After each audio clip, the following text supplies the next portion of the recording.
Okay, we're live. Morning, anyone who's watching. Have I missed any steps in my setup? Let me just think this through. I do need to bring this up on my phone, though.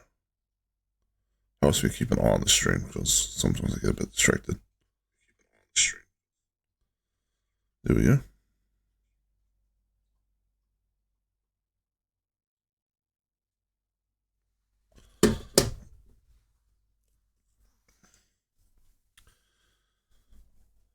It also, like, if I skip off the, I'm not focused on the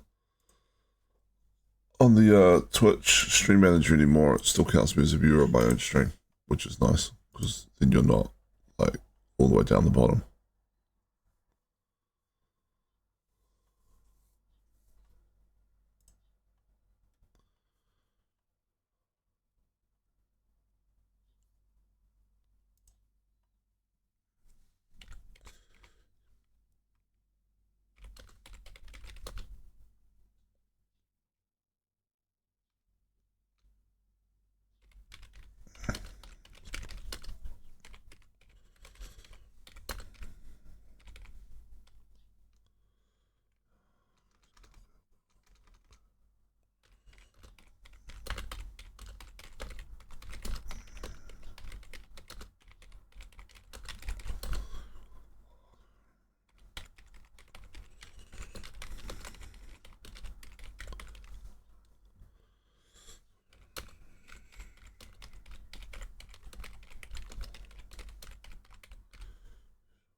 Alright, just reply to somebody on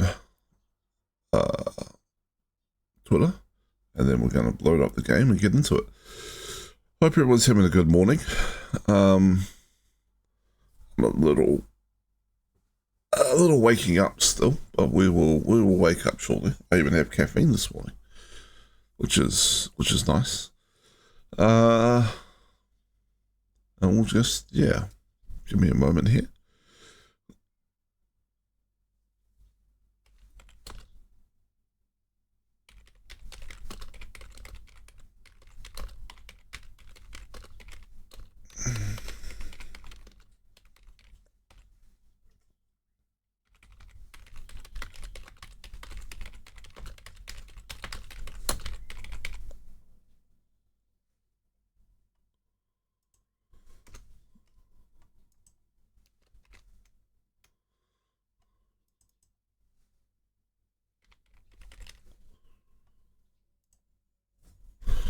Alright, there we go.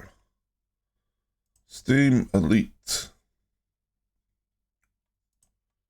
Play. Boom. Today, the plan is to see if we can finish off Ed's next system, which he's already started. So the one we were working on yesterday, he's finished by the sounds of it. And the next one will, if we can finish that today, it'll essentially allow him to claim the system he's after. We're also going to check and see how people are going. We're getting close to some of the systems I'm after. There is that.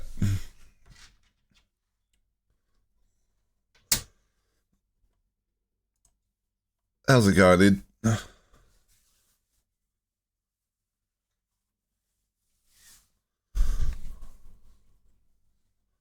I haven't actually looked, but you would think so, right?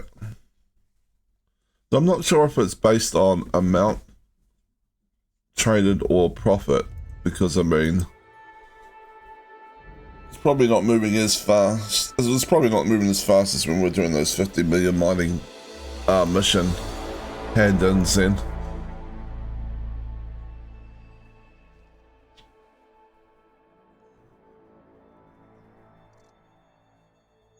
But it should still be ticking up at a reasonably steady pace, I imagine.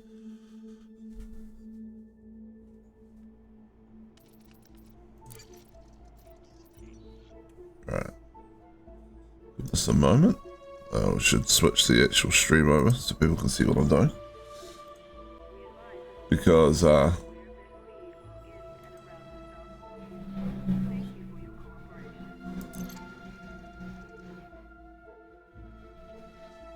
that's true. So if we finish this new outpost I'm guessing you built today, that would then put you able to claim the system you want, right? Yes. Excellent. If we finish the outpost in the system that I sent you earlier, I will be in range of the system I want.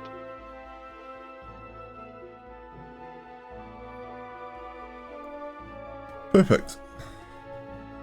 Please do it. Of course, doesn't have to happen today, but you know.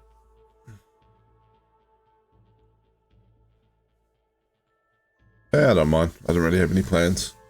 I keep leaving Sunday open on my calendar in case like I get invited to a collab or something, but the Discord thing I was in for the collab stuff seems to have dried up, so I have to try and hunt out more things. But so with nothing planned, at least it is, and we can get you to that system, I imagine. Fair enough.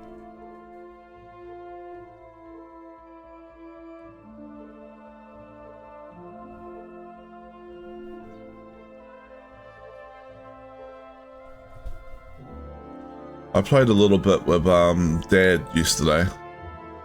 It was quite funny because I realised that the first time you log into Elite, the loading screen must be very slow.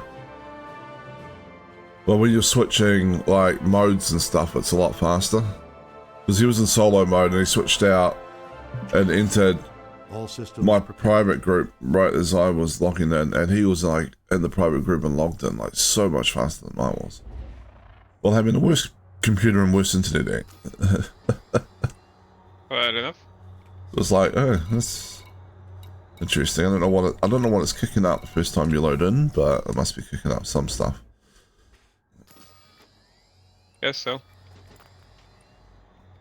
I mean, it's definitely not your PC, since, you know, reasons. Yes, decent. I don't know what PC my dad has, and it's like not as good.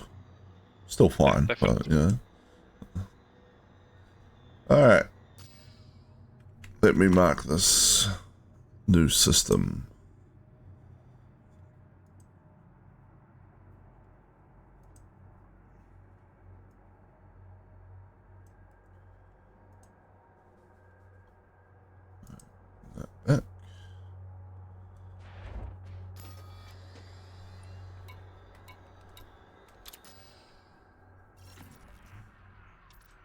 That is true. I mean, he isn't running streaming software on it while he's playing, right? Well, I mean, technically you weren't either when you played with him. That's true.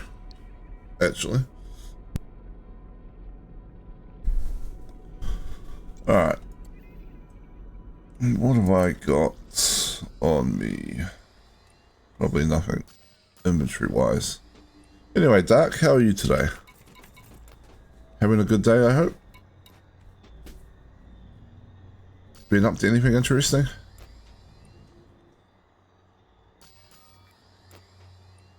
Okay. Is that mega ship in lockdown yet?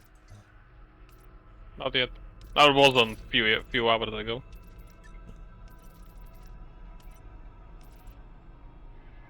Alright, so call the ship. Heading to it now, so I will find out soon enough. State is still civil unrest. Fair.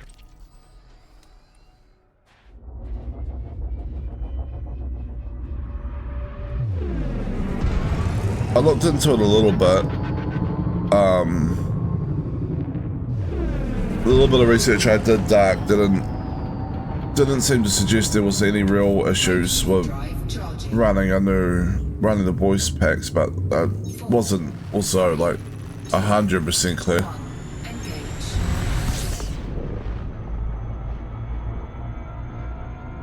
Making this message that you're reading right now, so this is a new thing for me I'm doing right now to let you know I'm doing.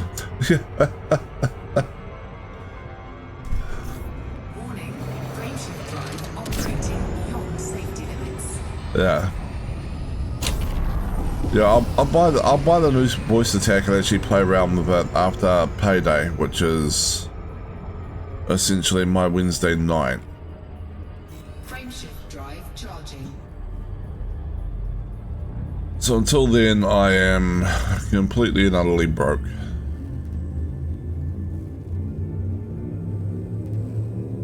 Between vet bills for the dogs and 3, 2, paying the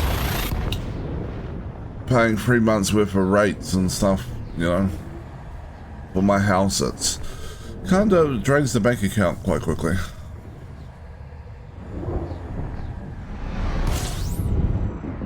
Spending money makes you have no money. Would have guessed.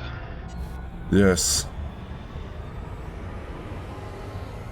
I really need to become independently wealthy and then just live a life of leisure, I guess. I mean, if you do share some percentage of it. With me, of course, I mean. Oh, of course, yeah. charging.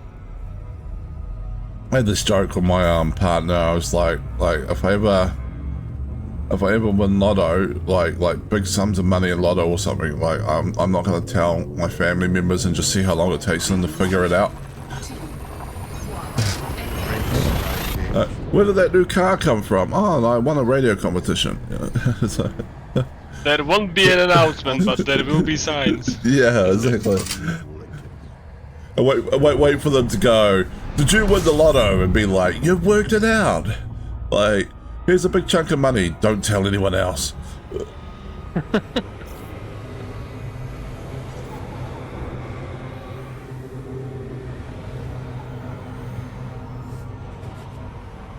warning. I read that over in the US where they have some of those really big lotteries. Some of the states have a law that basically says you can't claim the lottery unless you go on TV and do an interview. So they want people to know that like normal people win it or something, I guess. But then you have these like people that win it and then they're like getting like stalked by random strangers on the street they live in and stuff. It's like, Yeah, I guess that explains the stories that people go claim the winnings in like masks and costumes. yeah. I think you're probably like in that situation. You're probably better to go claim the winning, is right, and then like just catch a like Uber straight to the airport Yeah. and head overseas.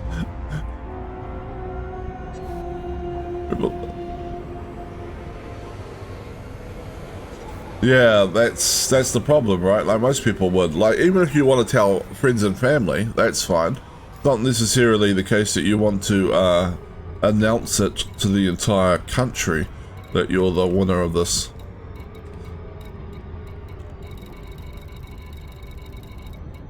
Is it still here? It is. I just looked at it. Oh, there it is. It's right at the top of the list. I'm going blind.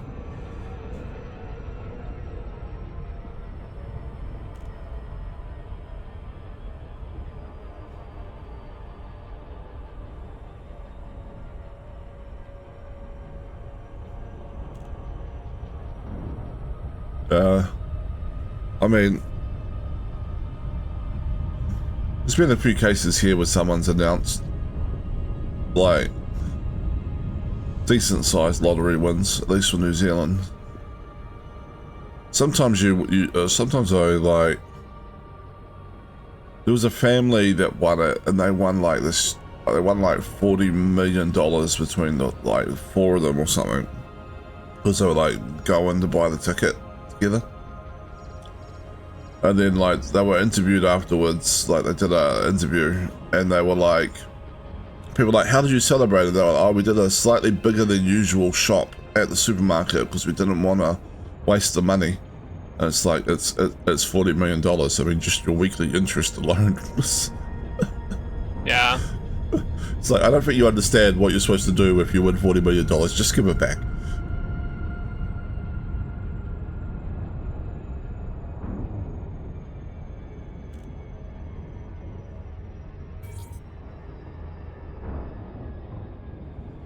Yeah, family and friends could also turn weird on you, right? Like,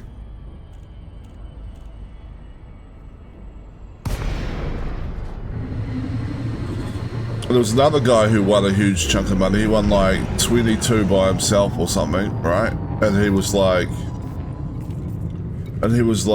working as at a supermarket, like there's the trolley like delivery person. And he was like, "Oh no, I'm definitely still going back to work on Monday." And I was like looking at this guy and like, "But why?" And then he never went back to work on Monday.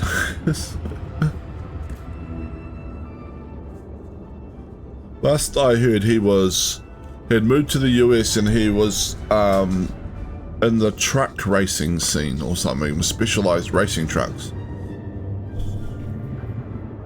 Interesting. Landing gear deployed.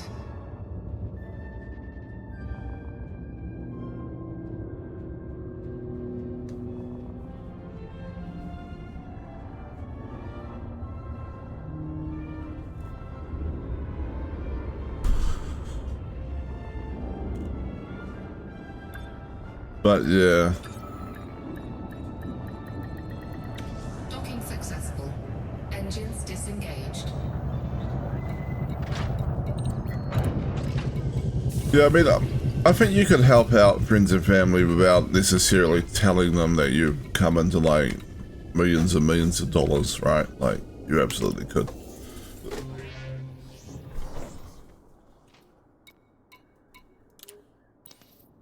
Some of them might figure it out, though.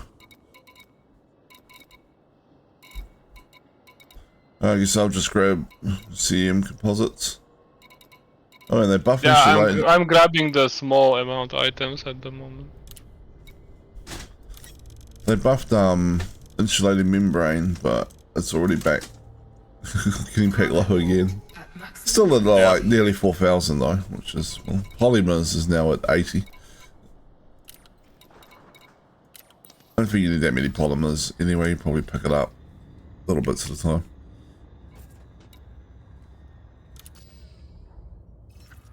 Did I actually bookmark this? I don't think I did.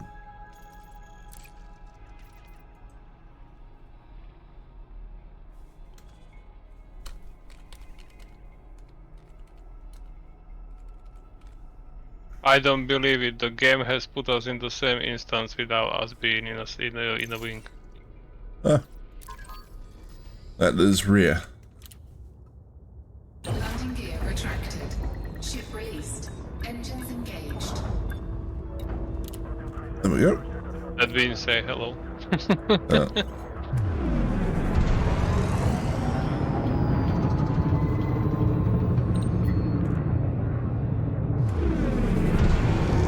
Alright. Interesting flying maneuvers, if I say so myself. Yeah, that was me going, alright, where am I going to? And then going, oh, I haven't set the route yet.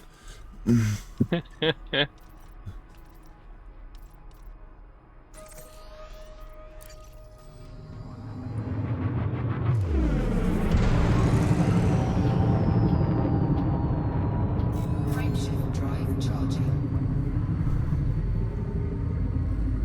Yeah.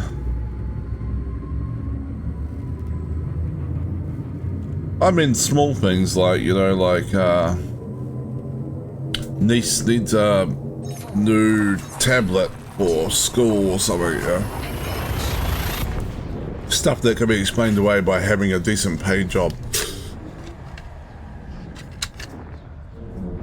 And then, but yeah, I don't know.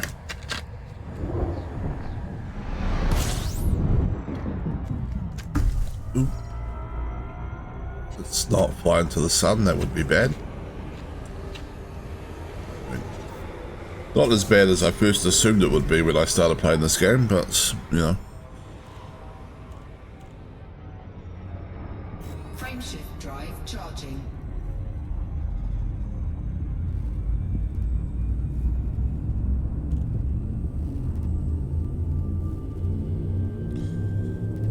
So yeah, after we played yesterday, by the way, Ed, I logged over to my other account, and my dad instantly messaged me going, "I thought you said the Chieftain was a good bounty hunting ship." And I'm like, "It is a good bounty hunting ship. What are you talking about?" So I just keep getting blown up. And I was like, "Well, what are you doing?" Yeah. And it took him a little while to explain what he'd been doing, but he'd been taking killing named pirate missions. Ah, well, yeah, those are even harder than Yeah. ones. I would explain it. Yeah. He kept talking about it was like a war zone or something, and I was like, "Are you going into conflict zones or what are you doing?" And he's like, "No, it was just lots of shit shooting at me," and I was like, "Where, like, what?" I was like, you assassinating, like, named pirates? He's like, "I'm not assassinating them, they're criminals." And I was like, "Okay, taking down named pirates then." And it was like, "Yeah, that's what I tried." And I'm like, "Yeah, that's problematic unless you're in a team or you've got a very decently engineered ship, because you're just going to get shot by lots of different pirates at once." Yep. Wouldn't recommend it without, as you said, without a team or decent engineering.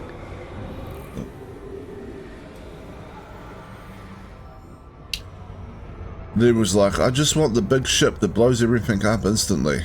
And I was like, "You don't really have that in Elite Dangerous." Frameshift drive charging. I mean, Depends on your build, but yes. Engaging. yeah.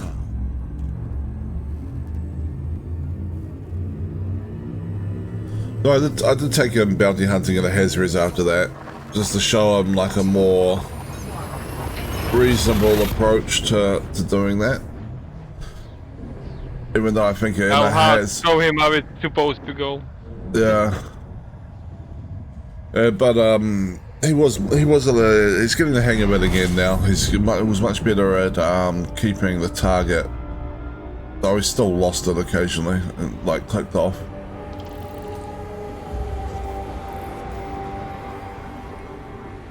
Alright. System colonization ship. It's a little bit out, so there's must be a couple of bodies here.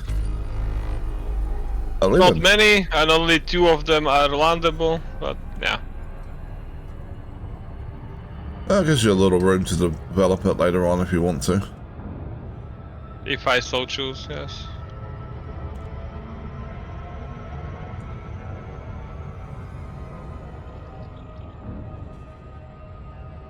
I suppose I should check and make sure no one's poached those systems I was looking at. Weren't poached, and there wasn't anyone close when I checked a couple hours ago. Cool. And some pirate named Action. By couple, I mean like 6. Sorry. That's fine. Some pirate named Action Jack is after me. Kill him. Kill him with fire. Maybe. Or rocket, in your case. Yeah, well, I mean, rockets are kind of fire, right? Like, in some sense. Depends on whether he catches me before I get to your colonization ship or not. He might get lucky and not catch up to me. That's a statement and a half. Well, every pirate that's caught me lately has died in a hail of rocket fire, so... Oh, I have a pirate on my tail as well.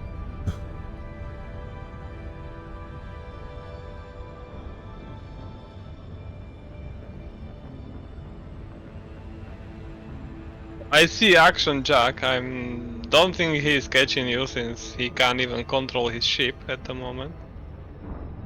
He's a drunk By what pirate. he's doing. Yeah, it's a drunken pirate. He's doing the Captain Jack Sparrow thing. Yep. Why is the rum gone?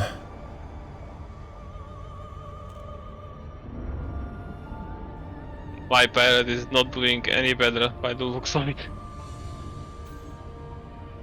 I'm fairly sure they will drop to us once we drop to the colonization ship. Yeah, I'm not too worried about that. Same.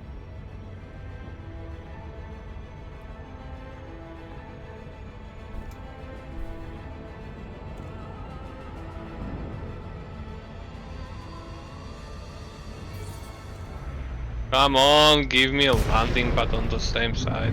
Thank you. Only took 5 tries.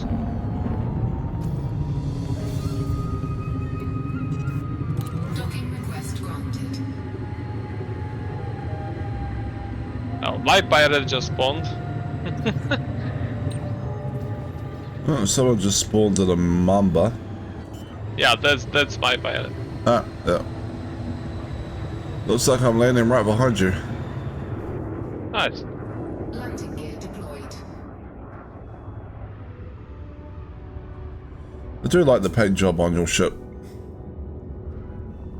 It is somewhat aggressive, yeah.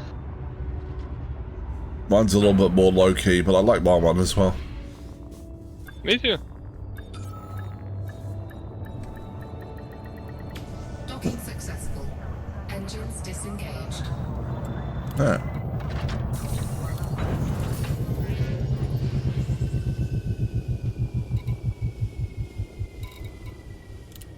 Transfer all.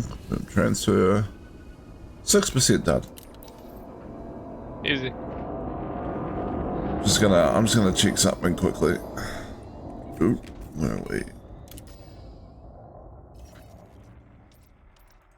Bookmarks.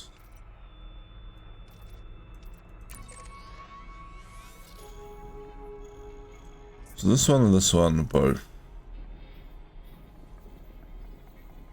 desirable.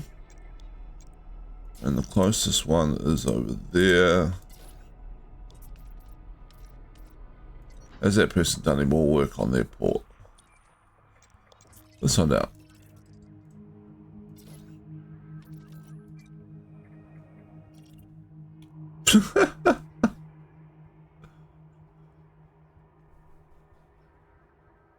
%46%.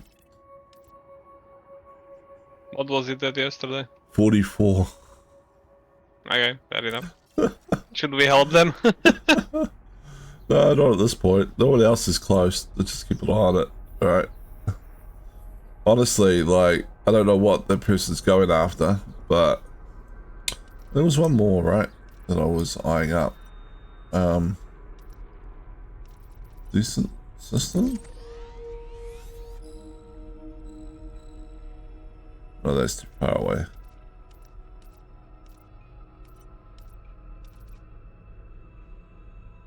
AC rings? No, that one's already claimed.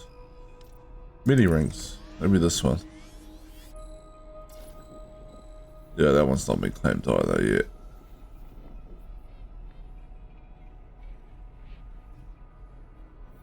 That one there might be in range of it, maybe?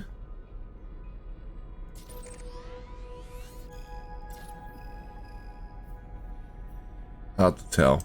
It's very hard to judge sometimes. Alright, Yeah, definitely. I got more stuff. Attracted. Ship released. Engines engaged.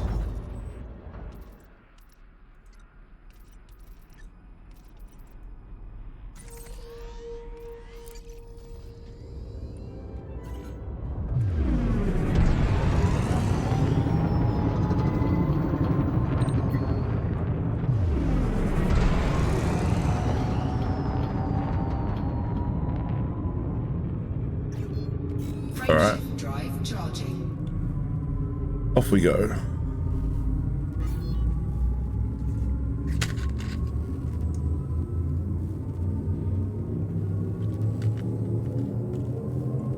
Four, three, two, one. Engage.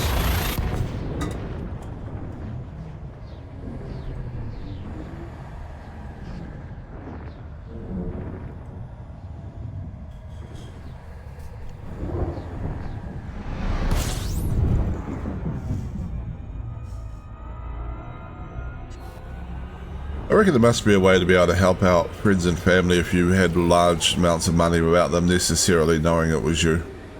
Some sort of an anonymous trust or something. Warning. Should be doable, I think.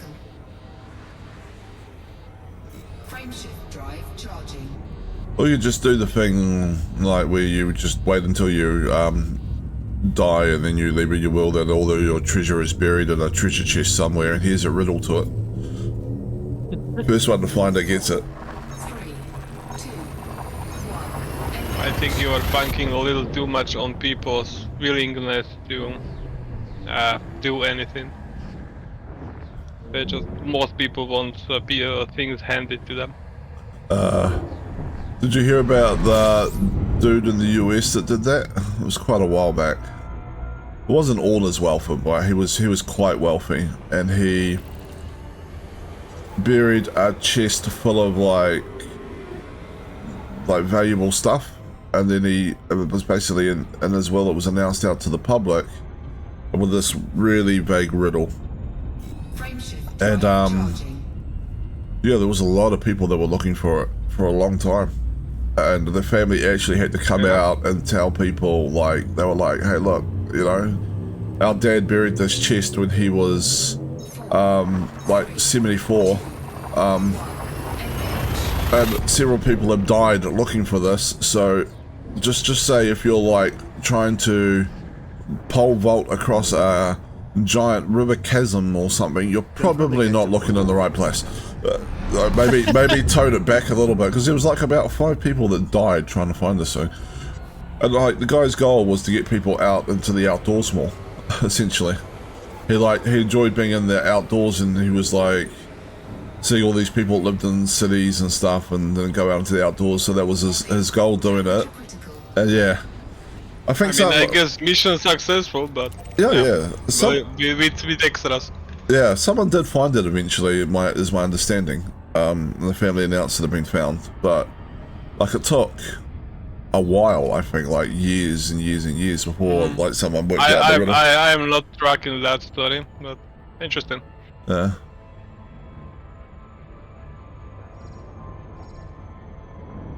And there's still people, wasn't there that story of the guy that robbed a bank and then like parachuted out of a plane and no one ever saw him again or something? Or Also not tracking that story. Oh no, this was like back in the Wild West times or something. But people still go out into that area to look for like his body and try and find the money or something. I think there was a movie based on that at one point. But I think the story of the guy jumping out of the plane was a true story. Well, it can't have been Wild West times, didn't have planes, but you know, like, I don't know, it's 1960s maybe then. Interesting anyway.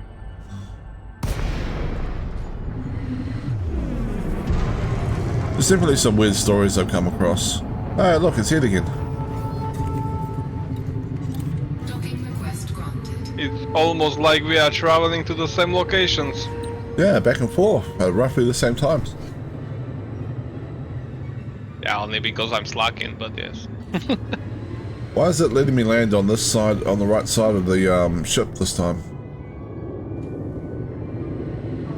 Landing gear deployed. I guess the game wants me to admire your ship for a change. And why is my autopilot bringing me in over the top of your ship? Like, that seems bad autopilot design. Oh no, it's going back up again now.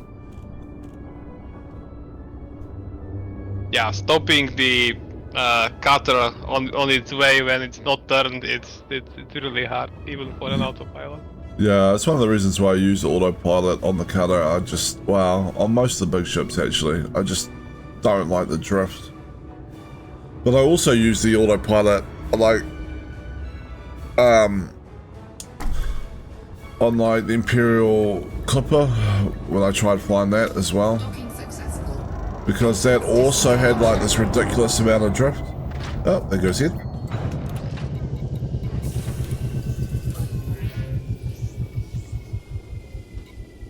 Like I ended up just hitting the side of a station when I tried to manually dock that.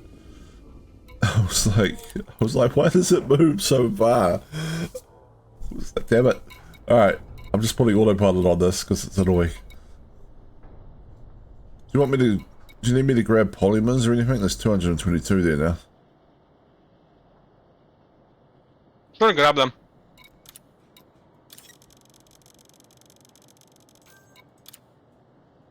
I'm taking the insulating membranes and some more aluminium. Yeah.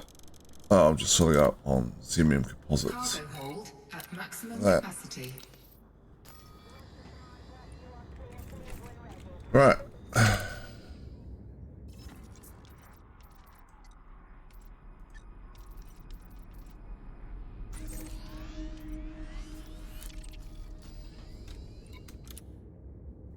Landing gear retracted.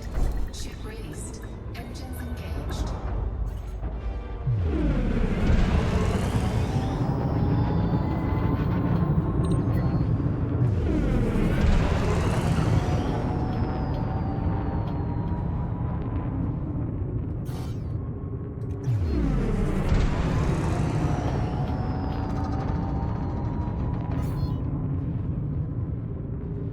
Frameshift drive charging. Okay, off we go.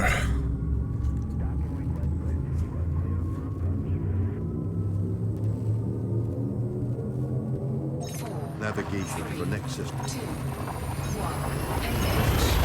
Checking systems now. Complete.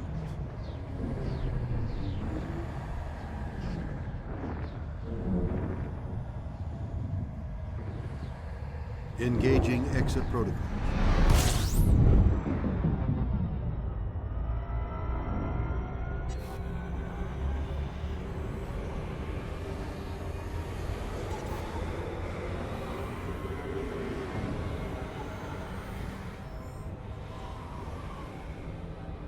All right. Frameshift drive charging.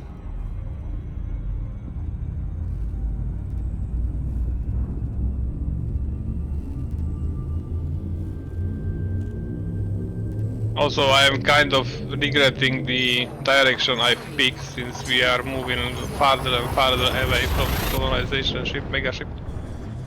There is that, right? Like,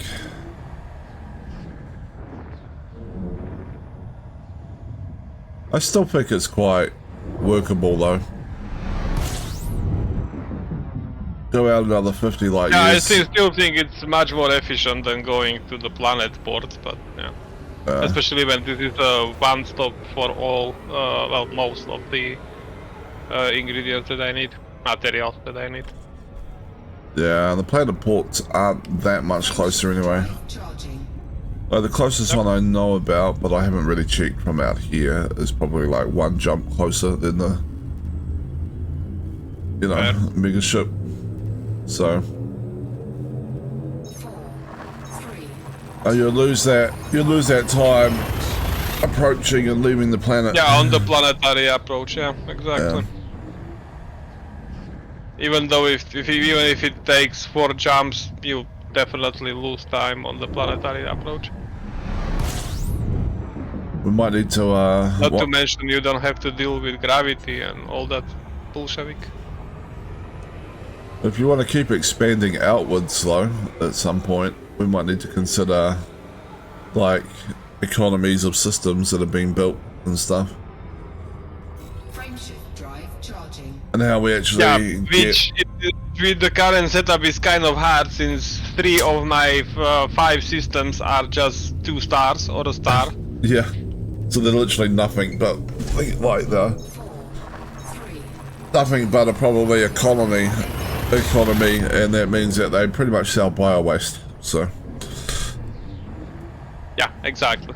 I mean, FDev have said that they are looking at ways at how to expand the economy to the rest of the systems installations, even without having a planet supporting it from below, but that's probably going to take a minute. And by minute, I mean few months. Yeah, but again, there's something like... It's something that feels like it should have been picked up by their internal testing, right? Like, they must have done some internal testing before this went live. A lot of the issues that there are currently, I feel like should have been picked up by internal testing. Because all you need to do is build a station above, like a gas giant or something, and then be like, oh, it only sells bio-waste. Oh, that's a problem. Like, you know, like... Yep. I mean, to be fair, the economy spawning thing that it's basically connected to BGS as far as I understand it. And the BGS system has been built long time ago. So maybe no one actually knew. Yeah, that is fair. I mean, if they're just tapping into, you know... Oh, that's not what I want. I want system colonization ship, not beacon. There we go. That's true, they're just like, oh, well, once it's populated, it works off this... surely someone must have had an idea. They're like, oh, I don't know. Right. It always feels weird to me. Yeah, I mean, same, like, we know that the system needs an economy. How is the economy determined? BGS, okay, fine, we have this testing system. Go, launch it at the testing system. What happens? Like, how did this chain of thought has not happened is somewhat beyond me. Their internal testers were like, you didn't give us the ability to instantly create stations, so we were still hauling stuff when you went live. Ah, well. That's a whole different issue, but yes.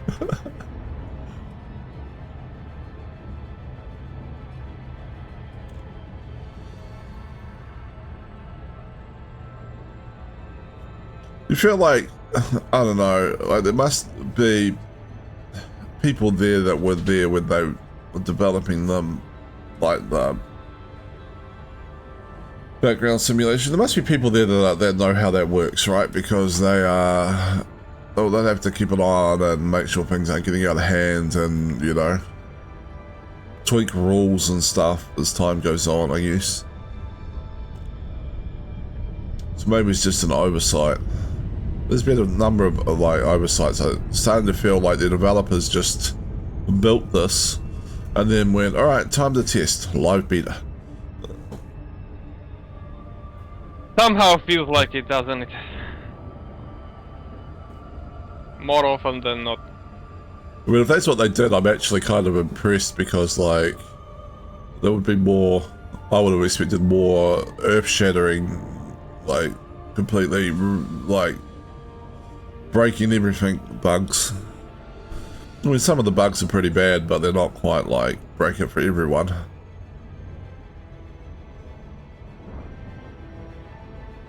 I guess we are not counting that issue where someone could build a station in 5 minutes. Wow, okay. Yeah, that had to be some sort of client-side exploit.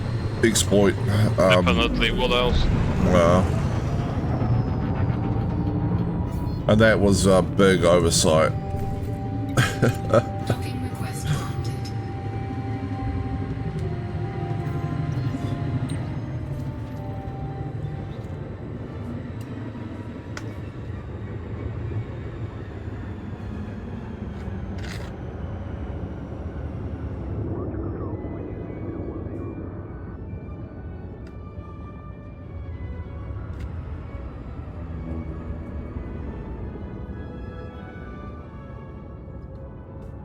You bumped into something. You had to point it out, didn't you? I did, yep. I just saw it. Like, that's like Landing gear deployed. 20% hole gone. Yeah.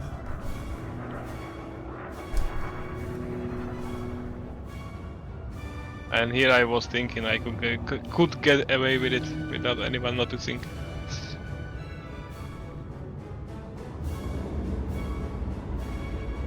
Well, they say, any landing you walk away from. It's a successful landing, yes. Landing, yes. Docking successful. Engines disengaged. I mean, Granted, this wasn't a landing, I already undocked and then crashed into the mega ship, but that's details. Unimportant details. yeah. So like there is probably some grey area like with that. Like I mean, I don't know that the people that own that plane that flipped over on landing in the US recently and everyone walked away from it would still consider that a successful landing. Yeah. They're probably like, oh, that's costly. Landing gear retracted. Ship release. Yeah, people were Engaged. quite heavily trolling the flipped plane online.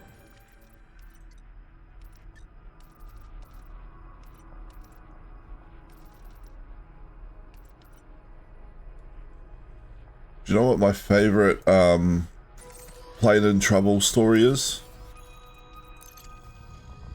I'm worried to ask, but go. Oh, it doesn't have a bad ending at all. It's like Doesn't have to be a bad ending, but okay. so at one point Canada used the metric, used the imperial system, right? And then they switched to metric like quite a few years ago.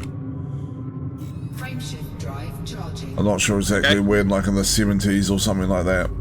And so there was this passenger plane, and the fuel gauges on it were broken, but the place that owned it and that knew how much fuel was required for its regular route, right? So they switched from imperial to metric, and they were like, all right, well, you know, we run our standard checks, which is where I think I know where this is going, but okay.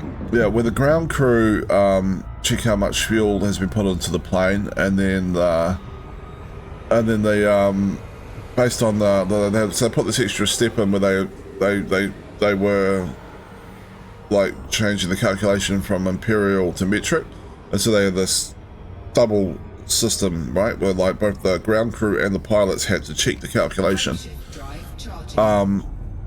And then, unfortunately, both the ground crew and the pilots were using the same formula to check their calculation, and that formula was incorrect. So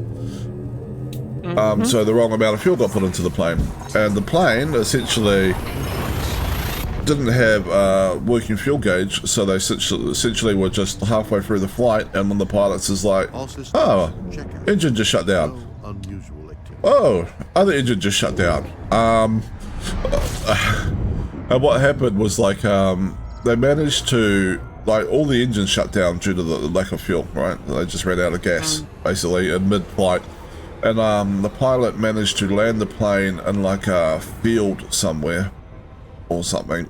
He managed to get it to, or was it a field, or was it like an old abandoned air or like military airport or airfield or something like that? He managed to get it there, right? And it turned out he was a glider pilot. And that's when they ran they basically stood him and his co-pilot down for investigation into what went wrong, right? And then they were running the same scenario in flight simulators, and every pilot they tried crashed the plane and killed everyone on board of the flight simulator. It's just because this was a glider pilot who had a much better, like in his spare time, had a much better understanding of like air currents and stuff, that he was able to land the plane. He actually got a he actually got an aviation medal of honor or something. I am not surprised. He saved many lives at that point. Fortunately, he knew how to glide. Yeah. So yeah, that was I just like it because it has a good outcome, but it also just shows that like you get these weird oversights when even when people think they've got solid systems in place. You know, like we're both using this formula to check the amount of fuel being put into the plane, but nobody's checking the formula itself. So it's like, Yep.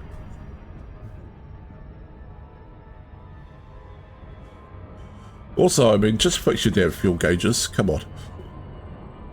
It would have been obvious right from the start. They would have been like, start up the plane and just been like, That oh. would have been the easiest thing to do, instead of coming up with two formulas. Well, one formula, broken one. But Yeah. that,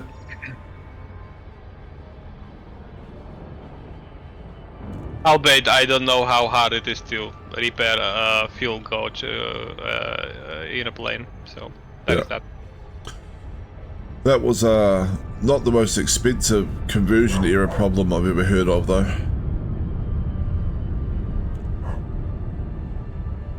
Did you hear about the NASA mission? Yes. Yeah, that's a great story. Orbital flight engaged. Yep.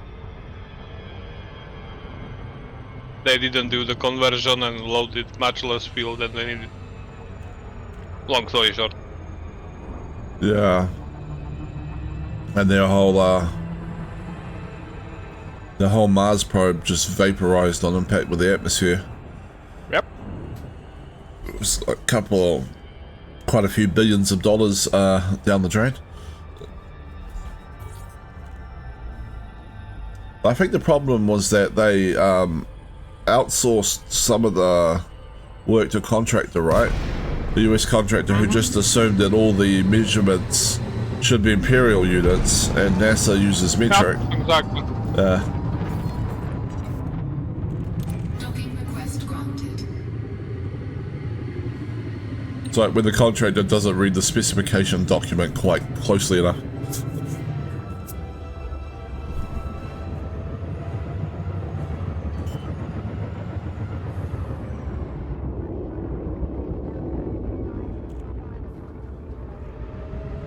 Landing gear Alright, deployed. down we go.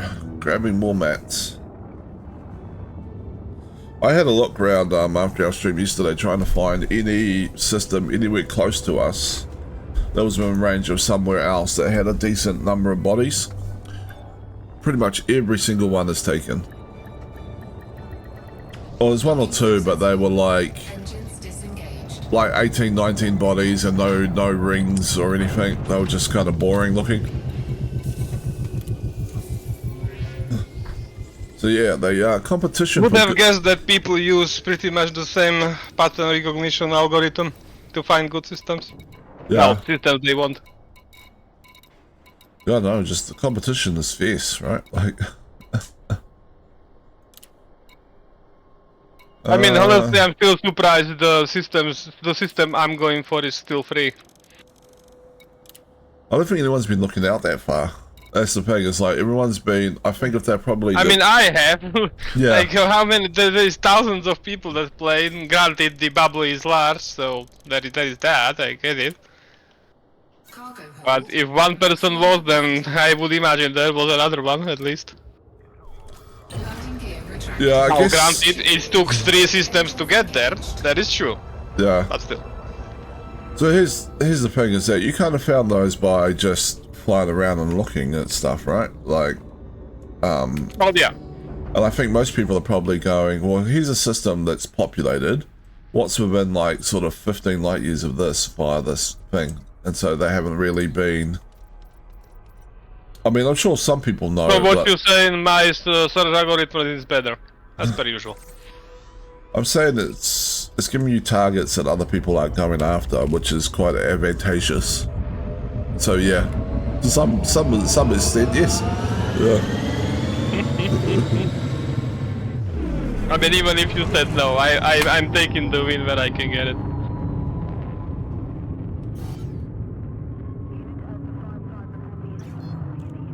Frameshift drive charging. Yeah, no, it is quite advantageous, right? Like, you've gone out and you just sort of looked around and gone, oh, this is a system, there's a bunch of systems over here that look nice, I'm just gonna head in this direction.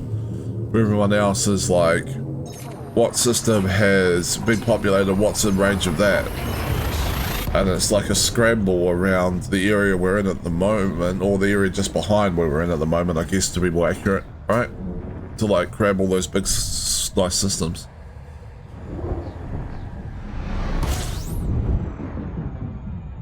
The somewhat hilarious part of that is that I did not look like particularly hard. I visited like maybe sub 10 systems, and here are 4 systems I want done. Like that's an interesting success ratio, if you ask me. Yeah, it's actually pretty good, right? Like, Frameshift 4 drive out of charging. 10, probably 4 out of less than 10, but still. Even 4 out of 10 is good. You've done a lot of exobiology and exploration-y type stuff. Maybe That makes zero. That makes zero. Like impact. I didn't look at anything else. I just saw a system flying there. I'm I just saying. didn't like consider anything like what the star is or anything else. No, I'm just saying. Maybe it's become like ultra instinct for you now. Like just. You know, Oh well, but yeah, I'll take that one. Yeah, yes, it was definitely ultra instinct for me. yeah. Like I just subconsciously knew that those systems will be good.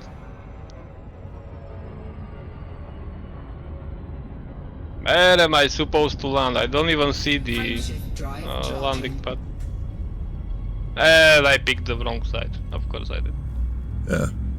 Someone replied to one of my meme posts on Twitter saying that they just finished claiming their first system of a Coriolis station, but it only has a star and nothing else. So now they need to look for something else. Yep. And I was like, oh, heck. It's like I just wanted to figure out how it works. In my head, I was thinking like Key system Outpost probably would have worked for that, but okay. I mean, if it's an only star, then somewhat makes sense to build something big there. Yeah, I guess you'd never be able to dock a Somewhat, I large guess. ship there if you just build an outpost. Yeah, exactly. Frameshift drive charging. And if the goal is just to get your name on the system, like basically, I'm the system architect, yep, next system please, then I guess that works. At some point, I'm going to have to stop claiming new systems and actually spend time building up the systems I do have, though. I mean, same.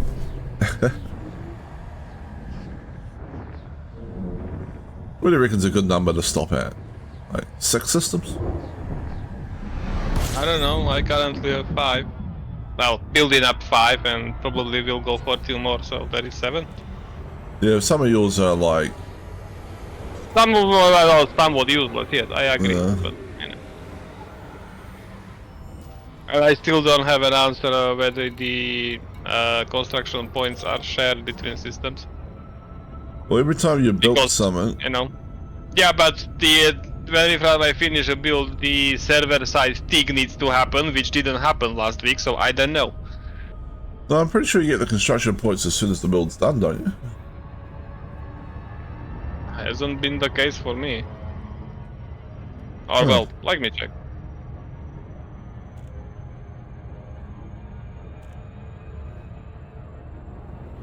Never mind, yes, it is granted instantly. Okay, so points are not shared across systems. Yeah, no, I God was damn pretty sure that was the case.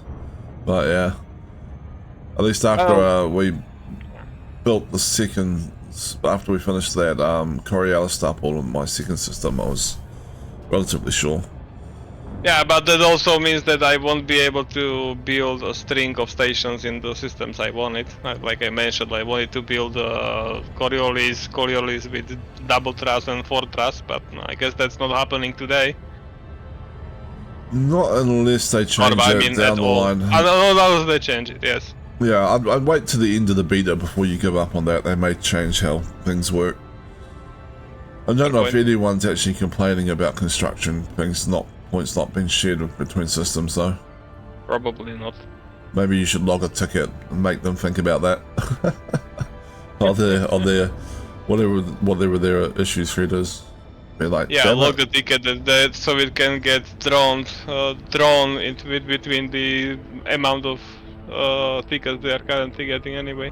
Yeah. Just point out that like locking the construction points to a system like that has no benefit to anyone who's building linking systems to get out, right? Like you build something, Yep. yeah, and you know, like having the construction points be available in another system at least gives a little bit more purpose to that. Yeah, a little bit more breathing room. Yeah. Especially when they double and triple the construction point requirements since once you build more large stations. Yeah, that's ridiculous. I mean, I wouldn't even mind if it went up at one point, but then just stayed at that level. Like, you know what I mean? But even but then, double, triple, that's too much. Yeah, but adding like every time you build a tier 2 or tier 3, suddenly you're adding another 6 tier 3 construction points needed for the next tier 3 station. Yep. That's ridiculous. Or another 2 tier 2 construction points can even get annoying as well. Yep. That's cool. So yeah, it's going to be one of those things where it's just, that's probably something they could change relatively easily. Hopefully.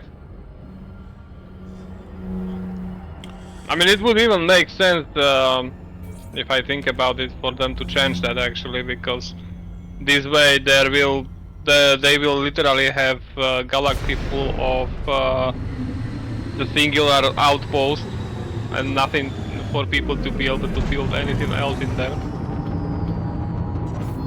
Yeah. Like, what's the point of in that, you know? Docking request granted. Unless they want that, which I can't really imagine why they would, but you know. I'm not Evdel.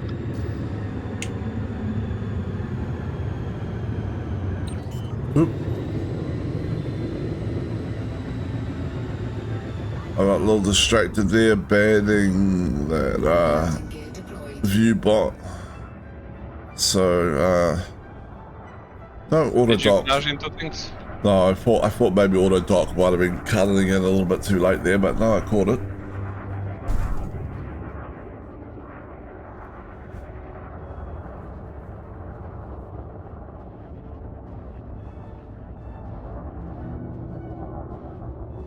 Bum bum bum bum bum bum bum bum bum bum bum bum bum bum bum.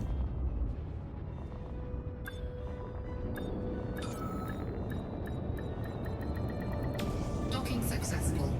Engines disengaged. Bum bum.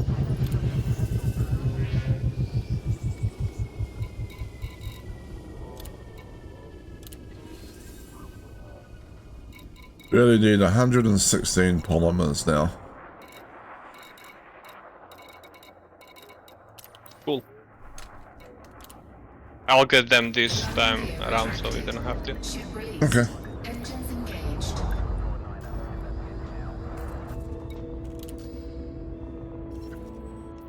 $116?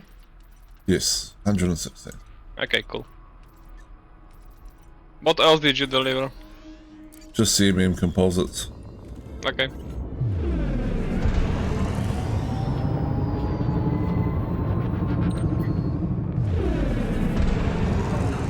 Oh, we go.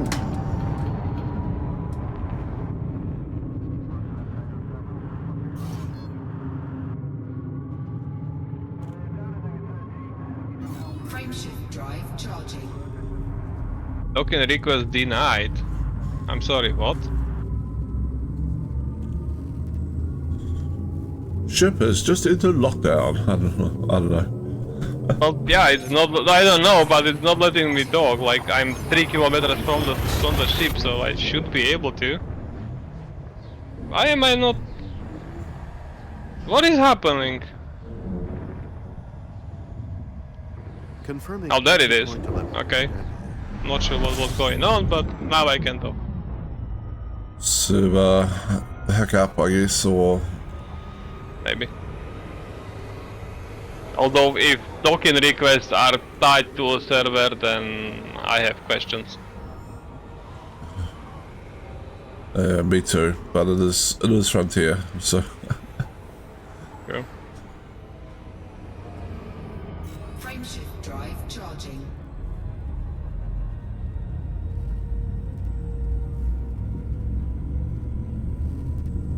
Starboard services, hello, open, please.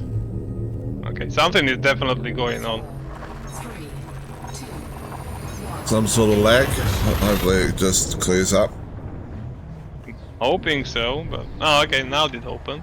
Only took almost 10 seconds. I was Confirming exit jumping point. around yesterday on my other account, right? And I like got into a jump. I was stuck in the hyperspace window for like 3 minutes. Yeah, the jumps are long as well. Like I'm jumping way too long. And then it disconnected me after the 3 minutes, right? Frameshift. And I do agree the jumps are long at the moment, like they can lag.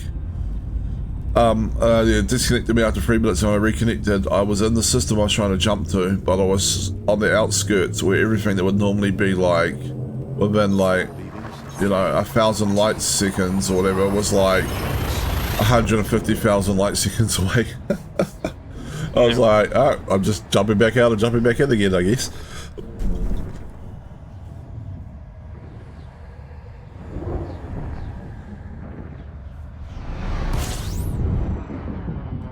So I found that interesting, like it actually is calculating where you are going, where you are, I guess, or something.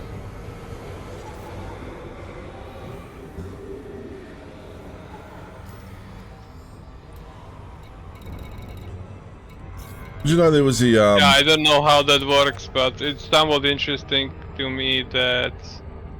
Wait, what was I going to say? I don't know. Short-term memory loss. Moving on. you know in kind of Elite 2 they had a thing you could do you can't do in this with jumps, which is like if you're getting chased by pirates, you know how like they pirates can scan your jump to see where you went. Even people can do that, but okay, yes. Yeah. Or commanders or whatever, right? Like so, like you can be chased. Yeah. Yeah. So in the one of the early games of Elite, I think it was Elite 2, you could, if you're being chased by pirates, force a misjump. So like the thing would say your destination, but you would end up somewhere random. Okay. So you could literally force it. And you'd end up probably just in like empty space between stars somewhere or something. But the pirates would lose. Didn't know that was the case. Yeah, but the pirates would lose track of you, and then you could continue on doing what you were doing, or go somewhere else, I guess. Or you know. Fair enough. Just kind of reminded me of that, like you know, you jump and you end up somewhere we're not expecting to be. I usually make the joke when the jump is taking longer. I usually make the joke that hey, I'm jumping to Cologne, yeah?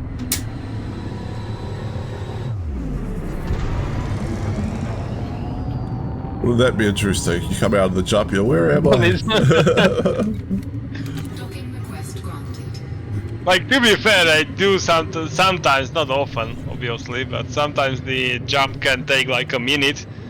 And that is definitely more than the jump range I have. So if the amount of time you spend in jump correlated to the distance you can jump, of course. But you know. Gear deployed.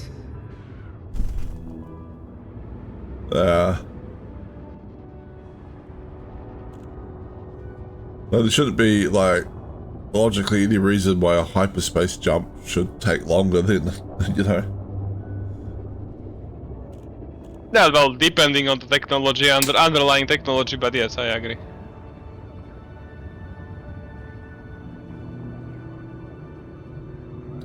So it's interesting how different places do faster than light travel as well.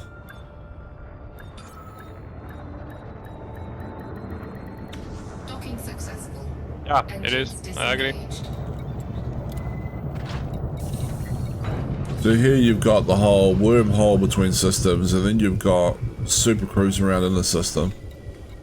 Like Star Wars and Star Trek both had like the warp drive type of thing where you just jump to faster than light travel to get between star systems. Kind of like a Fargoid Titan, I guess.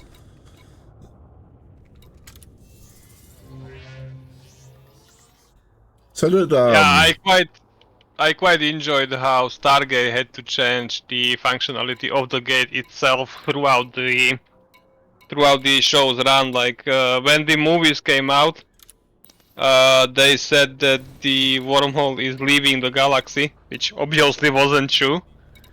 Then when they started the show, they basically claimed that the travel is instantaneous. Like the moment you walk in, you also walk out the other side. But then changed it to it takes couple seconds, so near instantaneous.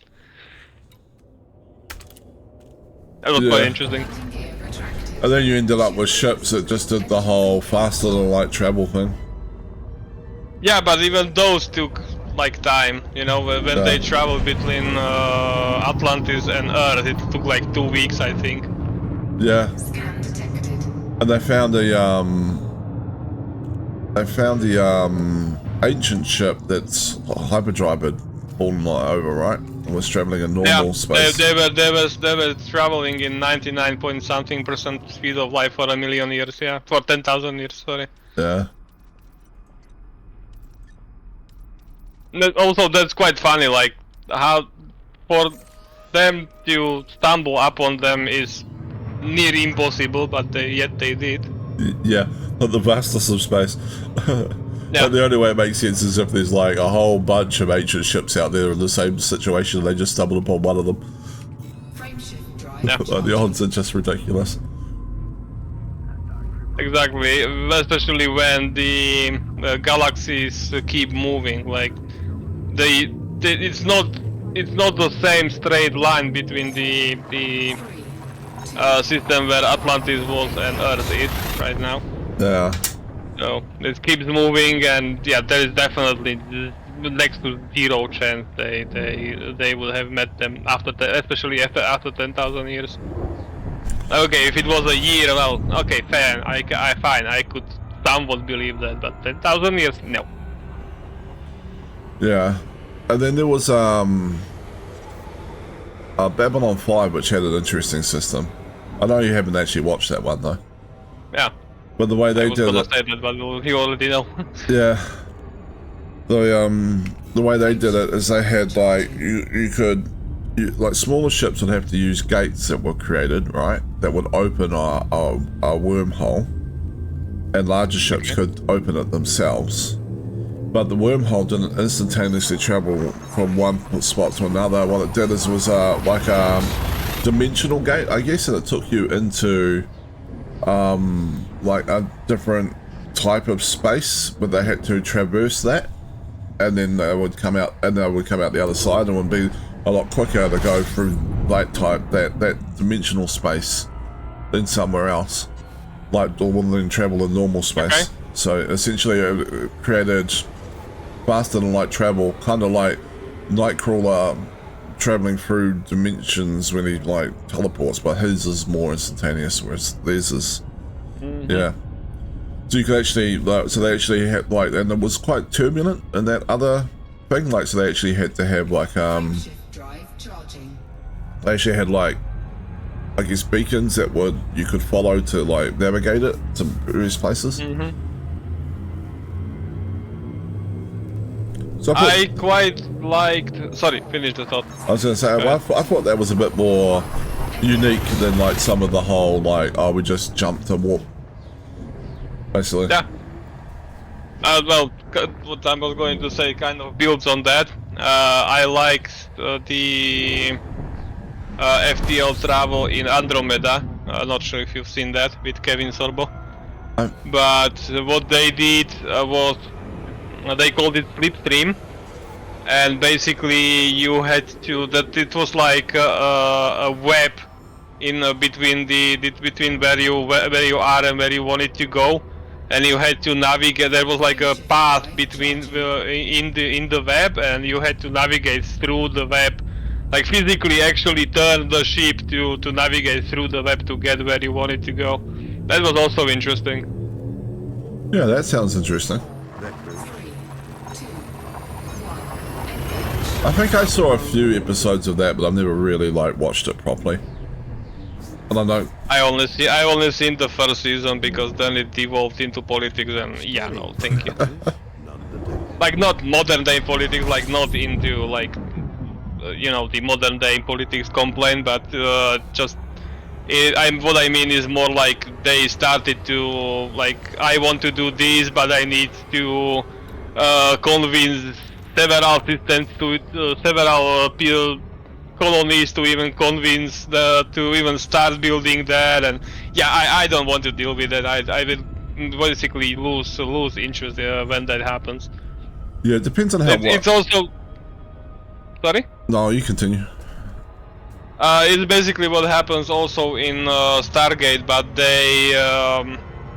they quite heavily leaned into that a few episodes in, but then they backtracked and went back to semi-normal stories, and the politics was sidelined to like a background process. So that's why I stuck with Stargate. But yeah, in Andromeda they were full in, and whole 3 seasons, or well, at least 2 seasons were about just politics and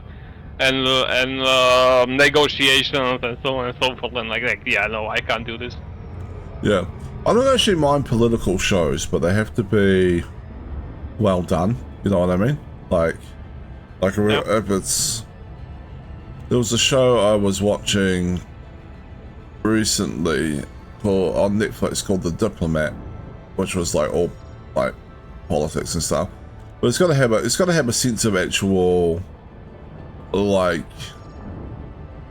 gravitas to it. You know what I mean? Like, you know. Yeah, I got it. And the characters have to be interesting. Like if you're making a show about people doing political wrangling, you have to have interesting characters, right? Like you just have to. Yeah, definitely. You know, it's like the show, like that little, like the sort of show about Catherine the Great that was out was sort of very political in some ways as well.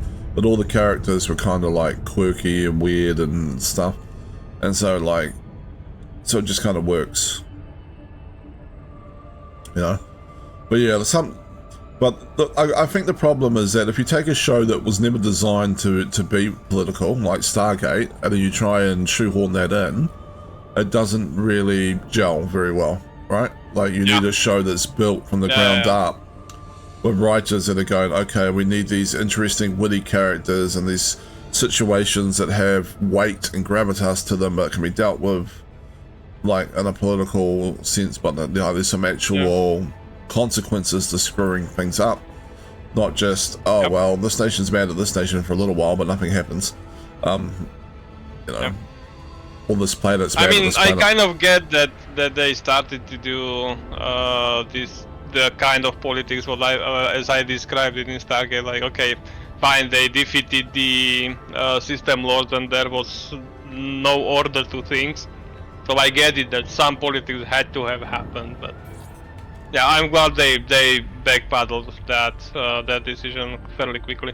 Yeah. And went to just telling stories.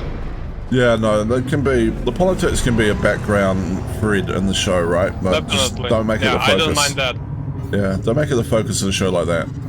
Well, I don't like it when like things change their formula too much. Like, one example I have with Stargate is Stargate Universe, right? Like Stargate and Stargate Atlantis were shows that, you know, like there's real weight to it, but the characters didn't always take everything too seriously. You know, there's quirkiness and humor and stuff being thrown around, you know, and stuff. And then Stargate Universe was just too dark and broody. Like, it would have been fine if it would have been its own thing, but like, because it was kind of on to Stargate, I went into it, because it's a Stargate show, I went into it with certain expectations, and then I was like, no, this is not hitting the mark for what I was expecting. And so I think that kind of... Yeah, I get what you mean. I mean, I enjoyed the universe a little bit too much, but I get I heard this complaint a lot, so yeah, I understand. I mean, I didn't dislike it to the point I wouldn't watch it. I quite enjoyed it, but every now and then I was just sitting there going, like, I really wish I'd just introduced some of that Stargate humor back into the show. Like, you know. Like, yeah, I understand.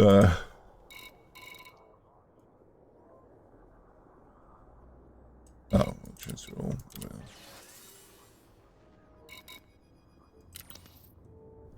So yeah, it's just one of those things.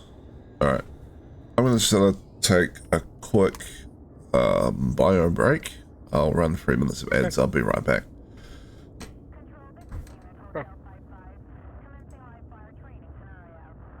Alright, for anyone watching, be back in 3 minutes or so. See you shortly.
Alright, I'm back.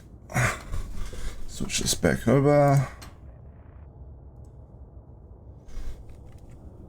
And go pick up more stuff. Landing gear retracted. Ship released. Engines engaged. Come on, there we go. Let's see that.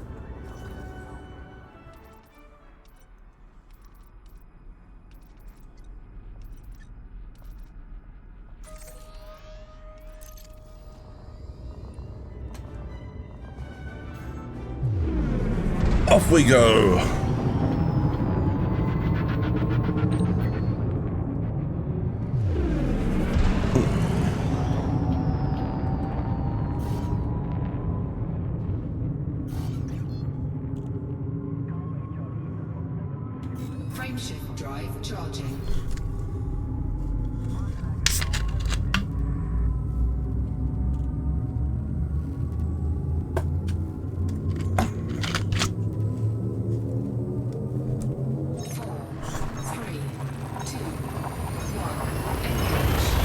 Alright.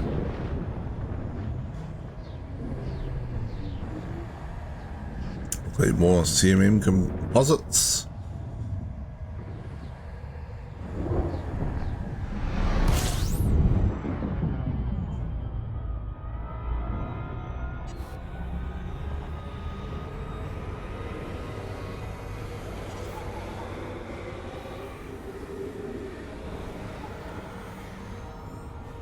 I am unmuted. That's good.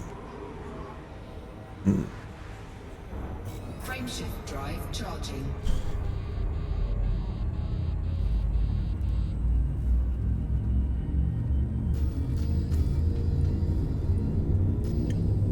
Two jumps to go. 4, 3, 2, 1. Engage.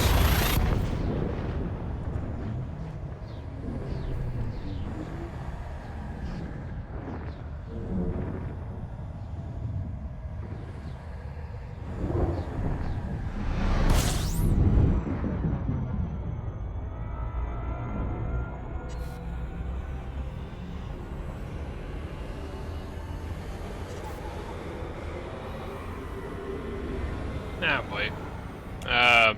Since yesterday we've had server issues, Yeah. and they are still continuing, by the way. Not much I can do about it since I'm not the server administrator, but you know. And I think that one of the server crashes actually corrupted some memory in an application. I will have to go fix it. Like not right now, I don't really care much, it's the weekend. Yeah. But we'll have to fix it on Monday. Confirming damn it. exit point standard. Yeah. There's always something with like work, right? It's always something, yeah. I told you. Especially when it's not your fault. Yeah. Did I tell you about the thing that with the number overruns we had in our system? I don't know. Alright, so we have this system at work for printing labels for things we sent out from our stores. Oh yeah, that story. Yeah, okay. Yeah. So this is one of those things, like sometimes you just show up and like something's broken in a way you never expected it to be broken, and it's just come out of the woodwork, and it's like, oh well, drop everything else I'm doing and try and resolve this thing for the day. And then you sit there. I will have to build a recovery system into it. Like it shouldn't be too hard, but I'm fairly sure I know what it is crashing at the moment. I just need to rebuild the memory that got corrupted. Yeah. Which for that it's fairly easy to implement a failsafe, but still.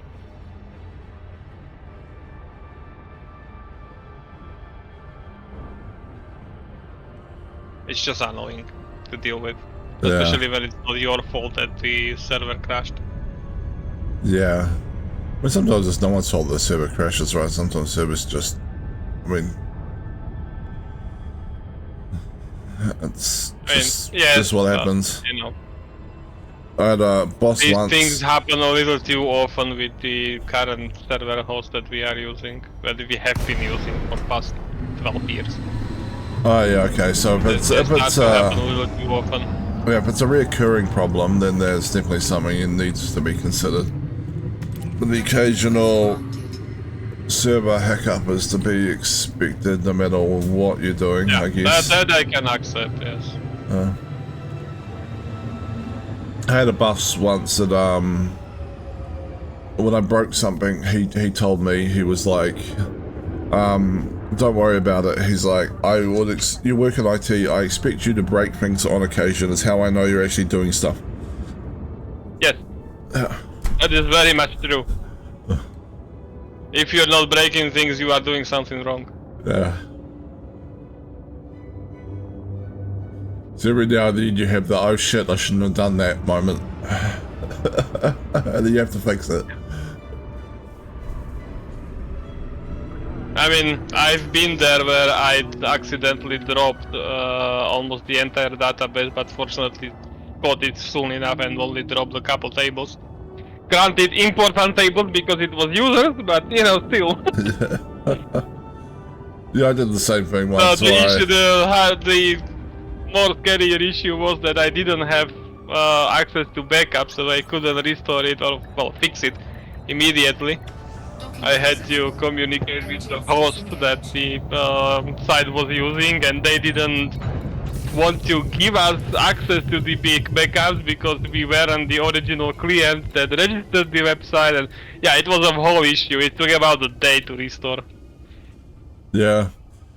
I mean, someone at work a couple of months ago deleted a root folder in a server accidentally that was holding a whole bunch of production information, and that had to be restored for backup. So yeah, it definitely happens. Wasn't me. I found out about it afterwards. I was like, ooh. I was like, and they were like, yeah, this person. I was like, yeah, don't blame them. Like that. If it was an accident, that means that they weren't trying to do that. That means there's a security permissions problem here. Like if they're not logged into an account deliberately that has access to delete that kind of thing, they're just doing their normal stuff. That is definitely permissions issue. Yeah, I was like, yeah, you need to have an account that can do that, and people only log into it when they're very specifically trying to do something, and everybody else shouldn't have permissions to delete the goddamn root folder. Yep.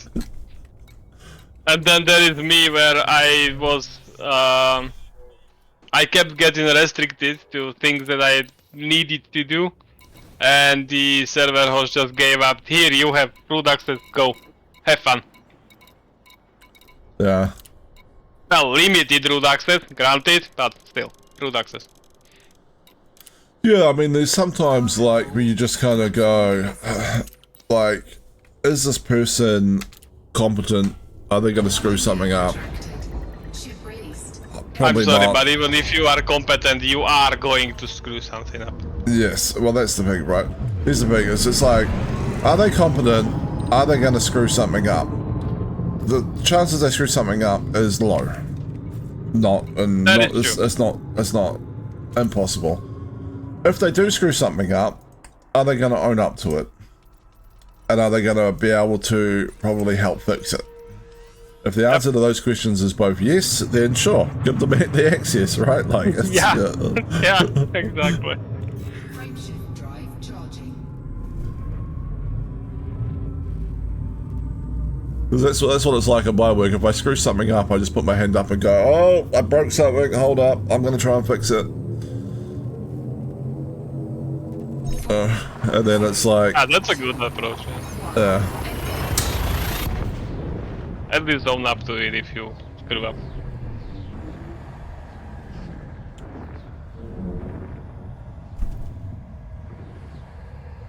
Granted, you do have to have a good boss for that to happen, so they understand that screwing up is normal. Yes. But yeah. Right, like...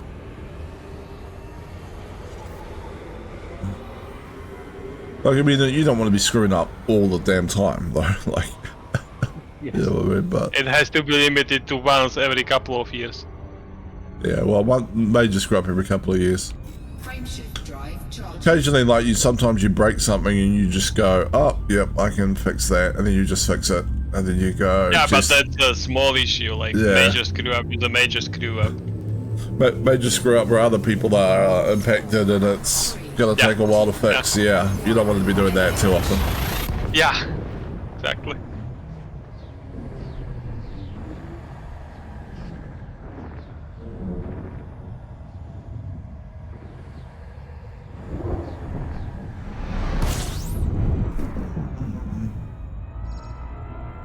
Okay, request denied because reasons unknown.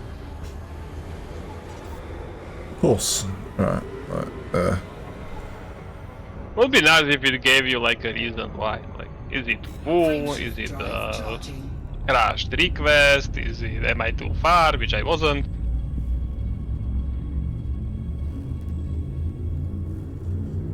It would be, right? Like, oh, but sometimes, I mean, like, sometimes if you request docking, you're too far, like, it's not in the message, but the voice overlay thing will say, Yeah. you know, Yeah. come to within 7,500 meters or whatever. Scanning for anomalies. Yeah, if you are far, you get the response. Why? But if it happens, you are literally sniffing the station. Then yeah, you are not too far Yeah. at that point. I mean, there are sometimes, I mean, it's just something's gone haywire and it's not allowing you to connect properly or something, but in which case it probably can't give me too much of a message. Frameshift drive. But there are occasions where, like, you're trying to dock a medium ship at an outpost or something, somebody else is using the thing, they could tell you that, you know? Yep. Permission denied, medium landing pad in use, please hold. 3, 2, I mean, to be fair, even in that situation, they usually tell you that no available landing pads. But yeah. Key systems are at optimal levels, readying for exit.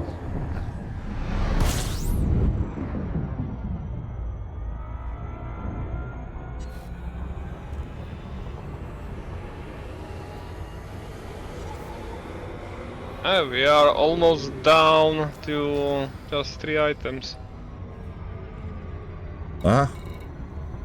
Almost being the keyword, but yeah. Yeah.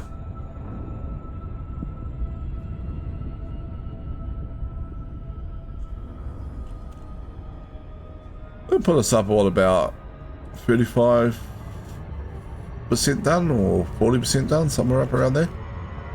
Don't know, actually. But sounds about right, since we are still missing, give or take 14,000. 14,000, yeah.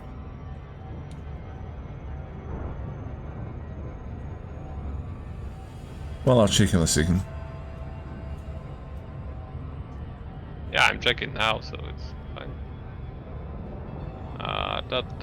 We are at 29. Oh, yeah. But once you deliver, I deliver, you know, it will go up. 30, Slowly but surely. be up to 35, yeah. Nice.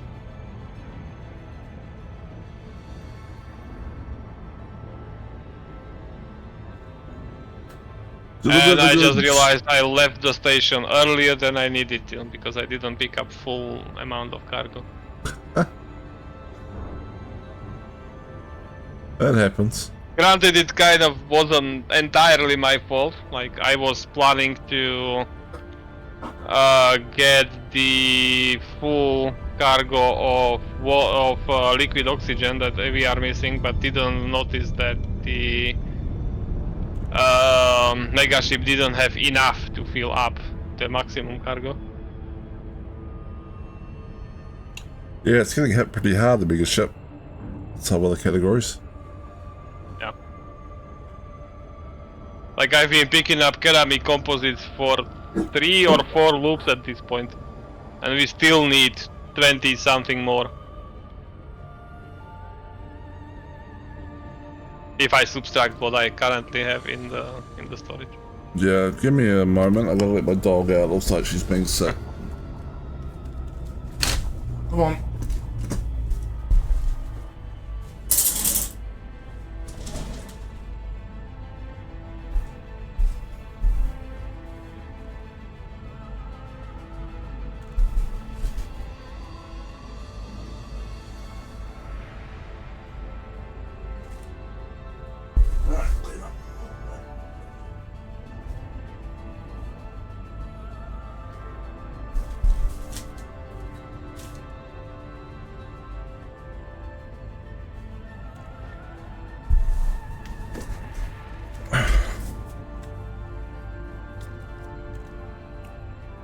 There we go. That's alright now. Luckily she didn't throw up much. Good, good. She's quite good about that. Indeed. It's, both dogs have learnt that, like, we would much rather prefer they throw up outside. So they try to let me know if they're not feeling very good. That's good. Not like cats when they wait for you to make your bed freshly clean and then just jump on it and puke. Yeah, they hairball into your shoe or something like that, and you only find out when you try and put it on. Yeah. Cats just hairball wherever is most inconvenient. Yep. I have had a cat, so yes, I can confirm.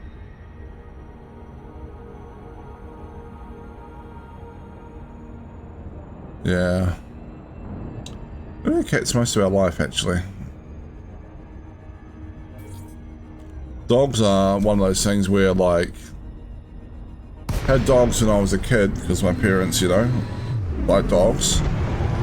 And then you spend a fair chunk of your life, like flatting or whatnot, you know, once you move out of home. And having the dog, it doesn't really work.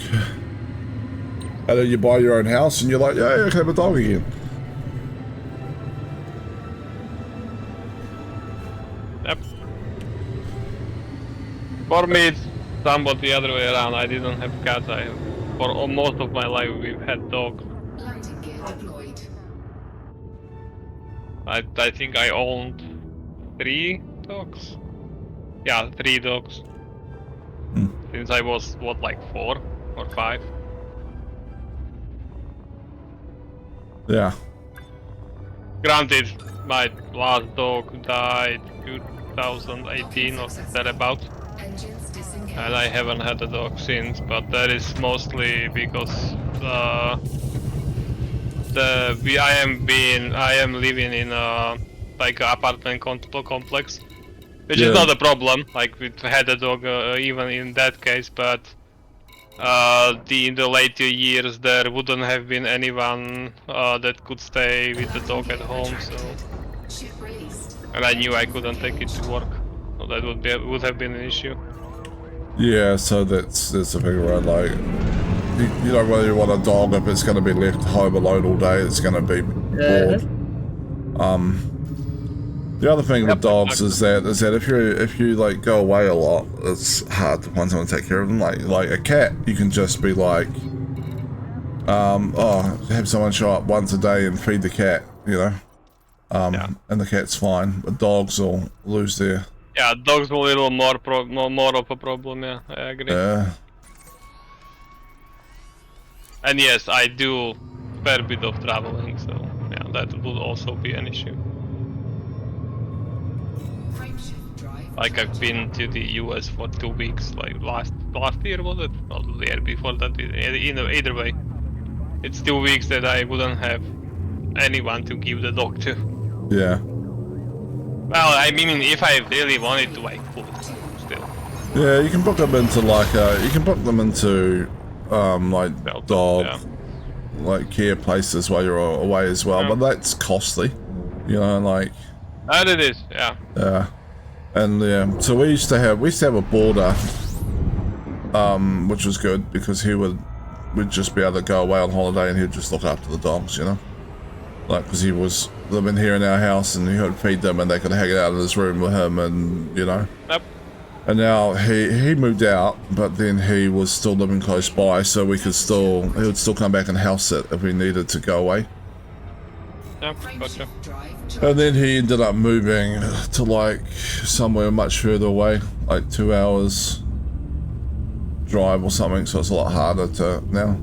Like Mum keeps offering, but my mum has this tendency of Navigation for wanting to do stuff and like she can't anomalies detected. She can't just sort of sit still and read a book or do a movie. She always wants to like go outside and do some weeding or gardening or something. Exit point 11. And so she has because she doesn't own dogs, she has a tendency to just go out the front and forget and leave the door open, and then the dogs take themselves for walks.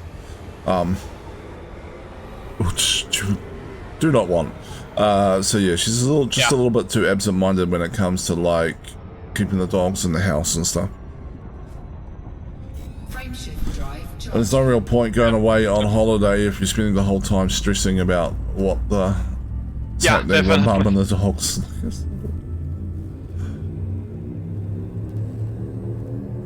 And then there are people that I've seen a photo somewhat recently of someone I don't know, but I just seen a photo that someone bought a first class ticket for their dog on an airplane.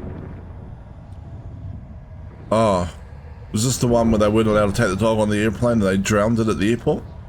Was that No, was no, the- no. That was this was the I don't know. Okay, I don't know about that story. This story was they actually bought the ticket, the first class ticket, airplane ticket for the dog, and the dog was sleeping in the on the flight in the seat. Yeah. Apparently, I'm Okay, heading also, to. your story is really dark. Yeah, I was literally in the Sorry. news. I was literally on a news site last night. There's a Florida lady. Like, couldn't believe it. I was like, why would you fucking do that? Like, also apparently I'm going to Colonia.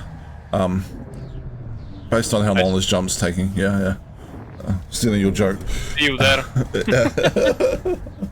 I mean, it's a quite funny joke. If it doesn't happen too often. Yeah, no, she, like, I didn't get the details. Like, I think they were still trying to work out. But she, like, showed up to the airport with, like, this little dog that she owned. And, like, this airport were, like, staff were like, no, you can't take your dog on the plane. So she killed the dog. She drowned it. And I was like, what the? Fascinating. Like,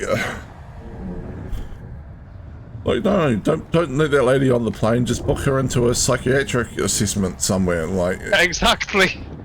who does that to their Like, goddamn who dog? does that? Yeah, who does that to their pet? Like there have been million other ways to solve the issue. Not drown it. Not drown it.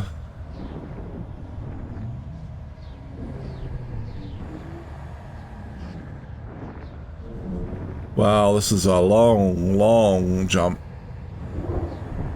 You are still in hyper. Okay. Yeah. I might be am going to Beagle Point. Guessing you will be disconnecting soon. Yeah, probably. Or I'm jumping out at Beagle Point, one of the two. That's also possible. There we go. Yep, there you go. Gotcha. Orange Sidewinder. I do like their error codes though. I like them. Me too.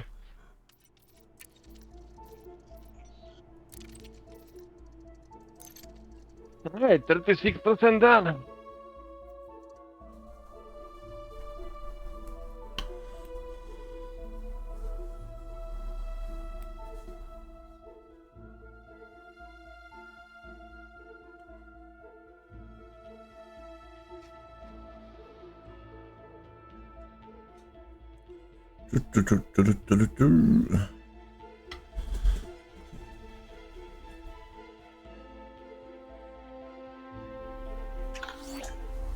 Alright, where am I? Oh, I am by a star. System colonization ship. What system am I at? Oh. I didn't get there. So that's alright.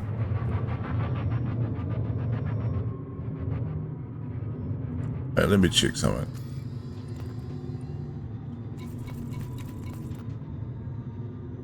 Oh, sorry, inventory. Yeah, inventory's inventory. Okay, so I was heading here. I wasn't heading away from here. Frameshift drive charging. Trailblazer Dream. 4, Let's go. 3, 2, 1. Engage.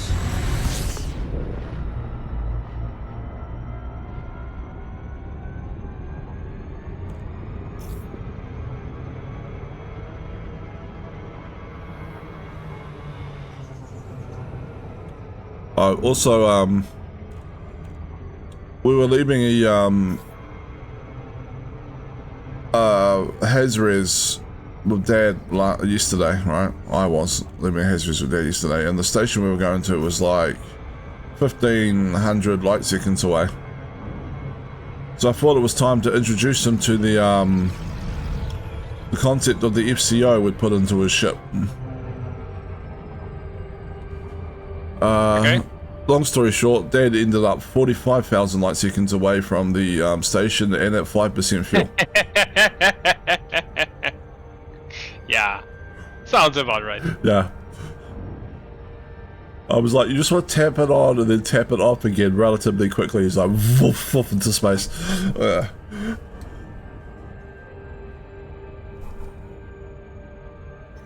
He was like, I think I'm screwed. I'm like, no, you still got 5% fuel. You're just going to have to fly back the slow way. You'll be fine.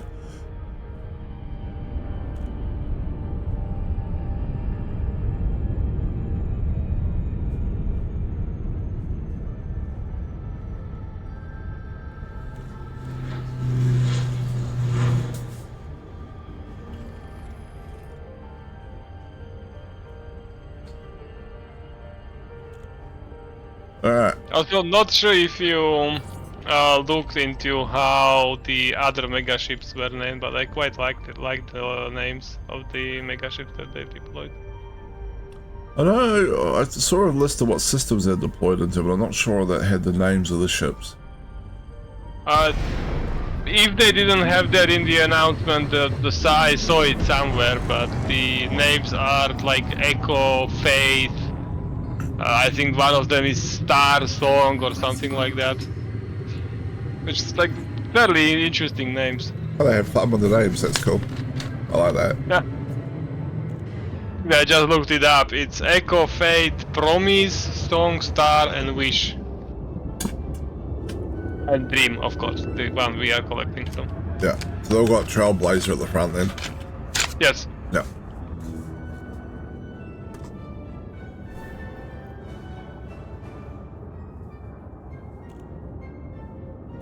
I'm still trying to figure out how Brewer Corporation is making money from this.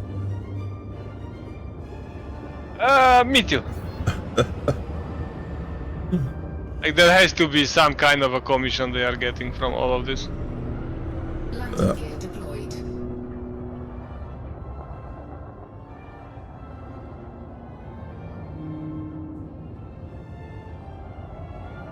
Boom, boom, boom, boom, boom, boom.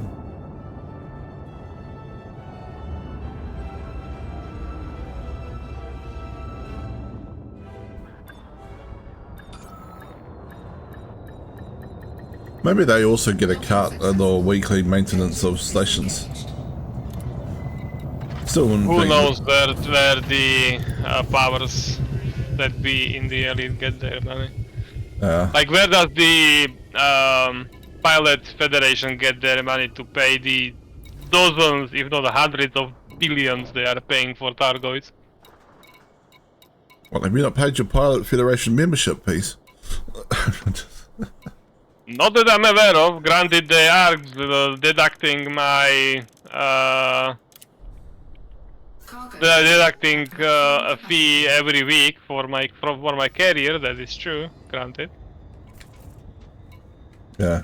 I Yeah. still don't think, even with thousands of carriers, that makes up the credits they are paying regularly for Targoid.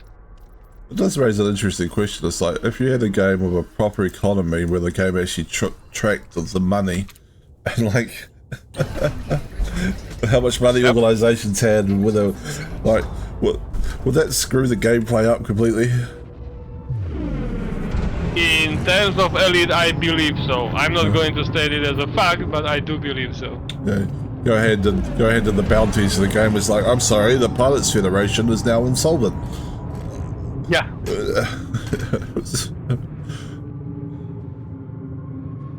Frameshift drive charging.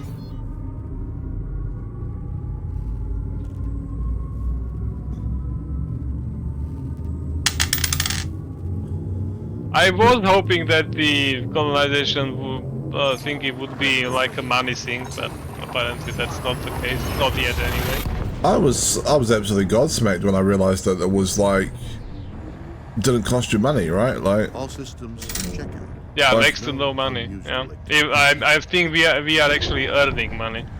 oh yeah, no,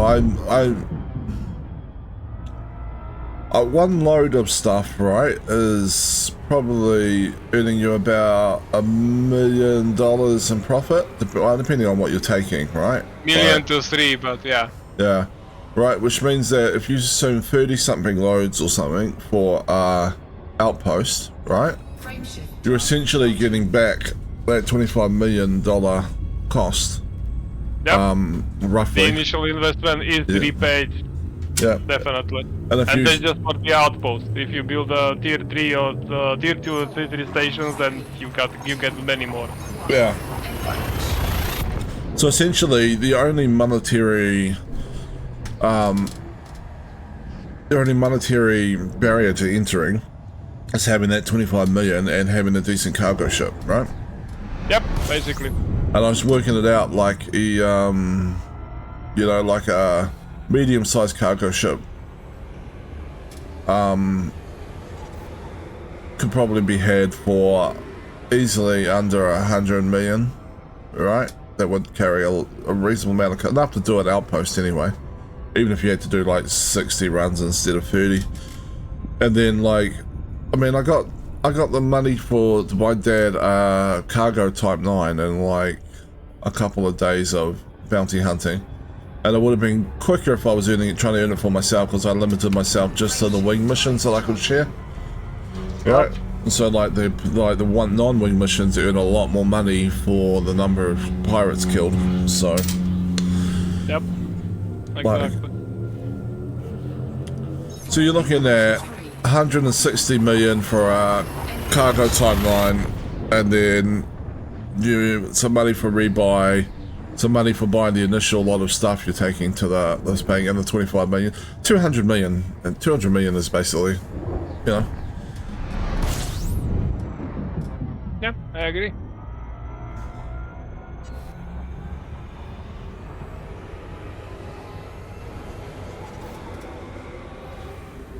Oh yeah, I still see people on the forums going, "Oh, I'm trying to earn enough money to get into the colonization thing." It's like, no, what are you talking about? Frameshift drive charged. Yeah, it's stupidly easy to get into. Yeah, just go do the colonization thing. You have enough money, I guarantee it. Yeah, basically.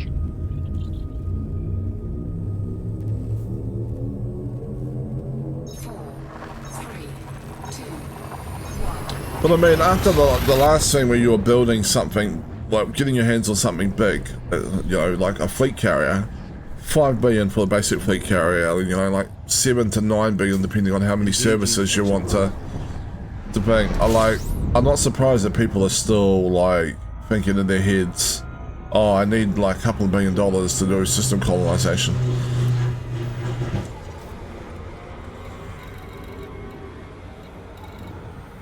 I'm actually, I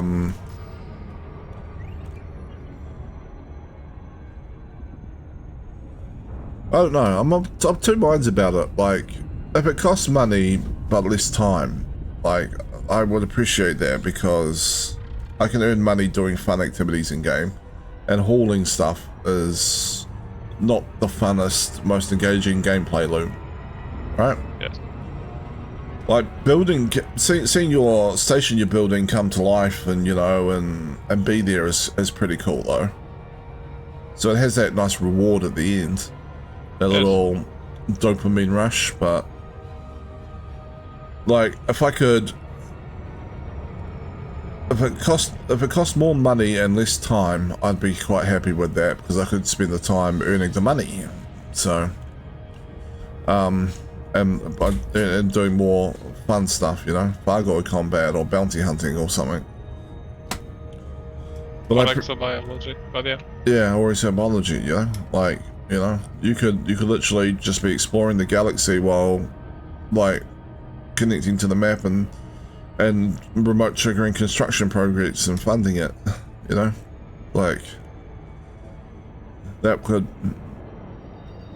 would be cool, right? As if they sort of untangled this mechanic a little bit from having to be present and hauling in order to get it to work.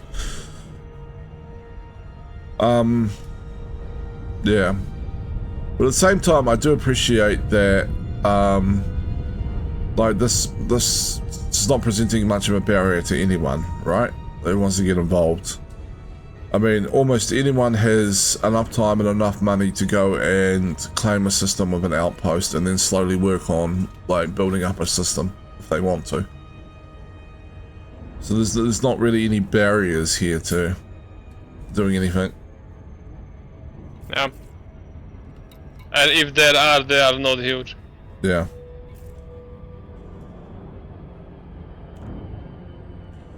It's like, if you got time to play the game, then you've got time to build an outpost inside a 4-week time limit. Like, I mean, Yep, very much so. the two of us together are getting through more or less about an outpost a day, kind of thing.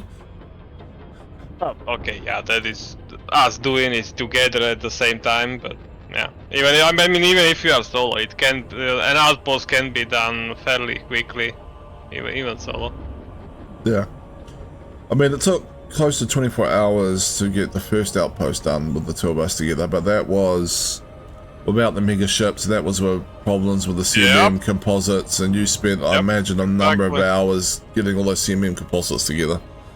Exactly. And then yesterday, now it's even easier. Yeah. Yesterday we did what, 50% of your outpost, and how much whatever was left in mine, 30-40%, I guess, in one stream. So that was more or less the equivalent, close to it, with a whole outpost in one day, or in one like 5 hour stream then I session. finished the 40 something percent in a few hours. Yeah.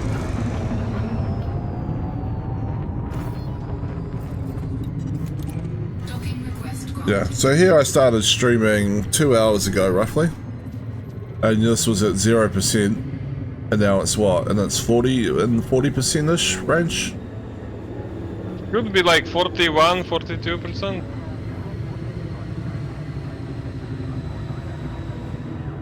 Never mind, 36%. But we are both about to deliver, so Yeah, it will jump. It'll jump. Yeah.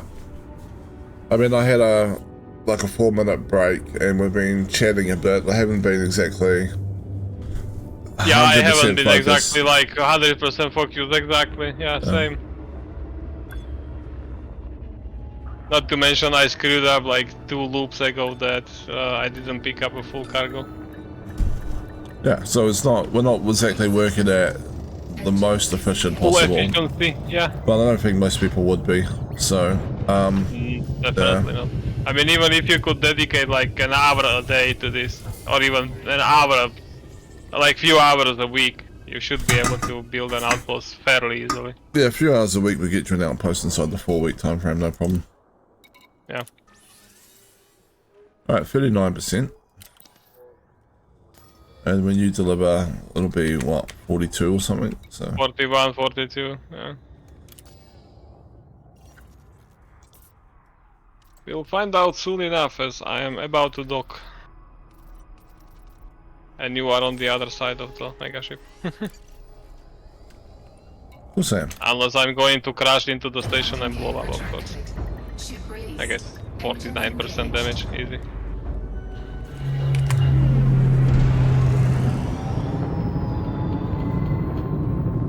Survivable.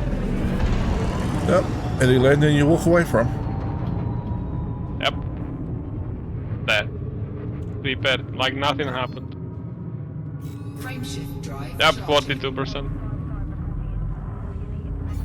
In less than 2 hours, with not peak efficiency. I feel like I picked up that phrase, any landing you walk away from like some TV show from my dad's era when I was a kid. Must be, because it's fairly known even in this part. 18 maybe? I'm curious now. It's making me think that there was a TV show where some people keep landing stuff Confirming exit point on but badly. Any landing you can walk away from.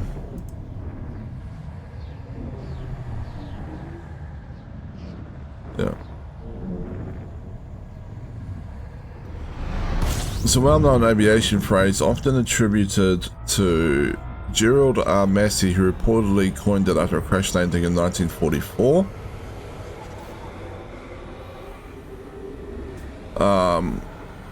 What else is there about it?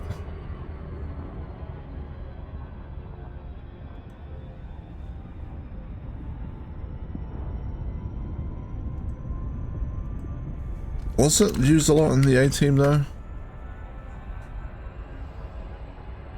I don't know, I only seen a couple episodes of A-Team.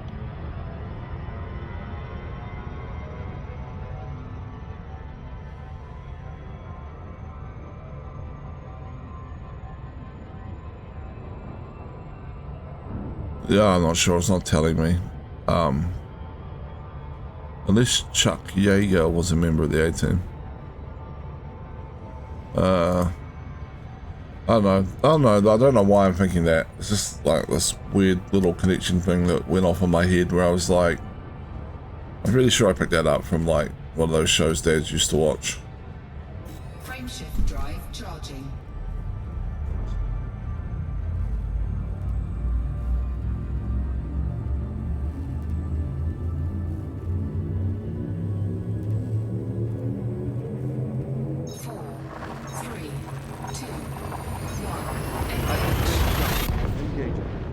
Alright, back on task anyway.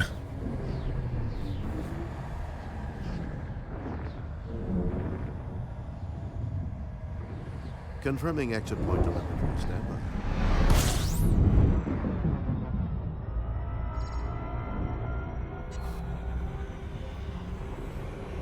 So what do you think the chances are that someone's hanging around trying to steal your system before you when you finish this? If we finish it on stream, did you want to do the whole I hand in the last thing and you're just... I think I will be ready in the small ship, yes, but I'm not too much worried. Fair enough. Like, if you were a streamer that has hundreds of viewers, maybe, but... I'm sorry, but like 2 or 3 more people than apart from me are watching it. Safety via obscurity. Which is probably the motto of how FDev is developing things. And we haven't actually told anyone on stream what the name of the system is that you're going after anyway. It has been shown at this point, I've seen it several times, but yes, I agree. Someone could work it out based on the information shown on stream, but... I mean, even if not, I already said that the system is like 15 point something light years from the system I last colonized, so yes, it wouldn't be that hard to find out which system I'm going for. If they really wanted to snipe it, okay, fine, whatever. Like, I won't cry about it. Yeah, I don't think it'll happen. I think you'll be fine. Yeah, me too.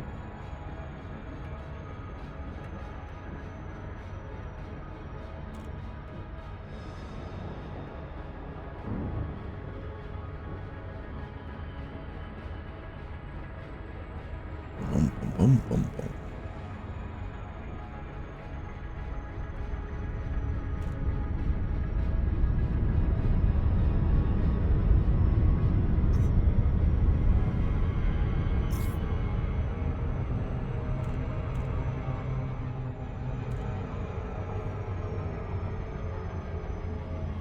Oh, the pilots in the system are doing rallying cries. Doesn't it? Civil unrest. Our enemies would take our freedom. Don't let them win.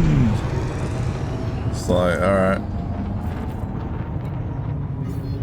Calm down. You're literally a pilot in a spaceship. You can just jump a system over and you'll be fine. Yeah, but what if he has family here? Get a bigger spaceship. Take them with you. Oh. Okay, fine. Granted, if you get the Anaconda, you can probably house several generations in that, but, you know. Yeah. Without the in-laws running into each other too. You reckon you could put a small passenger cabin in a Sidewinder and take a few I mean, family you members? can, but... the chances of running into in-laws increase exponentially. Granted, you don't have in-laws, but you know what I mean. Yeah. Well, nor do I, to be perfectly honest. Well, I mean, I have a partner and she has family. We just don't have that much to do with her family because, you know, they're not the best. Sure. Yeah. They don't have to go into detail. Well, it's not like you remember a family. There's some of the more extended family are quite nice, but they live quite far away, so, you know. Yeah. You don't get to interact with them. Yeah. Which I guess you are somewhat glad about. You interact with my family a lot more than we interact with hers. And my family can be annoying, but, you know, like... I mean, everyone can be annoying. Yeah. Cargo hold at maximum capacity. Even I asked him. Even I can be annoying sometimes. So if I ever am, please tell me so. I will waffle. Engines engaged. You're fine. For now. I am relatively thick-skinned, right? Like, so it takes a lot to irritate Bad me. enough. Which I think is something that kind of naturally happens when you get a bit older. Like, you know, Probably. you see these... I don't think we're done on things yet. Oh. Sirium composites yet, so it should be fine. Just realised I wasn't tracking stuff. Like, as you get older, you get more experiences, like when you like had an argument with a friend and then later on you've like talked it out and you realised it was just a communication issue or something, you know, like, you know, different background experiences, interpreting a situation in different ways or something, and then you're like, you know. So after a while, you start to go and like, you know, like when somebody sees something and and it rubs you the wrong way, you start to learn how to look at it from other people's points of view, and then you don't get as annoyed by it. Nope.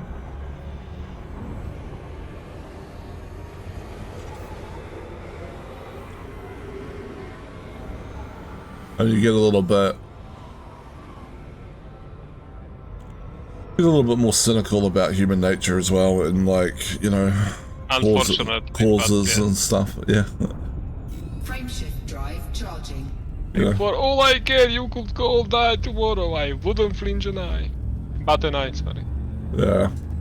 Or, you know, like, you know, one political party is making some promises, another political party is making some other promises, and you're like, well, neither political party is probably going to live up to either of those promises, so it doesn't really matter. Like, you know, it's like,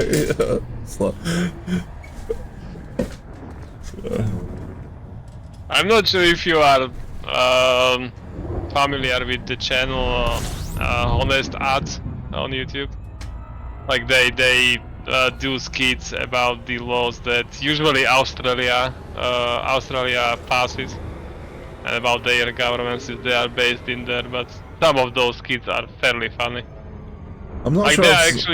They're actually talking about real issues, but you know. Yeah. But sometimes real issues can be absurd, right? In some ways, you know, like. Yes, but they are one of the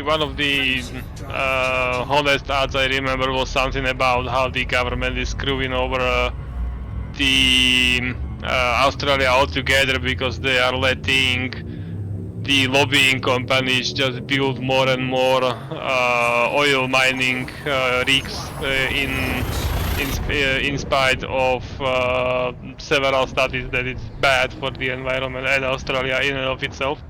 Yeah. Scanning for anomalies. Like that's a real issue. Like granted, they are making a fun of it, but still, it's a real issue.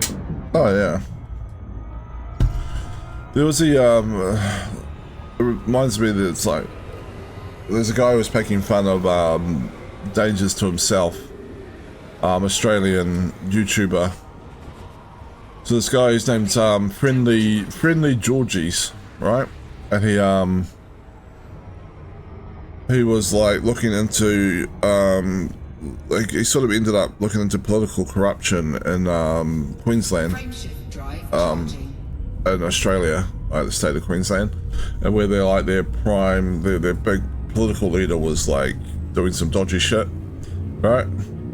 But he was like taking the piss like so hard. Like he found out this guy rented his own house out on Airbnb, so they filmed a thing where they were outlining his corruption, where they were actually filming it inside his own house when they rented it on Airbnb. Is within limits.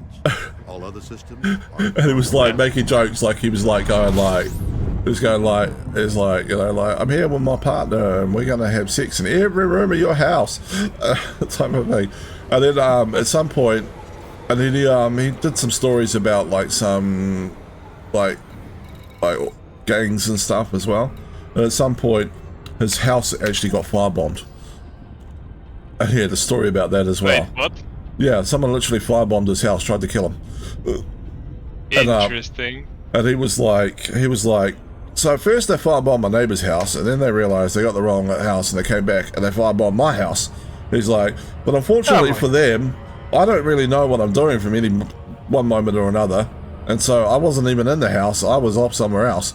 He's like, this is the best way to confuse your enemies is to have no schedule and no idea what you're doing from one moment to another. It's like, if you don't know what you're doing, your enemies can't predict it.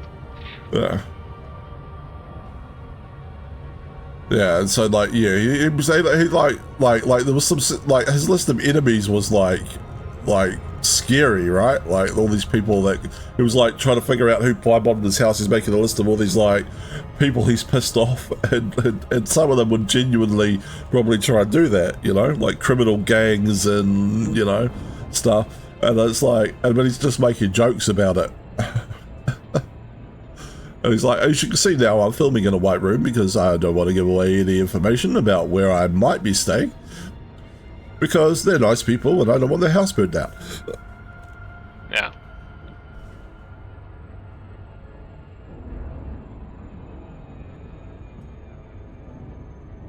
So yeah, like, you know, some shit over in Australia can get pretty real. There's also like, there's kind of an issue in New Zealand as well that's building up where like, so like Australia and New Zealand have a thing where like either one of us can go and live in the other country without needing a visa or anything, right? Like, so like I can just hop a plane, go to Australia, work there, stay there for several years. I won't be entitled, I'm allowed to work there and earn money. I wouldn't be entitled to any sort of social security or anything over there if I lost my job or anything like, right? But so you have these like New Zealand families that have gone over there and then they've like, you know, had kids. Their kids have lived in Australia all their life. Their kids get tied up in criminal gangs, and the Australian criminal gangs are a bit more hardcore than the New Zealand ones, right? But Australia has a thing where they can basically deport them. So they take these like gang members that get convicted of crimes, of serious crimes that are part of very hardcore gangs over there and say, well, you're not actually Australian citizen, your parents are New Zealand citizens, you're a New Zealand citizen, so we're deporting you to New Zealand, you're not welcome back in Australia. And basically send hardcore criminals that have gotten that way because they were raised in Australia back to New Zealand. And we don't really like that much. There's not much we can do about it. Not much we can do about it though.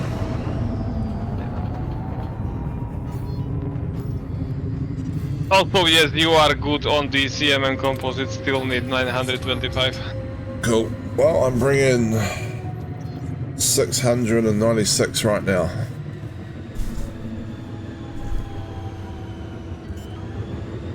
Something broke, because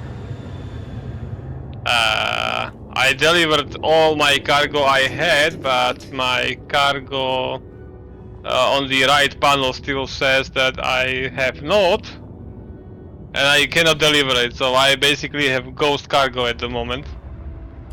Can you, and like... nothing I can do about it. Can you jettison it or something? Maybe that'll clear it from your ship's inventory.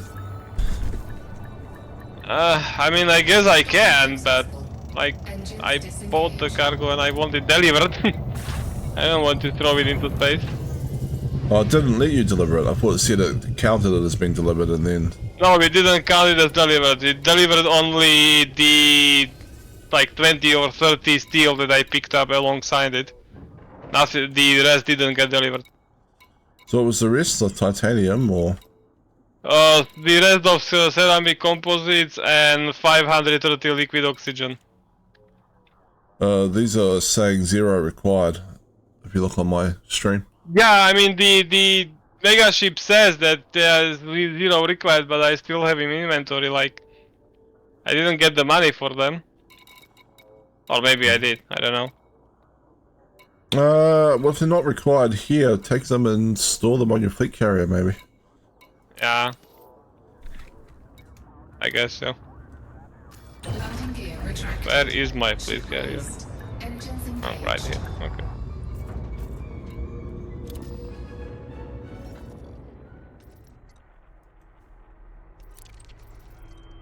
Also, they were still required when I got here. So, it counted them as delivered, but didn't remove them from my cargo. Which would be great if it was CRM components or steel or something. I know, right? just keep handing it in. But yeah, no, it definitely removed the CMM components from mine, so there might have been just a little passing hiccup, maybe. Yeah, I guess so.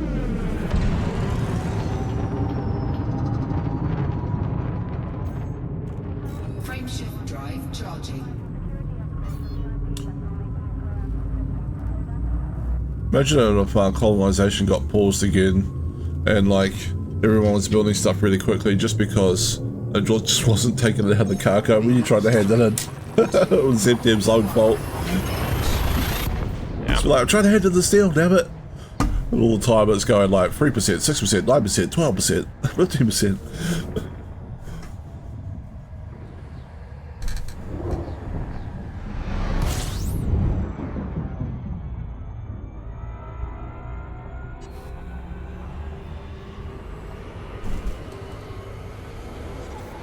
I mean, I would welcome it, but I'm sure FD wouldn't be appreciative. No, they might get quite mad about it. Critical. But ultimately, if they leave it in your inventory and you're trying to get rid of it, I mean, out of their own fault. Frameshift drive charging. Kind of, yes, but it becomes your fault once you exploit it. Or well, take advantage of it. But if then, I was just trying to clear my inventory. 4, 3, 2, Yeah, I didn't notice I delivered all the cargo I needed. Sorry about that. Yeah, I didn't notice that delivering the steel and titanium had got me from like 10% up to 50% completion on my outpost. I was just focused on this one thing, you see. It's not my fault at all.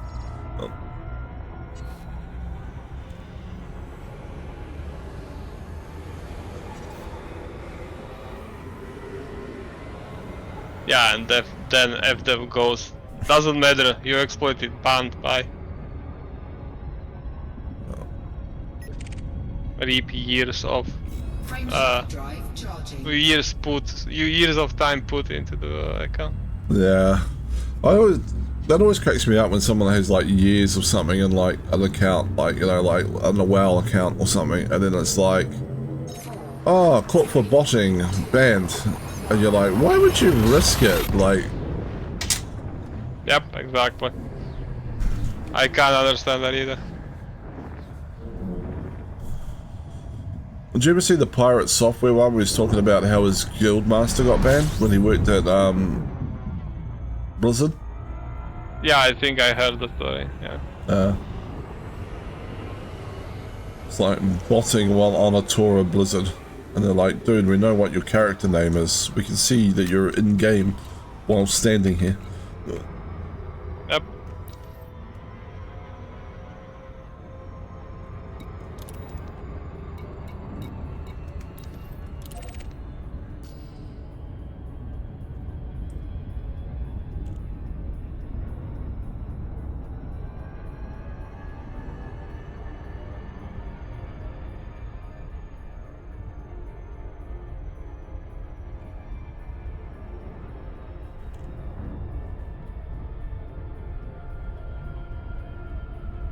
Alright.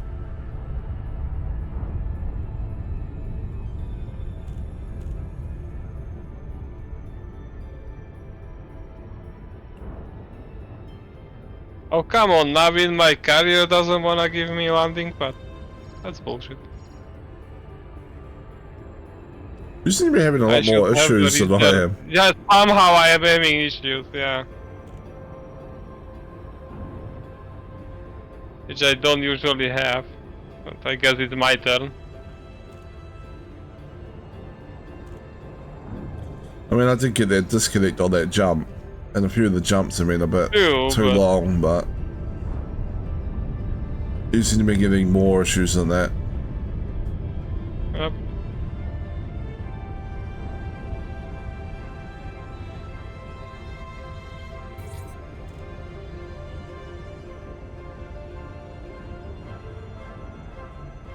Oop. Jesus. Did I get that in time?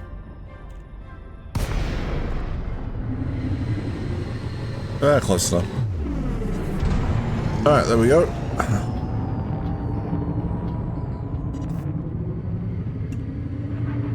Fleet carrier, let's go. Oh, not fleet carrier, sorry. Mega ship. How close are we? Come on. Closer. Boost. That never goes wrong. And I cut her. 30 seconds later, eject. Docking request granted. That you can go fast. You just can't stop. Exactly.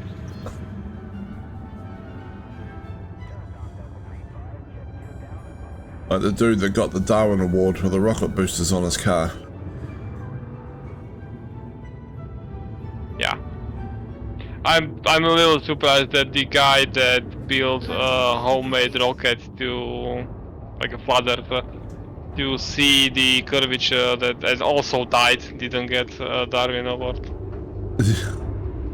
I know, I feel like the Darwin that story. I feel like the Darwin Awards have sort of gone very quiet. Like, Well, there is a lot more dumb people dying, so I guess so. Docking successful. Engines disengaged. there are some great Darwin Award stories, though. I do Yes. love some of them. Also, if you even want a laugh, let's see if it still exists.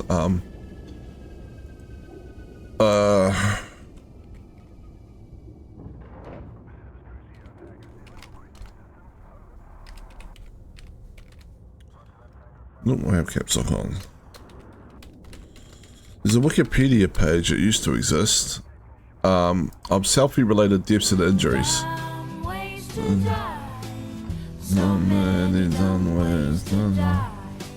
So starts in, yeah, so it goes back like over 10 years. And some of them are fucking hilarious. Like, I shouldn't laugh about people killing themselves, but like, sorry, some of them are just hilarious. Yeah, I get it. Yeah, I'll put it in thing for you. I haven't looked at it lately, so I'm gonna have to check out some of the more recent ones at some point. I'll put it in Discord Yeah. for you. Not that it's hard to find anyway, but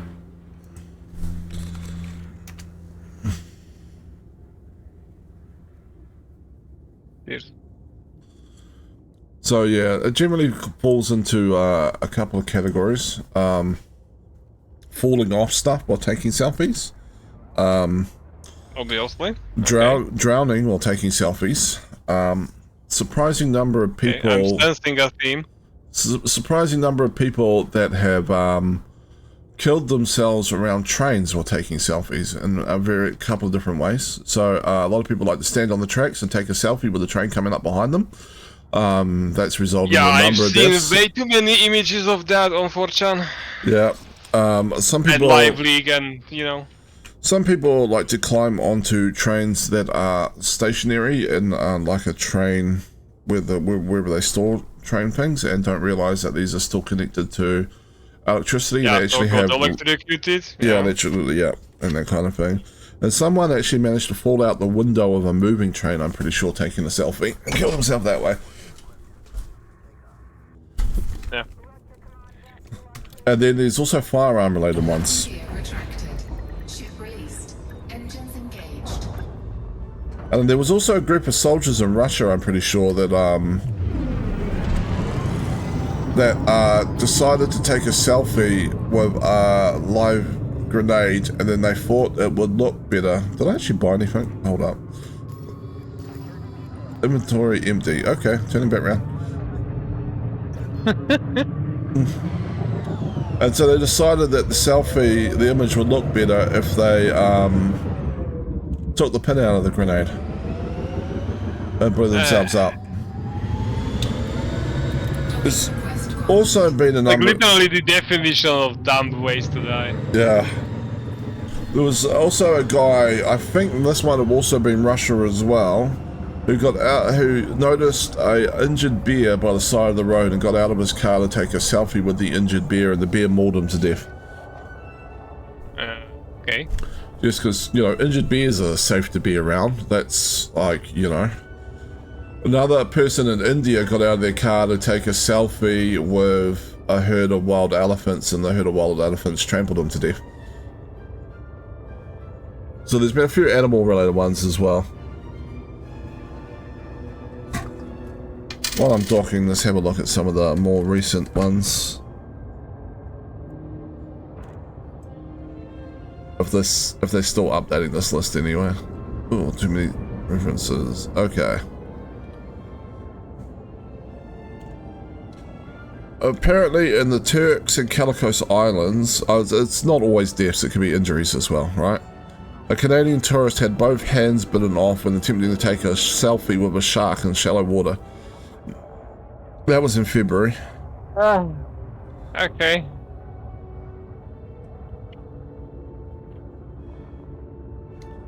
Do you skip the self-preservation seminar? Yeah.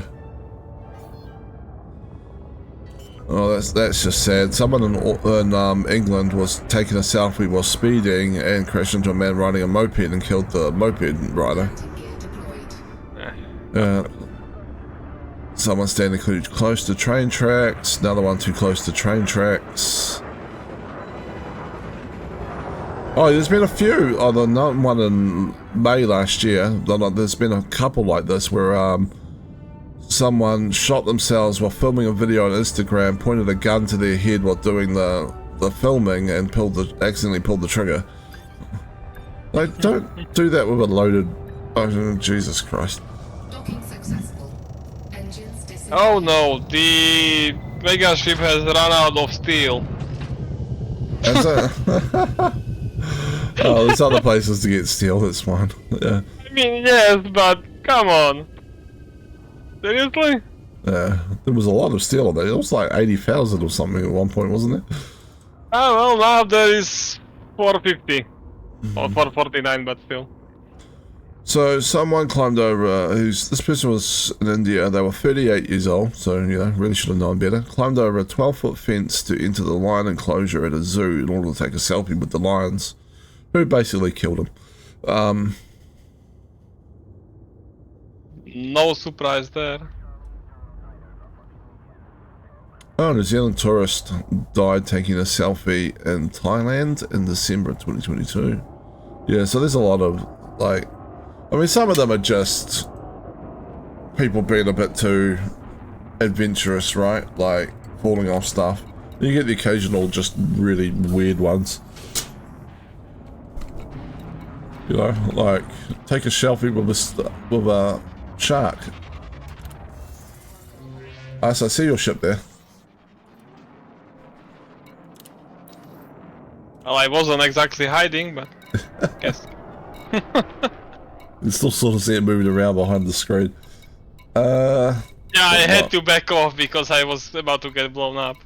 Does your thing tell me how many CMM composites are still needed? I think it's 300 and something. 229, I believe. Let me double check. Yes, 229. 229.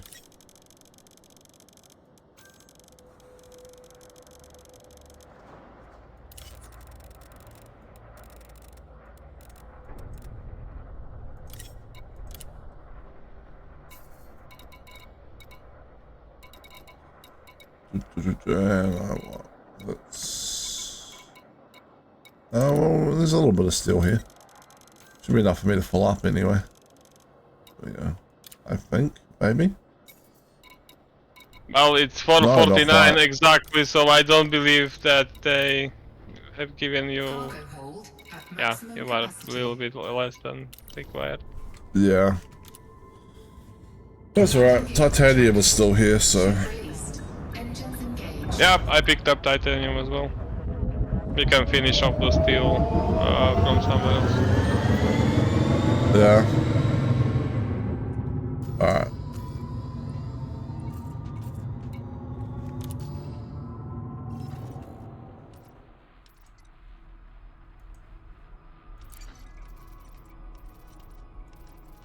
Bookmarks.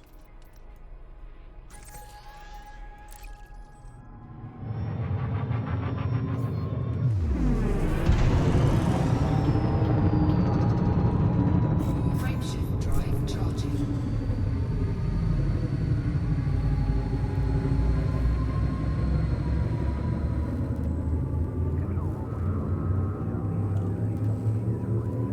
off we go. Oop. 3, 2, 1. Graveshift. No anomalies detected.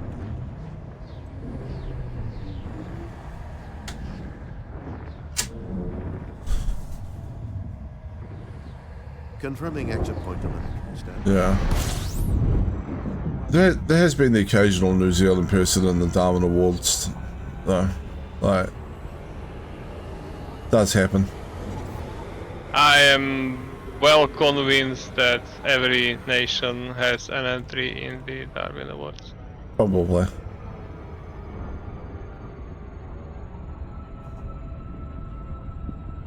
Frameshift drive. I think the last one I remember from New Zealand was, there were some girls playing in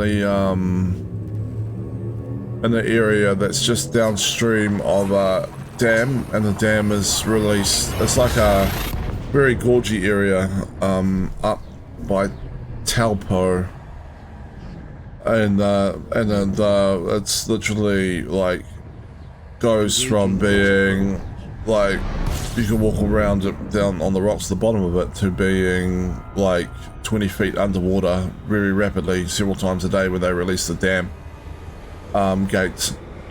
And it has sirens, and as well like entry points to it are well like warning about this, and yeah, and they were just playing around down there and the sirens went off and they tried to get out, but they were Frameshift drive didn't, charging. one of them didn't make it. I got a Darwin Award for basically playing in the area that dangerous, more or less. They were teenagers. I think that she was like 17 or something like that. Navigation. And the only other one I can think of before that was someone, I think, tried to go down Baldwin Street in Dunedin, which is the world's steepest street, arguably. I think technically lost the crown to someplace in Ireland and then won it back based on a technicality around the measurements. So it's either the world's steepest street or the world's second most steepest street, and they decided to go down it in a wheelie bin, and it didn't end well.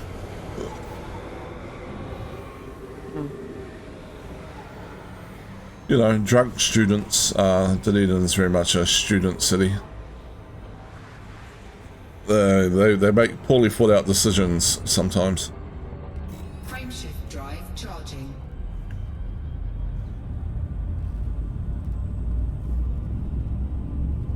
Yeah. Also, I looked up the Darwin Awards on Wikipedia, and kind of funny but expected statistic. They have a statistic as for how many of the winners, quote unquote winners, of the Darwin Awards are there based on gender, and the guys are winning by considerable margin. Oh yeah, I expect that. Yeah. Yeah, Yeah. as I said, expected. It's almost 90% guys compared to women. Do I remember any woman-related ones from the Darwin Awards? I think I do. I am surprised you remember anything from them, but sure.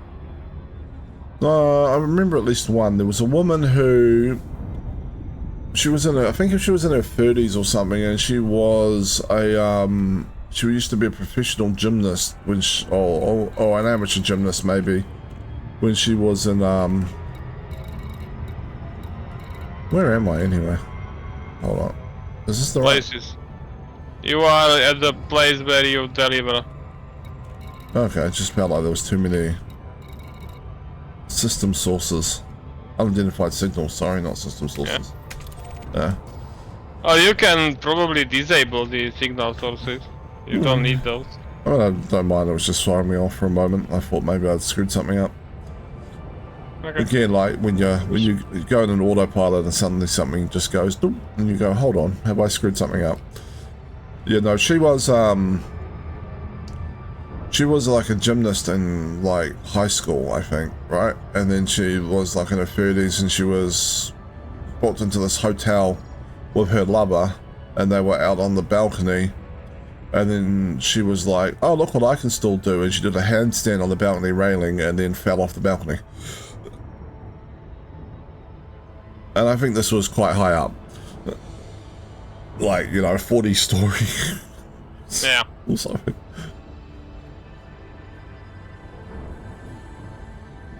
And I mean,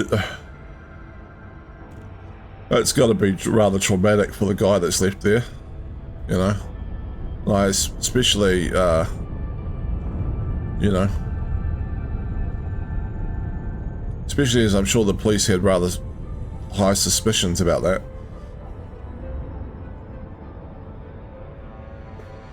I would if I was a police officer. Couple checks into a hotel, woman falls off balcony. I'd be like,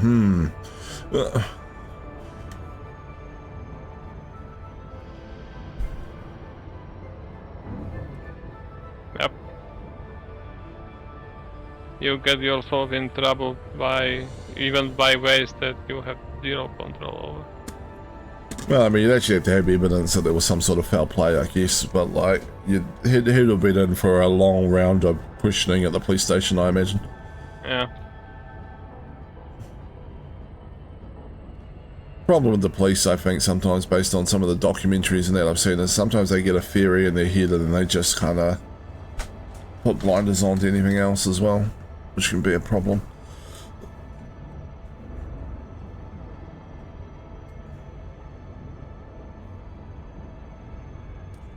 So there's these documentaries where the cops are going, we know it was this person, but we just don't have the evidence. And it's like, if you don't have the evidence, how do you know? You might have strong suspicions, but you don't know. Yeah.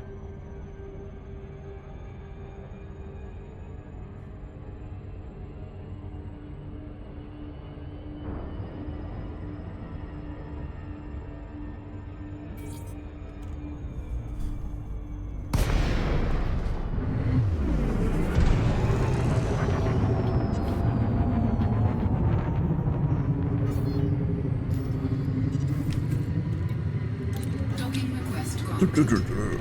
Colonization ship. Hello. Hello. You would be on the other side, I guess. I'm guessing so, yeah.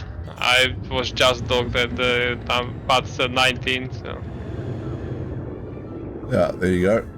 At the corner of the frame. Landing gear deployed. Sneaky. I get pad 1. First place. Such disrespect. Me that owns the colonization ship gets 19 and you get 1. Yeah, you don't own the colony ship. I'm though, going like, to- It's kind of loaned to you for the moment. Yes, I do. Disengaged. So I'm going to pick up low quality steel. Just for that. I mean titanium, whatever. You know what I mean. That's fine. Alright, so we're 53% and it's just steel and titanium left. Yep. Alright, what I might do is I might just go and head to maybe Malay. See if I can grab steel. I'm actually heading for steel too, so if you want to continue doing Titanium? titanium you can, or we can swap. Either one is fine. Okay, I'll go for titanium, that's fine.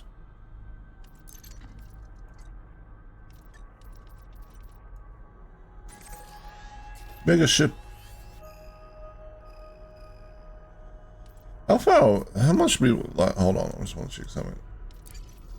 So, the jumps to the mega ship are free. Yeah, that's fine. It's only gonna be like one more jump. Retracted. Then going to Malay anyway. Engines engaged.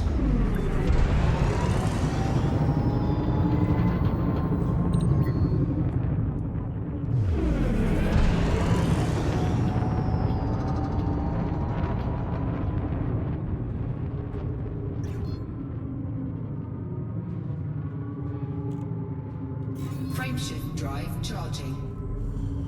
So, a little under 3 hours of gameplay with the two of us not being 100% focused and efficient is 53%. So solo that'd be 6 hours, 10 to 12 hours for a for an outpost, you'd only need to, what, put 3 hours a week into it? Make it in the 4-week time frame? Yep, Yeah, sounds about right. completely doable. More than definitely.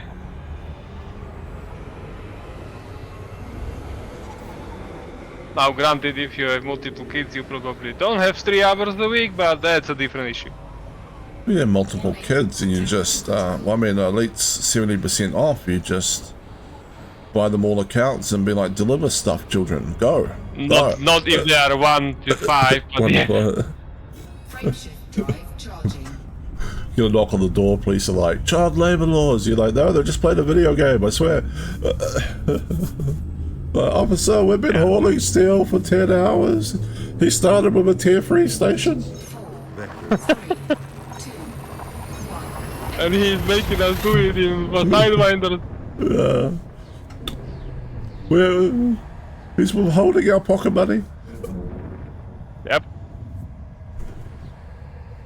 You get pocket money with the station that's built, children. Go.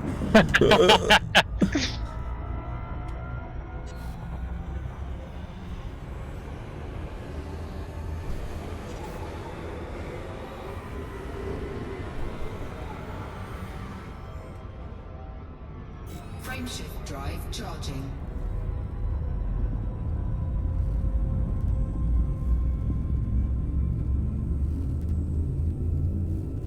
This made me wonder about, like, that kind of thing, right? Like, because you got, like, people that do make a lot of money from playing video games. Does that fall under labor law protections if you're making, like, a 14-year-old grind? All systems check out. No unusual activity.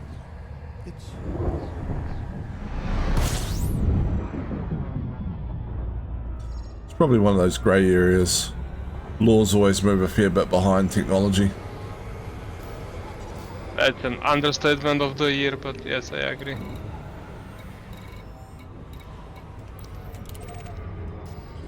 And then you get, like, the politicians that are making the laws, and sometimes they just don't understand the technology involved. Yeah. Like, I remember... Not to mention they are making laws that they can't even have the possibility to understand because it's something so new and they are 70 plus. Yeah. But yeah, good luck explaining that. I remember watching a climate scientist trying to talk about climate change to, like, a US senator who was, like, 75. And he was trying to describe the stuff, and the senator's like, but how can I still breathe the air then? And it's like, that's not what... That has nothing to do with climate change. But yeah. Yeah, the climate change scientist was just absolutely flummoxed. He was going like, but that's, what are you talking about? Like, that's nothing.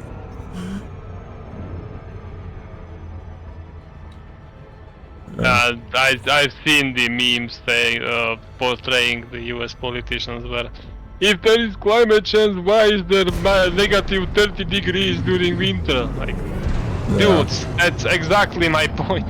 It's supposed to be minus 60. I mean, it would have been 30 years ago. I mean, it's not just US though. Like, I remember watching a video. No, it's not someone limited to US. No, that is remember true. someone doing a video. Someone was showing the New Zealand politicians debating whether or not they should allow Uber, right? Well, because Uber was already in the country, right? But there was but the Uber drivers didn't have taxi drivers needed a taxi driver license and stuff, and Uber drivers that wasn't big enough. So trying to figure out what the legislation would be, and someone was describing the process of Uber to them, and they just couldn't get their head around the idea that it wasn't a taxi. They were like, but if if it comes to pick me up, how does it know who it's picking up? It's like, well, you requested on the app. But how do I tell the car coming is the Uber one? It was like, well, the app will give you a description of the car. they just weren't getting, they were not getting it at all, right? Like, they were just, they thought it was like flagging down a taxi on the street. And they're like, how do I flag down the Uber? And it's like, well, you don't need to flag down the Uber. You've ordered it via your app on your phone. Like, just, yeah.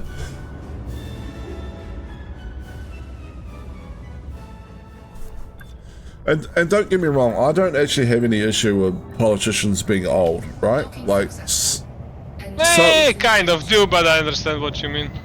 like if they're old but they're smart, right? Like, you don't have to be an expert in something. You just got to be smart enough to actually listen to the experts, right? Like, you know, so you just like go out and ask the experts, the people, and then you can base stuff off that. Like, you know what I mean? Then you get the conspiracy theories, which sometimes get proven correct, that the experts get paid by the lobbies, and there goes the truth. Yeah, so you got to be aware of that, right? You can't just rely on like the one expert type of thing, right? Yeah, but when you are 70, how do you decide which one is the honest one and which one is not? Capacity. It doesn't even have to do anything with age. How do you decide whether the scientist the expert that you are listening to is telling the truth or is not being influenced by anyone else?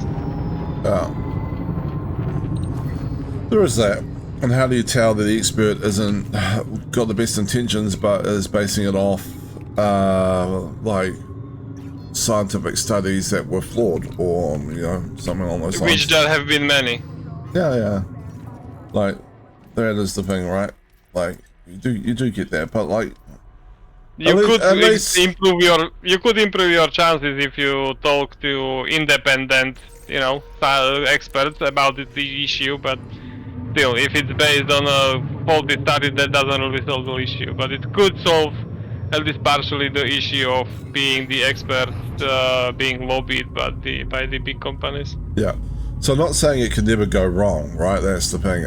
But it's just like, it's like no one in politics is going to understand every aspect of everything, right? You got to listen to other people. No one anywhere is going to understand everything, but yes, continue. Yeah. That's right. Yeah, right. So like I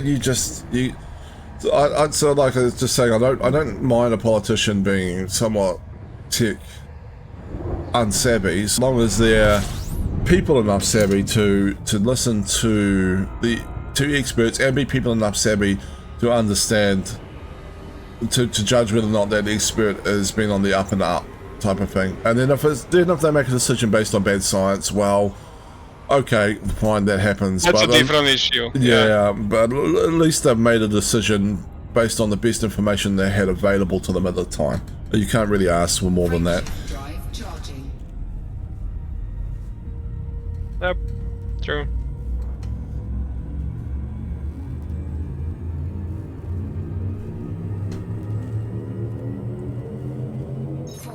Which would be... But I don't know, you just get so many politicians that just seem so incompetent at everything, but they have no desire to recognise that and no desire to like seek advice. You know what I mean? Like, yeah, I get it. Obvious orange politician stands out, but there's been others. Yeah, there have been many examples. Yeah, Brexit is a good example of where, like, you know.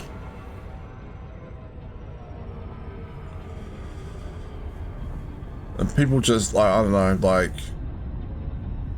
people just, they end up playing into the hands of the people that control information that want something. Like, I don't think so many people were confused about Brexit because they're, not entirely because they're dumb, right? Like, I think it was just, like, often with politics, somebody wants something and they got the ability to put out disinformation and people just buy it. Yeah. Hull integrity is within limits. All other systems are at normal levels. Well, that's politics for you, and guess that explains why I don't like it when it goes into shows I'm watching. Granted, different kind of politics I mentioned like an hour ago, but still. Yeah. And when I like it when it's in shows where, like, the characters are interesting and the show's designed around the politics. That, yeah. But, like, I mean, that's not a real life scenario, right? Like, most of the time it's not. yeah, like when every character in the show is smart and witty and stuff, and then you compare that to real life politicians, and you go like, no, this is a fantasy. You know, like, Yeah, I heard a pretty good quote on this one. Like, imagine how stupid. Oh well, picture how stupid an average person is, and then realize that 50% of the entire world population is dumber than that. Yeah, right. And there's great examples of that, not even like from overseas or anything, from here in New Zealand. Like there was like back in, I think it was the 1920s or 1930s, there was a huge earthquake that damaged a city here called Napier. And Napier is on the coast, right? And basically, like the police and stuff started, like people were like, lots of buildings collapsed, like, you know, a huge earthquake. And then like the government and the police and civil defense and stuff started warning people that about a tsunami risk, right? They're like, big earthquake, could be a risk of tsunami. Hundreds and hundreds of people from Napier went down to the beach to try and watch the tsunami come in. Okay. I mean, this was in the 1920s or 1930s, so they didn't really like, you know, like haven't really seen tsunamis on TV or anything. They were like, "Oh, a big wave! That sounds cool. We should go watch that." And it's like, oh my God, Jesus Christ! Luckily, there was no tsunami. Yeah, it shows that people didn't really pay attention in school because this is some basic information. Yeah. And I highly doubt that they didn't teach what a tsunami is in the beginning of the 20th century. No, I don't think they did either. I think it was just a lack of information. They were just told, oh, you know, watch out. You know, there's on the water something cool's, you know, something's going to happen. And they're like, oh, I'm going to go see what this is. You know, it's like, but like, there's no sense of self-preservation there, right? You're like, should I go see what this is? Maybe it is actually dangerous. Maybe I should, like, you know, find a big hill overlooking the beach and observe from there. Yeah, exactly.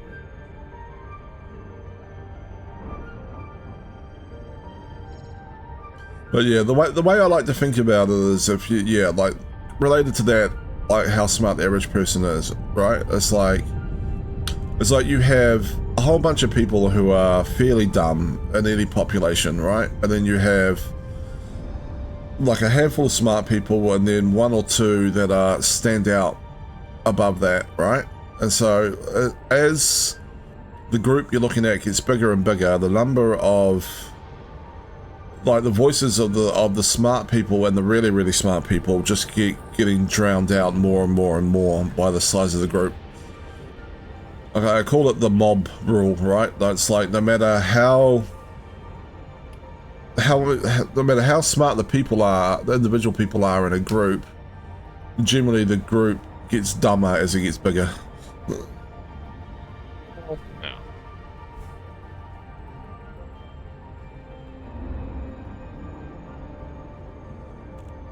I mean, in theory, these smart people should be in leadership, but that also doesn't work because the smart people are pushed out of leadership because people want the dumb people in there because they want to agree with them. Yes, and they want to and understand people don't them. and people don't like. Okay, I turn Asian apparently. They then don't like that they are proven wrong, so they pushed out the smart people. Yeah. And also, like, if you get someone like Donald Trump, right, and he's talking to his population base, right, when he's running, you know, he's saying stuff like, oh, there's an immigration problem, so I'm going to build a wall, right? Simple, easy to understand solution. Doesn't fucking work, but it's simple and easy to understand. And people go, oh, you know, like, instead of talking about weird border immigration policies that we don't understand, he says he's going to build a wall. We understand building a wall. That seems like it's a good idea. That'll work. And it's like, so sometimes people just elect leaders that explain stuff in a way that doesn't confuse them, but that doesn't necessarily mean that the solution they're explaining is correct. I get what you're trying to say. Yes. Yeah.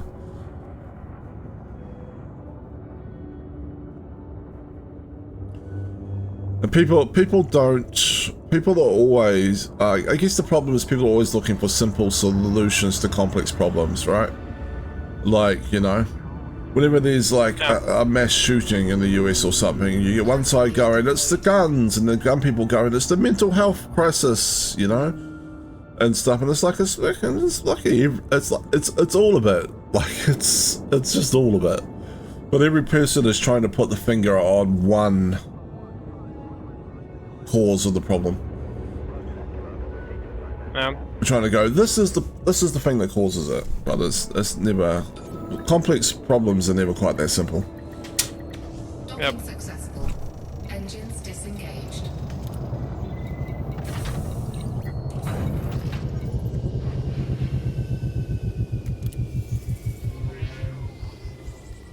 And people don't understand the scale of stuff as well, which is another thing I've noticed. It's more to do with like the people that like buy into like the flat earth conspiracies and stuff like that. Like one guy I remember... Yeah, people are dumb. In other news, water is wet. Yeah, because I remember one guy saying, well, I don't believe NASA when they say that the earth is round because all NASA's images are computer generated. And someone was like, well, what do you mean? That has so easy reviews that it's somewhat stupid. Like, okay, you don't believe NASA. Then there is the European Space Agency, the Australian Space Agency, the Russian Space Agency, and these countries hate each other. They would very much like to expose each other. So yeah, no, that happened. Yeah, right, I know, exactly. And it's like, did I deposit the stuff? Let's have a look. Oh, yeah, we're up at 60% now. It's nice.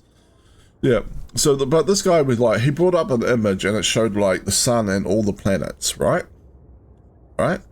And he was like, see, this is computer generated. Why can't I have a photo that shows, a real photo that shows the sun and all the planets, NASA?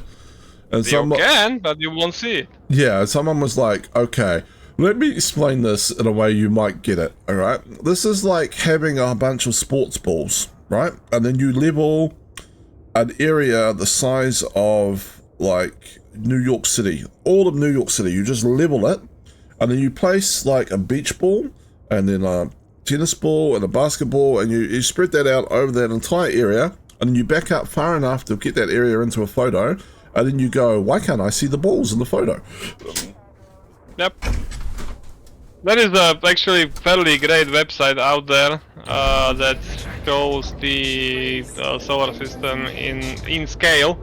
Yeah. Basically, it's a horizontal scroll, and you have to scroll for like hours and hours to get to Pluto. Well, let alone Pluto. Try these closer planets like Jupiter or Saturn. Yeah. Like, yeah, this is to scale. Have fun.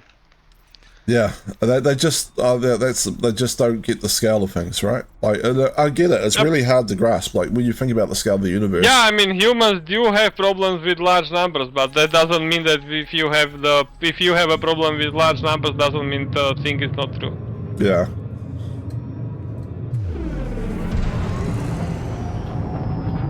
Better than all, incredulity doesn't count as evidence for something not being true. Yeah.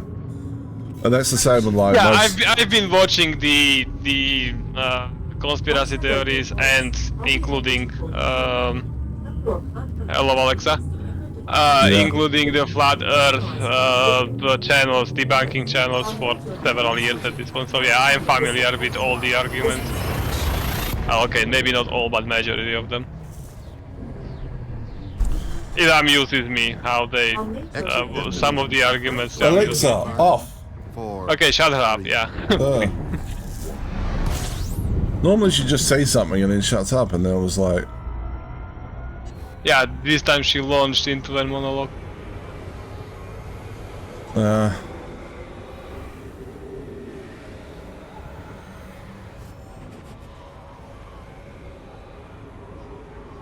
Warning. Temperature critical. Frameshift drive charging.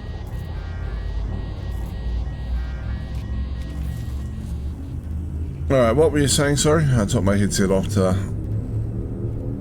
try and make out what the A device was going on about. The A does what? I was trying not to say her name. All systems. Ah, okay. No unusual. In case it triggered her Yeah, off. I wasn't really saying anything. That I was just saying that I have been watching the debunking channels for several years at this point, so I'm familiar with most of the talking points. Have you ever That's seen... all I said. Have you ever seen, there's this Australian comedian called Jim Jeffries, and he had a late night show in the US for a little bit. I'm not sure if it's still on or not, to be honest. I don't think it is. I am familiar with... Well, I know about him, but I haven't watched him in quite a few years at this point. Yeah. He had a thing where he's looking into conspiracy theories, and he got a whole bunch of different conspiracy theorists into a room to discuss their conspiracy theories with each other. That was quite funny. Yeah, I heard about that. I haven't seen it, but I heard about it.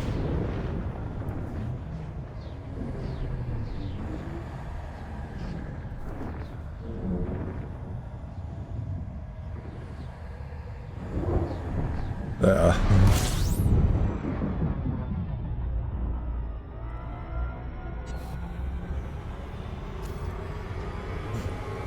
But yeah, no, it's quite interesting.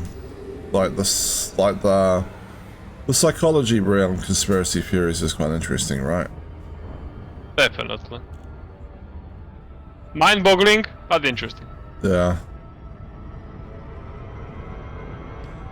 And you're right. That's one of my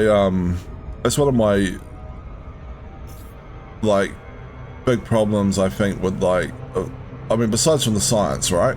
Because the science doesn't work. But on the flat Earth stuff, right? One of the things that instantly would dismiss that in my head is that, do you know how many people would have to be involved in that conspiracy? You know, like all the scientists of all the nations, and then apparently there's like people in boats patrolling the ice wall in the flat Earth model and stuff, right? Like, so all the people in those, like, it's just doesn't work. It's so against human nature. Exactly. And no one's ever been able to tell me like what the point of the conspiracy would be. You know, like, how does it make someone money or power? I did hear arguments into that area of conspiracy theory, that they are keeping all the resources and wealth from the areas beyond the ice wall to themselves, so they keep it in reach. Which actually kind of does make sense, because that actually does happen in the real world. But yeah. I thought the ice wall was supposed to be, you know, like surrounding the edge of the No, flat it Earth. is, but Yeah. the elites can get past it to the lands beyond, or so the conspiracy theory goes. All right. Sometimes, not always. But yeah, no, I get it. It's the same with NASA and the moon landing. Like, it's basically what I just said earlier. Like, there is NASA and there is the Russian Space Agency. These countries hate each other. Yeah. They would expose each other very gladly if something were to be not true. Yeah. Any more questions? And it's also just Figma scientists in general, right? Like there's two ways to make a name for yourself as a scientist, right? One is to, you know, discover new things and push that kind of thing, and the other one is to like look at scientific studies and like disprove them, right? Like you can disprove stuff. So it's like this idea that like what conspiracy theories often have, that all the scientists are cahoots with each other. It's like, no, that's not how it works. Like if there's problems with things, like other scientists will be looking into that and trying to like get themselves published, disproving like earlier studies and stuff. Yep. That happens all the damn time, you know. They like go, oh, this study had like flaws in its methodology, or we like didn't have enough technology to like detect this other like thing that was happening. And And that's the other thing. Like, okay, you may be able to find flaws in a theory, one of the theories that is talking about the issue that you are a conspiracy theory about. But then you ignore the several other scientists, not even scientists themselves, but the sciences as a whole that support the argument against your conspiracy theory. yeah, Landing gear retracted. Ship Like, it's a fairly common issue if... Okay, I'm sorry I'm bringing up Flutter so much, but I'm just familiar with it. There is the common problem with they have, the Flutters, that...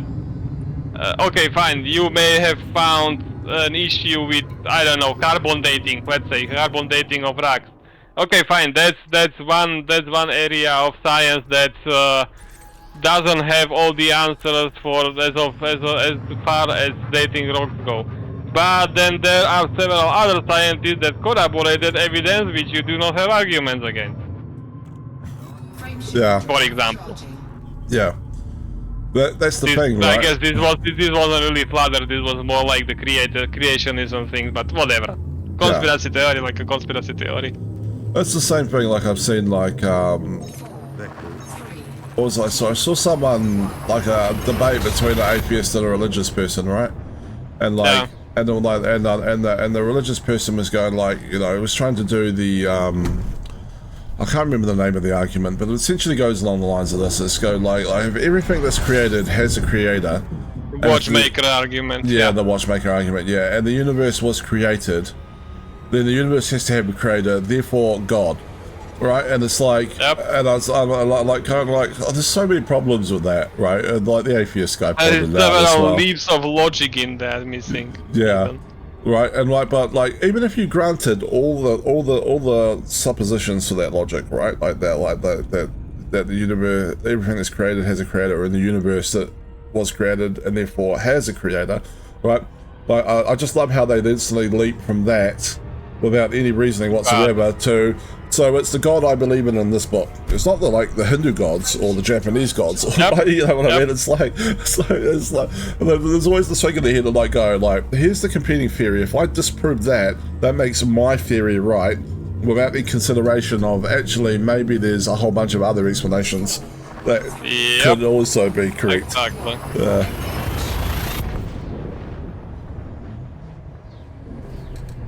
Yeah, that's pretty much exactly what I said. Yeah, Yeah. I agree. Yeah. Yeah, they like very this or that, you know, X or Y type mentality going on.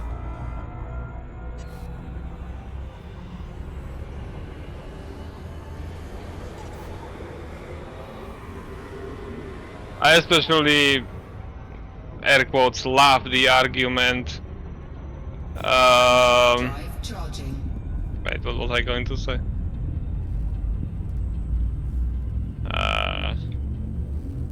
Okay, it ran out of my memory again. Sorry. The name of the argument But or the No, the situation that I was going to explain that would explain the argument, but I forgot what I was going to say. that's right. I'll come back to you at some point. In several days when it will be unimportant, but yes. Yeah. But yeah, there are many arguments for things in many Yeah. conspiracy theories that are just so easily disproven. It's a little stupid. Yeah, it's just about like a lot of people that believe it, like they just don't believe like the proofs against it, right? They're like, oh no, that's part of the conspiracy theory, you know, and you're like going, oh my god. Yep.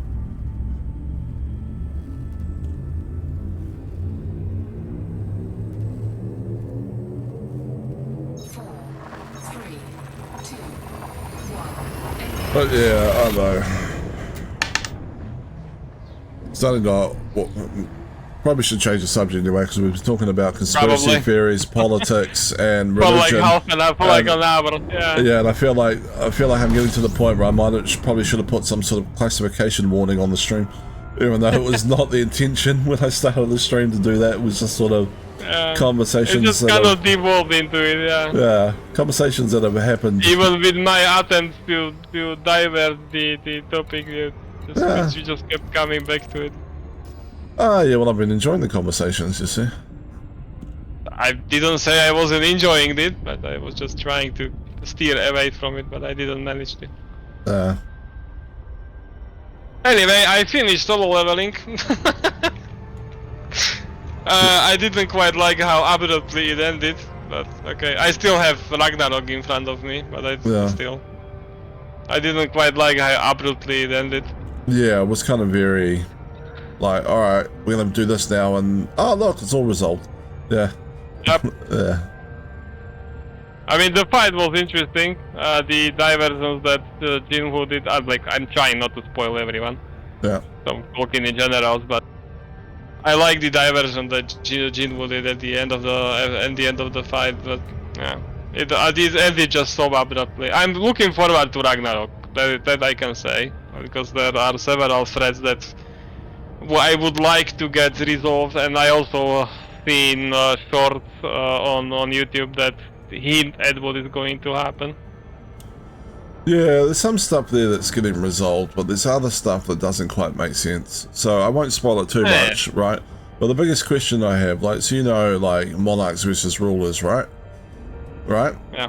So the biggest question, as you start reading Ragnarok, is the biggest question I have is, like, what are the rulers doing? The scenario, like, they just don't seem to be in the story anymore. Like, at least as far as I've read it, yeah. So I'm like... then again, they got what they wanted at the end of the regular series. Like, the monarchs are dealt with. Then they can just fluff off to do whatever they wanted. Yeah. No, but I think the events of what's going on in Ragnarok would actually concern them, and I just haven't seen any sign. Like, maybe it'll get explained at some point. Like, is that still ongoing? I think it was based on a light novel, so you can read the light novel, which will tell you the whole story, which I haven't. But the manhwa is still ongoing. Yeah. Oh, okay. Didn't know that. So it's about 30. Without spoiling me. Okay. 30, 40 chapters or something like that. Then. Alright, fair enough. So it would still be, if it was a similar story to Solo Leveling, it would still be fairly early on, I guess. Mm-hmm. Gotcha. And it is, in many ways, a similar story to Solo Leveling. I mean, it's a tried and tested formula, why not keep it? Yeah. It's one of those ones where it feels like... You know those types of sequels you get where, like, the story resolves everything and then they decide to make a sequel, and then the sequel, like, resets things in some way, and so that you have to hit a lot of the same story points because they want them to continue to do the same type of story over again, you know, but with, like, the descendants of the people before. Oh, the big bag that was in prison got unsealed and has come back, and now the sons and daughters must embark on a very similar quest to what their parents did, type of thing. It's like, it's kind of like that, you know, it's like... Yeah. Sometimes you sort of like go like, okay, this again, but I mean, like, it's well done, and it's a fun story. Yeah, if it's well done, then yeah, it's fine. Yeah.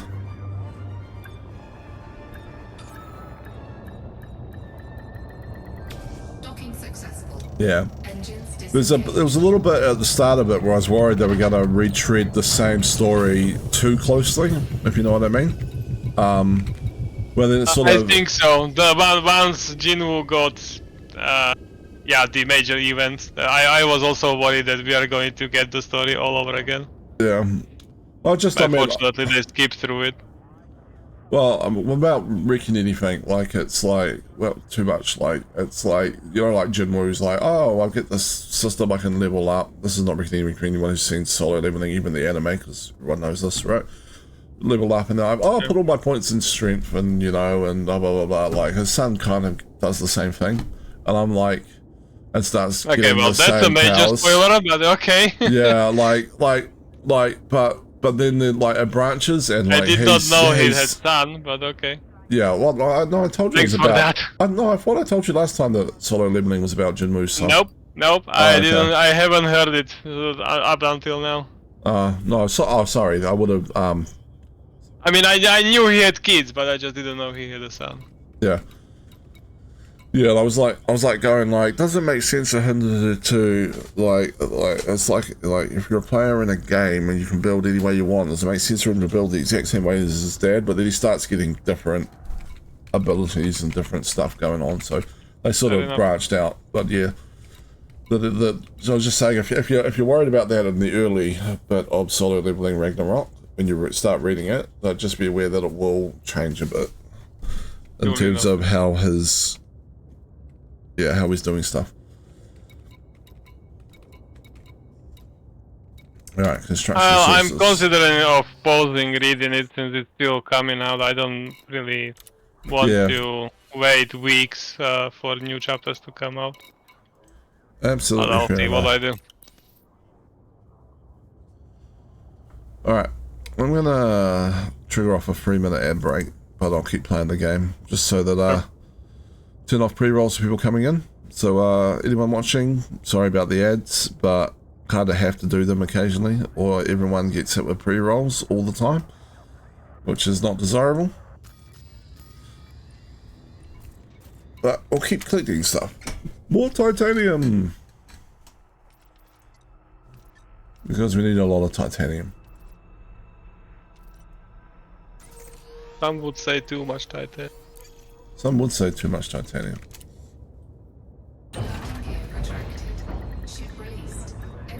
And by some, I mean me. Or any. No, I actually... Whoa, what happened to you? Did you disconnect? You disconnected for me. Oh, well, let's see who's in the game. I'm still playing. Well, I'm about to dock the colonization ship. Well, I think I'm still playing. Maybe just the wing got killed. Maybe. Hopefully. 3, 2, 1,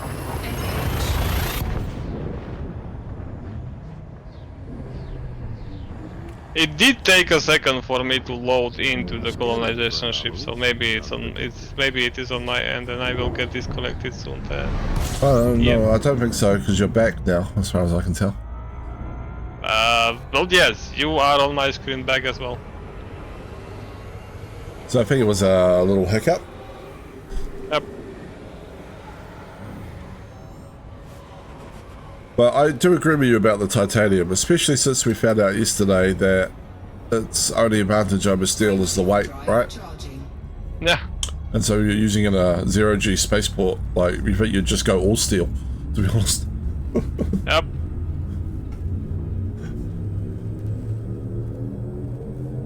4, Vector 3, 2,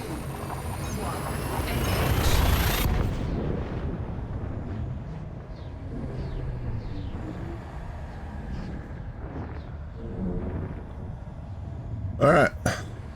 engaging exit protocols.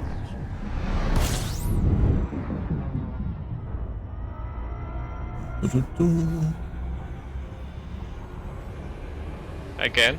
Yeah, I caught myself then.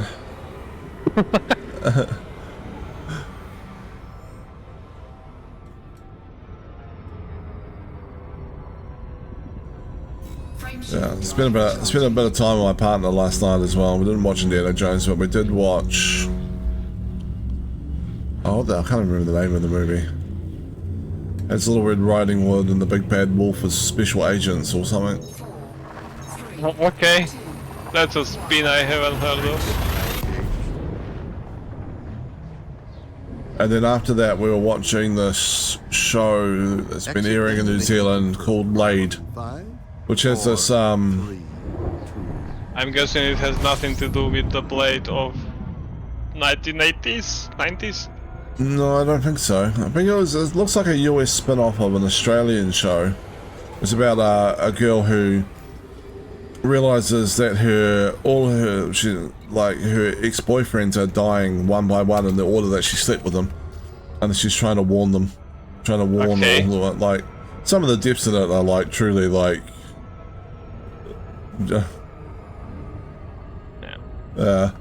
and she's trying to figure out what's going on and trying to warn them while also playing. She's also very narcissistic in some ways. Sounds like Final Destination. Yeah, there's kind of a little bit of that vibe to it.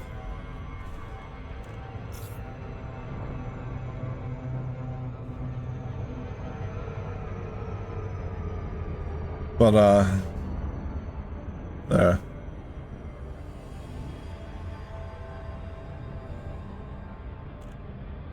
It's not the best show ever, but it does have its funny moments, and, like, also... That's all that matters. Sometimes. Yeah, I quite like the, sometimes I quite like the slightly gory kind of comedy type shows. Yeah, I can agree with that one. And one of my favorite shows on Netflix for a while was Santa Clarita Diet. Don't know if you've seen that. You've heard of it? I am very slightly familiar with the story, but I haven't seen it. Yeah, it's just got a very, it's got like the sense of humor in the show, like sort of like gelled with me quite a bit. Yeah, gotcha.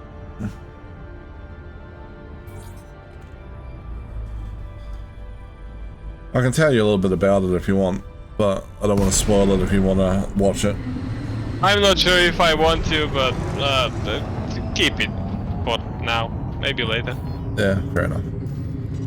Unless you have like some generics to say. Docking request granted. No, half of what I like about the show would be, like, to give you examples would be Spoiler spoilers. territory. Gotcha.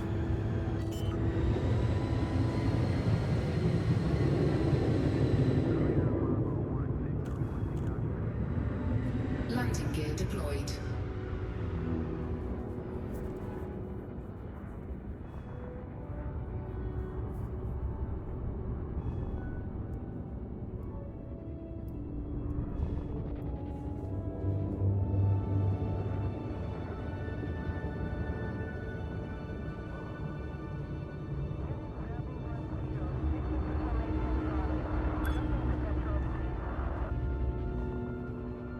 Boom, boom.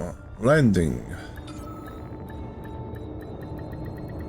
Docking successful. Starport Engines Services. Starport Services. I am here to rob you all of your titanium. Yeah. Yeah. It's kind of interesting, right? Because this is a ship owned by Brewer Corporation. So what I'm here to say is like, please sell me this titanium for this much money. Because I'm going to take So I it can sell it back to you in a minute. Yeah, sell it back to you for a profit and you lose out. Again, how is this company not bankrupt? I guess it has infinite coffers. But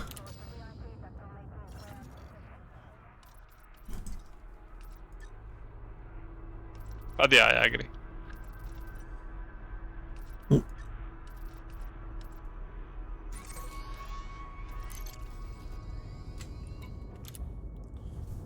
Landing gear retracted.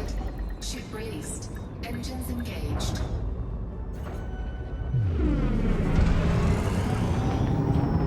I mean, there's no company in the world that would operate a mega ship like this to sell stuff back to itself at a loss. If anything, like the mega ship should be selling stuff for a higher price than what you get from it when you hand it into your colonization ship. And just relying on the convenience factor of having everything in one place for people not to care. Frameshift drive charging. Yeah, I guess companies evolved in the 1300 years since today. Yeah. But like, we don't need credits. Do you know how much of our company is out doing exobiology? Yeah. That's gonna hurt. Yep, that hurt. Oh yeah, look at that. Ooh. It went down twice. Yep. They crashed twice. Because why do it only once if you can do it twice? Yeah, why not? Especially in a row. Alright, landing gear. Well, I mean, if you're gonna crash, you have to make it dramatic, right? Like, Yep. Cannot let it be boring. exactly. 4, Leaving system. 3, 2, 1,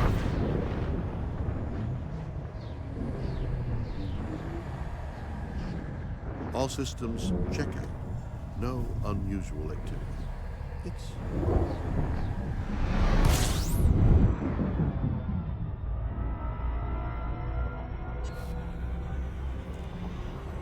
Boom.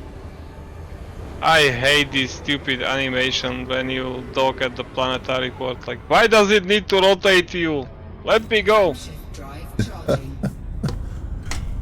Right, it doesn't do it at like fleet carriers and stuff. You can just like land and then take off again. Yeah, exactly. I mean, I get it in the starport. Like, if they want to point you in the direction of the exit. I don't know, planetary starport. There is no exit. There is only up. Or well, sideways, but you know what I mean. The big ringed planetary ports, you know, where you like all the things are in that sort of ring on the outside. I get that one. It's like it's busy and they want you to fly out. They don't want you to fly over the middle, and everyone flying over the middle. So I can kind of understand that one. But like some of the small settlements and stuff, like you just, you know, you go straight down on and there's nothing concerning there. You could just go straight back up again. Yep, exactly. Why do you need to bring me down and rotate me and let me go that way? No, just let me go, bye. Yeah. 4, 3, 2, 1, engage. And you can't even take off on your ship until they do it because they got you like electronically clamped, I guess. Yep.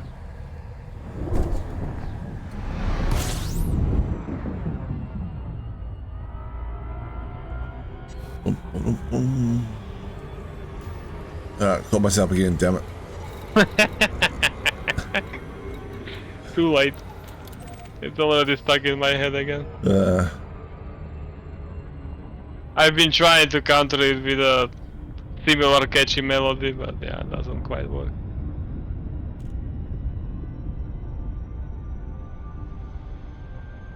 You'd think it'd be like the Star Wars theme song or something more in line with what we're actually doing, but... Nope, Indiana Jones. Yep. I mean, technically we are on an adventure. That's true.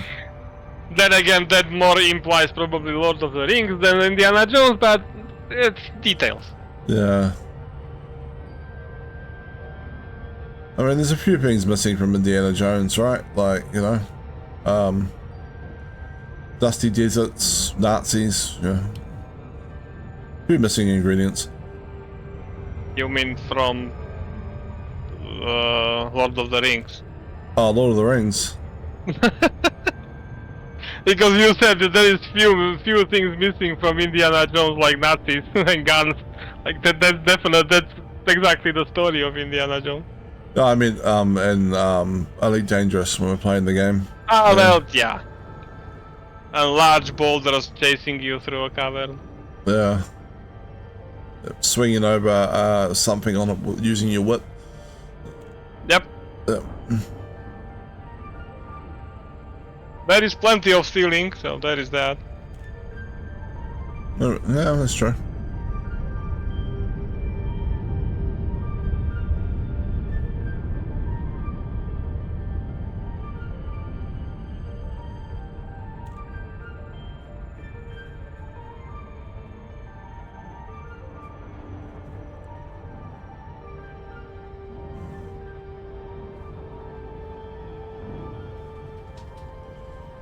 No, I never actually looked at the system you're in here after I scanned it. How dare you? I know, right? Oh, there you go. Yeah, I mean it's better than nothing, but Yeah. it's not something Only anyone. only 2 planets are landable. Yeah, it's not something someone would go after unless it was Yeah, definitely not. a stepping Unless it was stone. a transition system. Yeah. Yeah.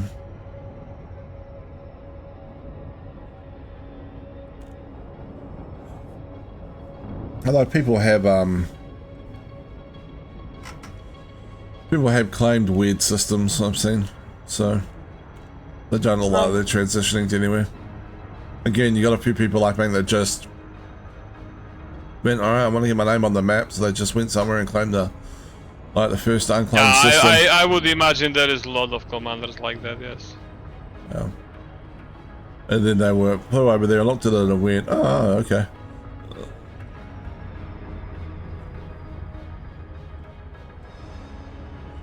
It's like if you want to build an empire, you have to have proper planning. Or just dumb luck like me. No, even I mean, you were scouting a lot before like weeks before it even came out, right? Like, Not even close. Literally a few days after it came out. a few days after it came out. But you had you had the system, and you had the first system you wanted in mind for a while, though, didn't you? Remember you telling me? Maybe a day or 2 before that, but yeah. Not long. Few days max. A few days, even that's better than me. Like, it came out in the morning, and like for me, and I was like, well, morning, I can't remember, it was Wednesday sometime, and I was like, all right, guess I'm gonna play the game, find the system. Then Yeah, you were like, then I coerced you into helping me. that's fine. Well, that was because originally I thought that like you wouldn't be able to claim a new system if you already were working on one until after it went fully online at the first day tick. So I thought if I claimed a system on the way to yours, then you'd be able to jump from mine, and then would be stuck until the first day. But then it turned out you could just claim again right away. So I mean, they could have been your system and then jumped to your Neil Neat system as. Yep. Yeah. But then I would have 7 systems or 8 systems, and you only what 2? Yeah. I 2 mean, and a half. at some point I'll have to stop and start developing the systems I've got. More than I have anyway. I mean, I developed the first one a little bit. Yeah. I mean, I still have construction underway in the first system I claimed. Yeah, I've got construction underway in both of my first 2 systems. I haven't done anything in the third one yet. Yeah. Which is basically a pirate system, so that kind of lends itself to what you're going to construct, right? It's like, what sort of satellite should I construct? Pirate satellite.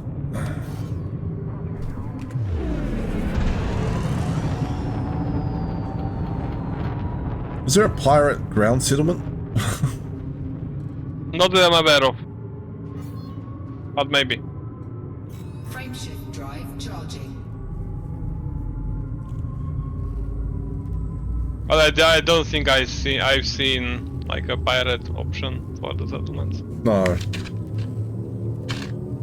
It's also kind of weird how you got so many different choices of types for like an outpost, but then when you go to like a tier 2 or tier 3 station, it gives you like 3 choices of like, you know, do you want a colony and I think it's like extraction or something, right? Or something else.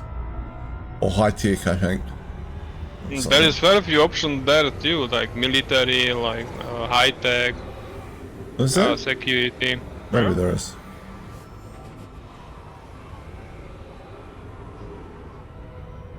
I mean, unless I'm misremembering something, but yeah. Maybe I'm thinking of the ground actual ports, not the Maybe. tier 3 space stations.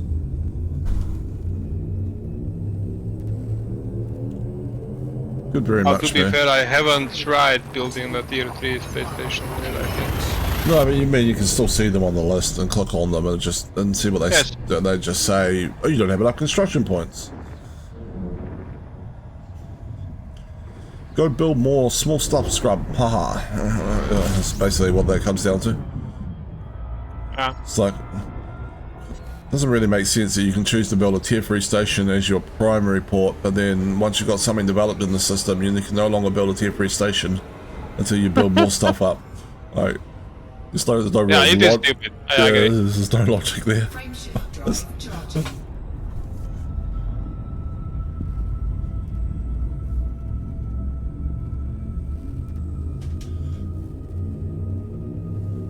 I figured originally when they were talking about having to build stuff up, right?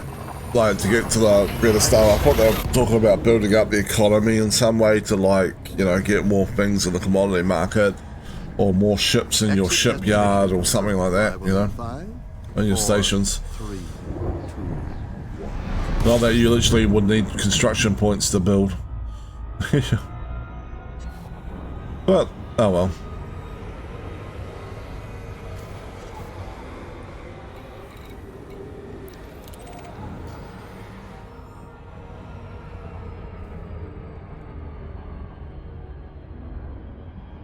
But I think I will wait a little bit with majorly expanding my systems. Kind of waiting for the FDev to make a decision whether they want to make, or well, keep the construction points not being shared across systems. Yeah, and they may find that they adjust the construction material costs and stuff.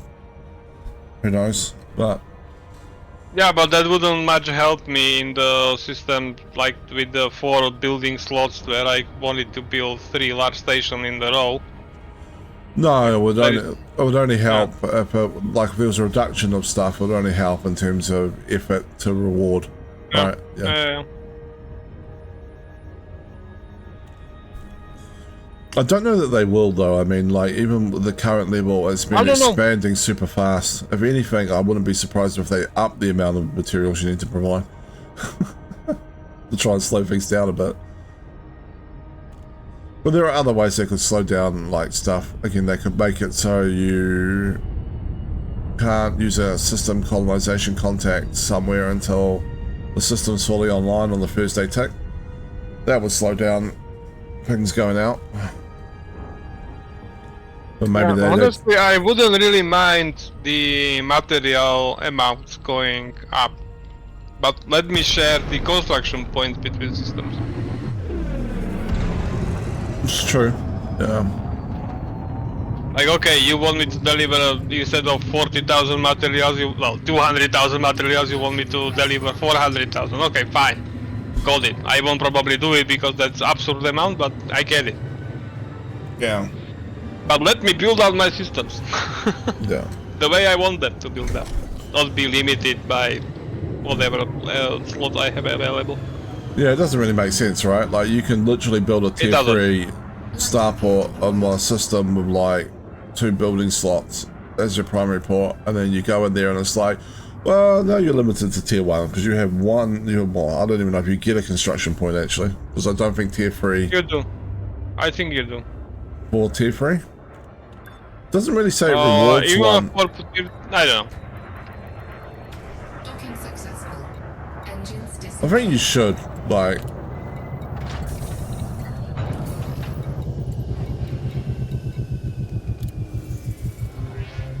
Like, I actually wouldn't mind it if, like, you know, building tier 2, like, outpost, or like a tier 2 starport, right? A tier 2, like a Coriolis or an asteroid base, awarded you a tier 2 point as well as a tier 3 point, right? So you could sort of keep ticking along on stuff.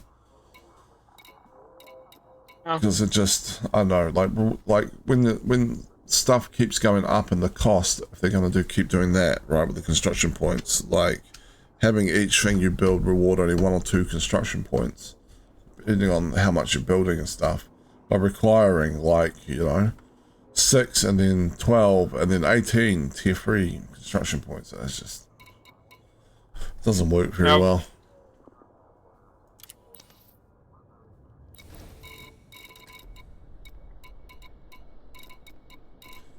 It makes me think that I'd either build a bunch of tier 2 stuff and no tier 3, or I would build one tier 3 as my second thing I build, and then not worry about tier 3 after that. Cargo hold at maximum capacity. Unless I had a really big system, I guess. I was developing it completely. Oh yeah. You know, like 40 bodies or something. Yep. There you have a lot of options. Yeah. Landing gear retracted. Ship release. And then maybe I'd build one extra tier 3 like thing. And then after that it goes up to like 18. Yeah, like at the end.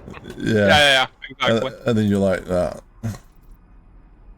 But you'd even have to do that, like, I mean, it's even worse, you'd have to do that before you built.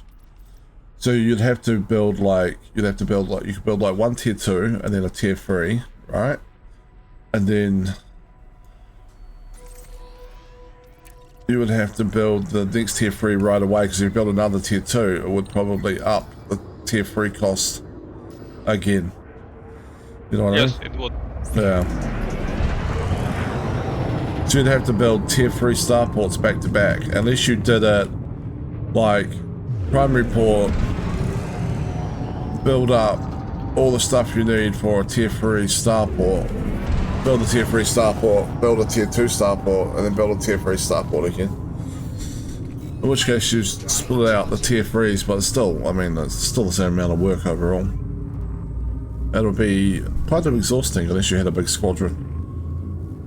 Or at least Very much so. to do it in any sort of reasonable time frame. Of which the definition will be a different one for everyone, but yeah, I get it. Yeah.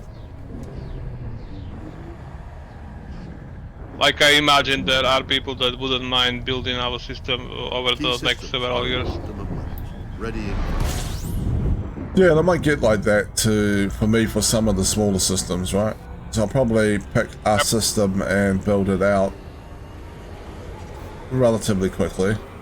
With some of the smaller systems, I might just have like a construction thing going on, and then I'll build out some other system, and then I come back and I finish that one construction thing and start another, but then focus on some other stuff, and yeah. I can see that happening.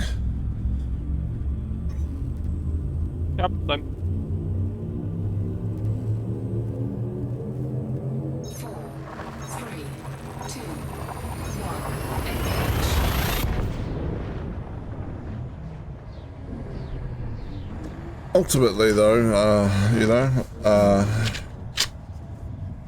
Scanning for another. the fact that they sort of give you all the time in the world to build anything after you claim the system sort of means that it kind of pushes you to claim a whole bunch of good systems and then worry about building them up after that, I guess. Yeah, it kind of pushes people to expand first and then double back to build out the systems, yes. Yeah. Frameshift drive charging. So I'm not sure if that's what they intended or not. I don't know.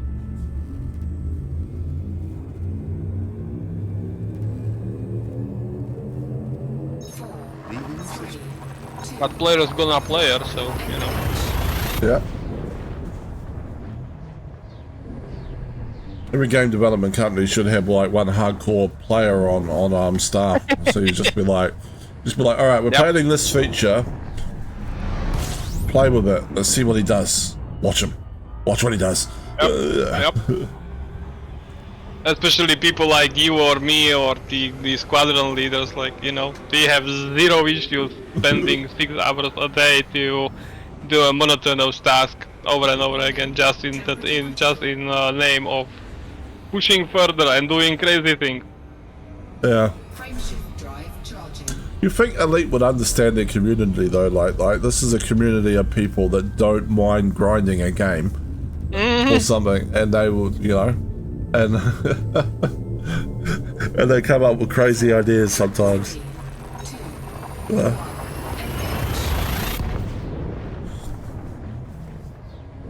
It's, I think what it comes down to in Elite is that because there's no overarching plot line, right? Like, but there's stories and events that are happening inside the universe. You know what I mean? There's no go here and do this to unlock chapter 2 of the storyline. Yeah, I get Type of stuff. Like, it appeals to people that know how to make their own fun in a game, right? Yep. That enjoy the sense of freedom of it, and if you give those type of people a whole bunch of toys to play with or new things to do, they're gonna start getting creative with it. Very much so. Best example of that is probably the latest Zelda game on Switch. Have you seen that? No. Twilight or something? Okay, so they created when Switch first came out. Sorry, not Twitch. They had a game, Zelda Breath of the Wild. It was great. Like, developers put a lot of effort into it.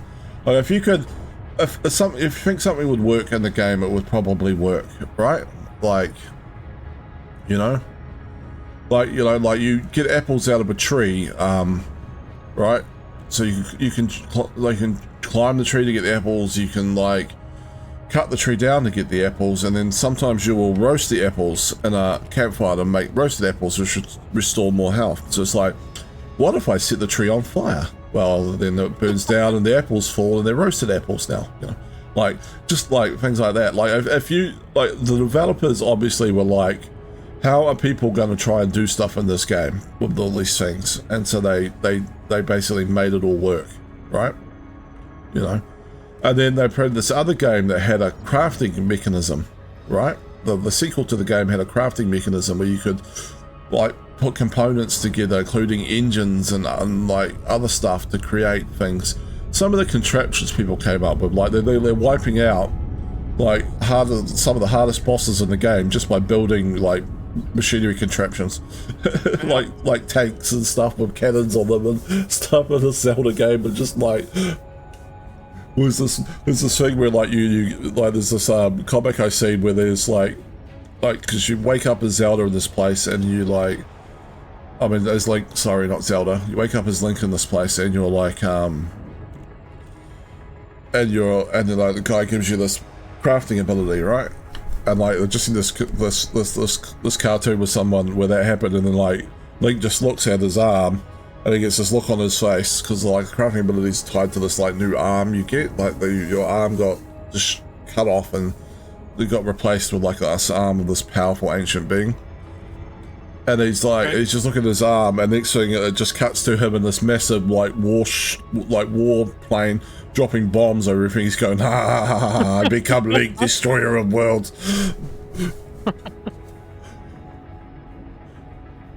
But yeah, it's exactly it's just, yeah, like, and I in that game I feel like the developers actually knew like their player base was going to do all these creative things. Yeah. And they went with it. Yeah, I mean, fairly perfect example of this is the game Space Engineers. Like in the first one we got rotors and hinges and so on and so forth. And they are building a second game, like a second iteration of the same game. And they have given people access to like early builds, and like they're calling the vertical slices of the game. Like the game doesn't have all of the features that it will eventually have, but here have fun, go. And that game doesn't have hinges, rotors, anything. What the community did within few days of the vertical slice being released, I've seen a video of a guy that made basically the inner workings of how like the car engine works, like, you know, the shifts and all the gears, without rotors, without hinges, without anything. They just made it work. Yeah. It's like perfect example of what you just described. Yeah, yeah, yeah. You give up. We don't have this ability. Doesn't matter. We're gonna make it work anyway. Yeah, yeah, yeah, yeah. You give a player base of thousands of creative players a tool to like do stuff, and they like start doing weird shit with it.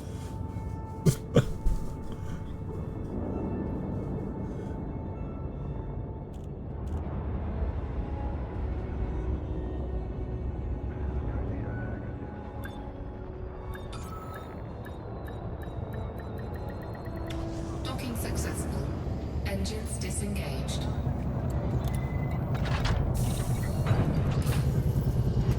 Instruction services. Oh, already at 80%. 83% now. Yep. Landing gear retracted. Ship released. Engines engaged. If we hurry up, we may be done before 1 AM. Or 1 PM for you. 17% in half an hour. It's pushing things a little bit, but we'll try. Hence the prefix, if we hurry up. Uh, We absolutely do not have to.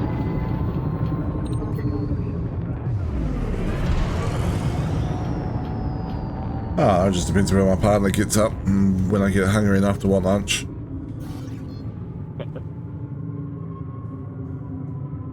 But I mean, even if we don't quite finish it on stream, I imagine you'll just finish it anyway and claim the next system. At this point, it would be shame to leave it almost done.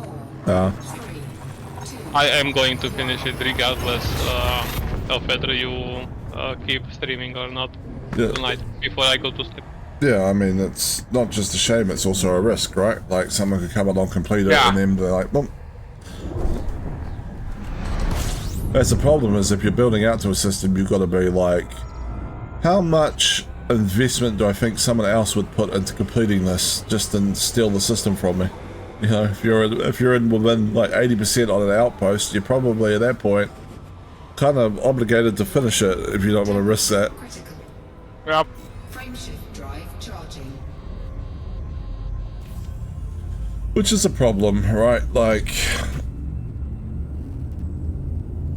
one way they could fix that, maybe, and also slow down, like, colonization if it's moving too fast, is they could possibly make it so that only the system architect could access the colonization contact before the Thursday tick where it first goes online.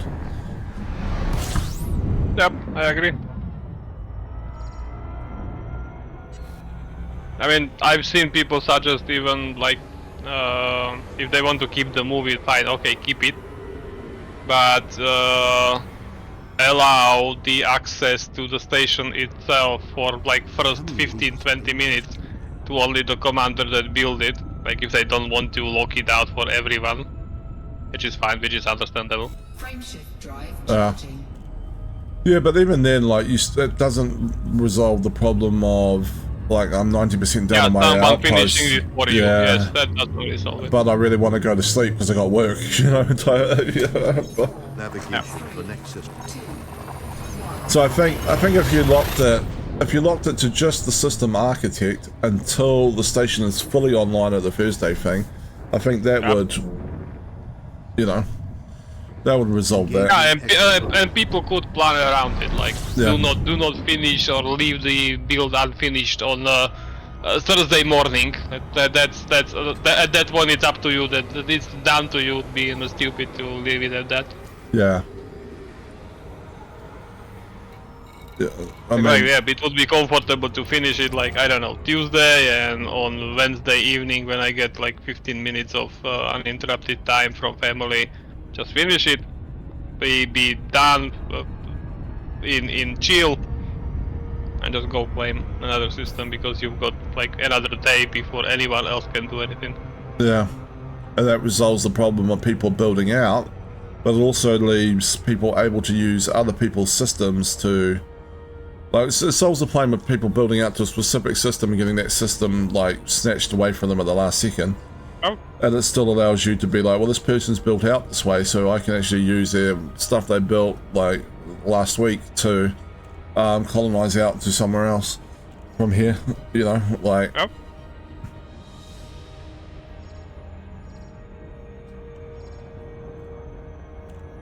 And then boom, that's that problem solved. Easy. Maybe I should be a game developer. Maybe.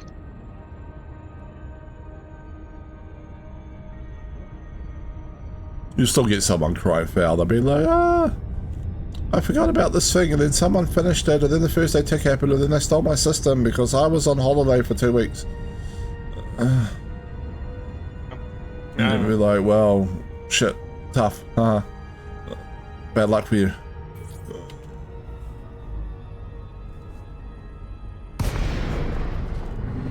Maybe that's what Dad's doing. I mean, to be fair, there is still problems with that. If you want, like, you know, someone claims a system and then doesn't manage to finish it in the 4 weeks, or well, takes his time to finish it in the 4 weeks. Like, you are blocked from finishing the. We are blocked from expanding further because the person has basically blocked your path. Yeah, but you can always forge your own path, right? Like, so unless they've built out a whole bunch of stuff and then sort of not finished the last system for like a couple of weeks or something. But even like, I mean, like, if they're going out 2 jumps and they're building like a tier 3 starport or something, you're like, oh, it's going to take them 4 weeks. It's like, well, all right, we'll pick a system next door and build an outpost and go out yourself. Like... True. The space around bubble is dense enough for this to happen. I get it. Yeah, if you're way out in the black, I guess, and like there's no way to do that, like then maybe you just kind of stuck having to wait the 4 weeks. Or you know, hand in for that person and doesn't, like, you know. If you're that desperate, you'd be like, alright, he's taking too long, I'll do all the hand-ins myself and then it'll be finished. Oh yeah.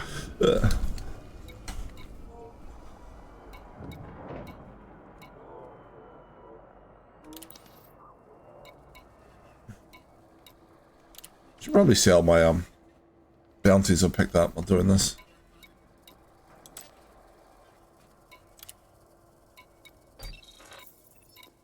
Yeah, less than I thought.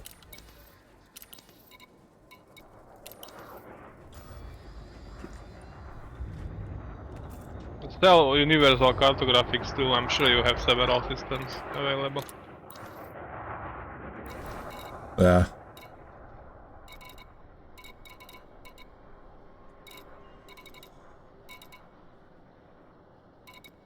Titanium, right? There we go. It's funny to see the mega ships getting tapped out in a couple of areas. Like, I would have imagined that if they made them to never run out of stuff, but no, they had to fluff this up too. And they were like, we're putting like 80,000 of each thing in there. There's no way they're gonna run out. A week later. 3 days later. 3 days later. 3 days later. We're out of insulated membranes. I need to buff them. Damn it. And polymers and ceramics composites. Yeah. Well, at least we're good on steel, right? I mean, we put like 100,000 steel in each one. About that. And then no. Yeah, I think that was like 800,000 when they came out of steel. 800,000. Yeah, Jesus. Yeah, I think it started around like 700,000 or 800,000. I'm not surprised. I mean, look at just all the colonization that's happened in the last like 2 weeks. But still. Look at all the colonization that's happened in the last 2 weeks around like the area we're in, which is this is the closest mega ship to. It's just it's massive. Like every system of more than about 15 bodies that's within range of another system currently is got someone working on it. I mean, again, True, but you know. How do you not see that your shiny new mega ship is running out of materials?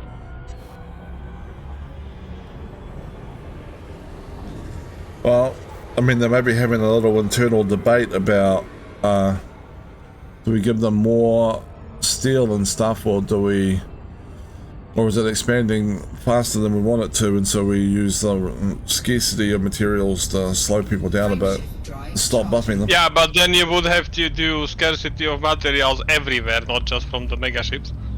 That is true. Points at me for collecting steel from systems around this system. Vector. 3, 2, 1. Yeah, so I mean, Light velocity. what would have been happening is everyone's funneled towards the mega ships now. You know, well, not everyone, but most people, right? Most people, yeah. Yeah, and so all the other like ground stations and surface stations that sell steel and CMM composites and titanium and everything are probably not been hit anywhere near as hard. Which is going to change soon. Yeah.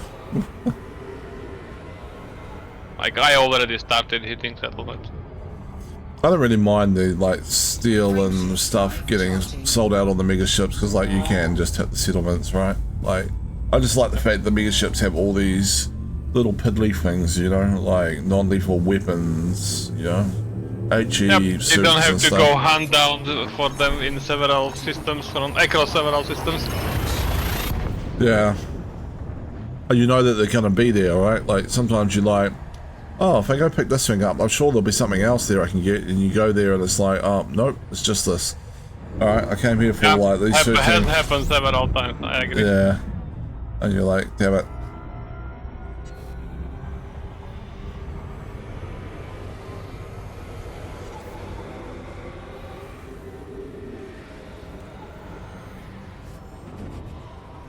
Warning, temperature critical. Do you think that they'll move the mega ships out at some point, or have more mega ships created as colonization Good expands question. out? Frameshift drive charging. I would assume they will move them out, but that will lose effect eventually.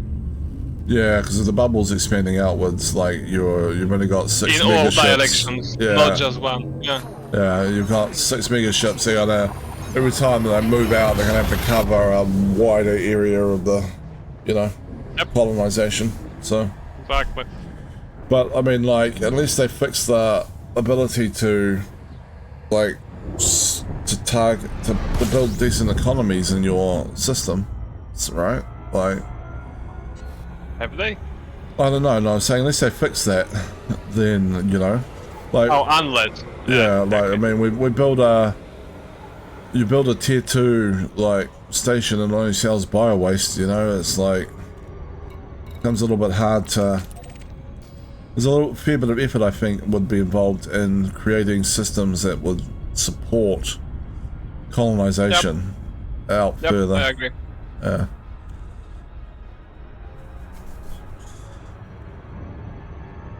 I like how somebody put it that the galaxy is drowning in, well, shit. Yeah. It basically bio-waste is. Yeah. Every station produces bio waste. Some of them don't produce anything but. Yep.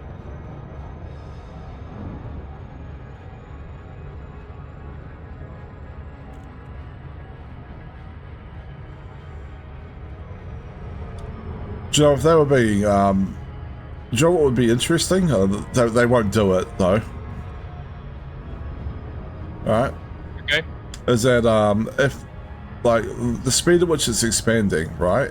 And the amount of places being built should be draining population out of the bubble. Right? I mean, people are there compared to rabbits, so I don't know about that one. Yeah, I mean, like, people do breed, but, like, you know, like, at the speed at which it's Not that happening. fast. Yeah, Yeah. not that fast. So you should actually see the population in, like, places like Seoul and other places go down as people move to these, like, colonies. Would be Yeah. interesting, wouldn't it? Yeah.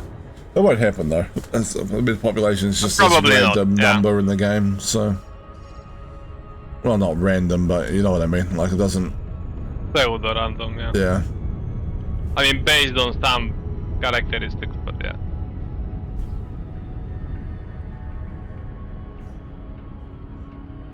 Imagine they like put out a request to like, you know, like aid core systems because they've been too badly depopulated. Community goals. All the farmers have left. We need fruit and veggies delivered to the soul system. Yep. And we need several 100,000 tons of water because no one been for watering the fields. Yeah. Oh, the pipes broke down because all the pipers left. You could create some interesting like little events, right, to add flavour to the to the whole process. Yeah, but that will require thought from FDev, which isn't going to happen. So there you go. Some of the community goal stuff, like just a community goal that's saying this and that, you know, might happen. You know, oh, due to colonization, we're having a community goal to like do this or something.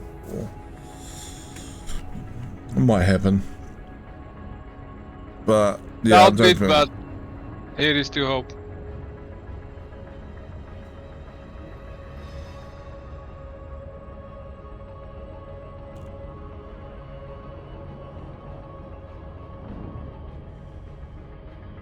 With the release of colonization and systems expanding outwards, Burra Corporation have identified a gap in the large ship market. Please contribute to this community goal to unlock the Panther Clipper.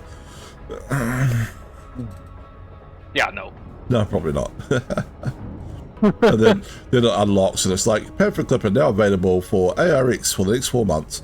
You're like, God damn it.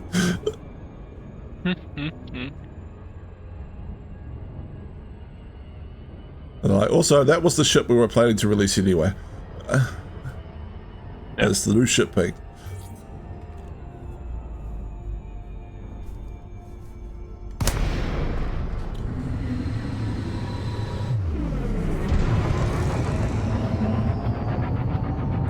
What do you think of the design of the Corsair, by the way?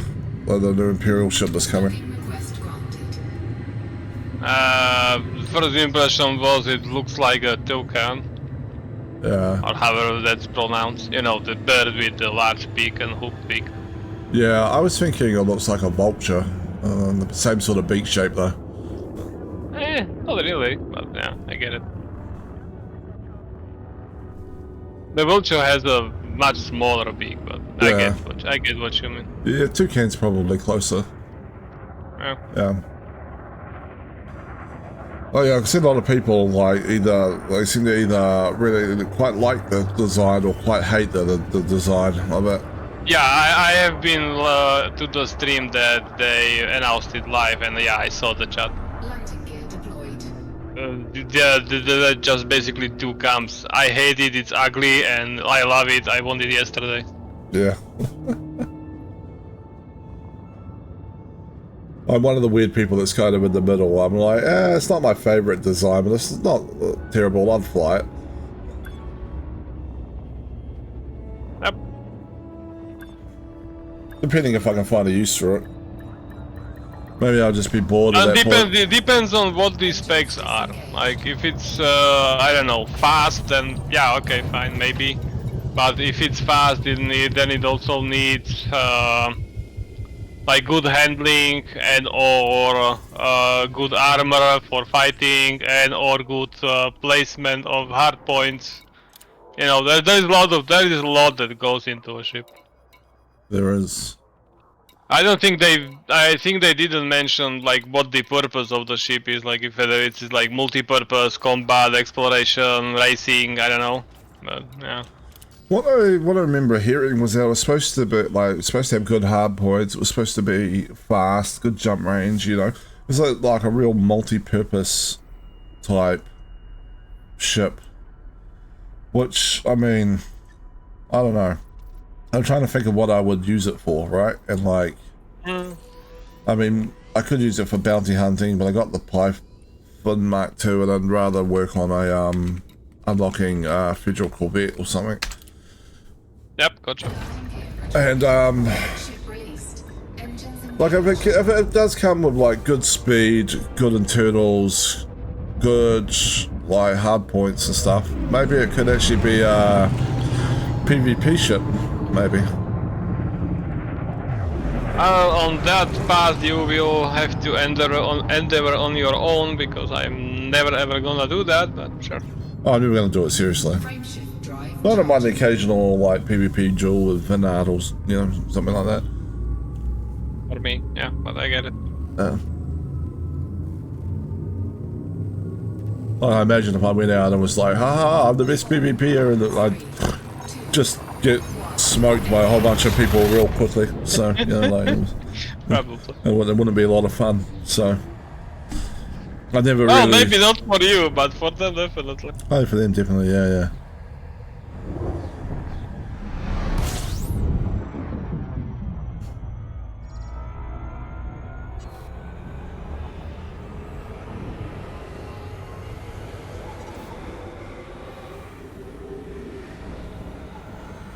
Because I could see the new Cobra, when it comes out for credits, replacing my Crate Phantom as just my general purpose getting around ship.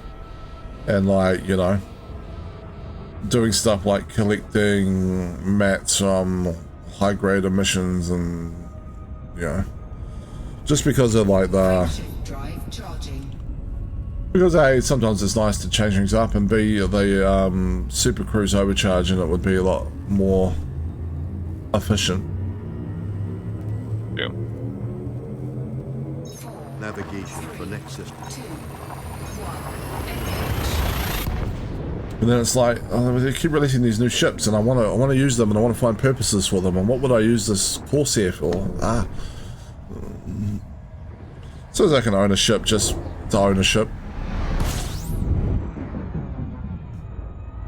That's why I have an Imperial Courier.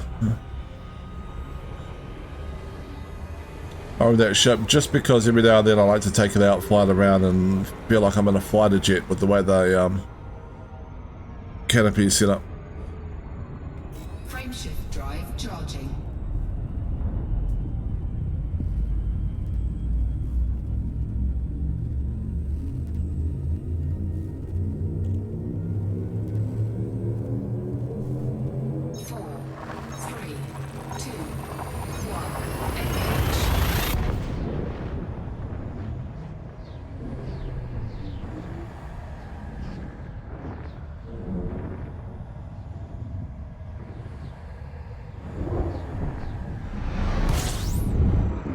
Well, we're getting very, very close to having this done.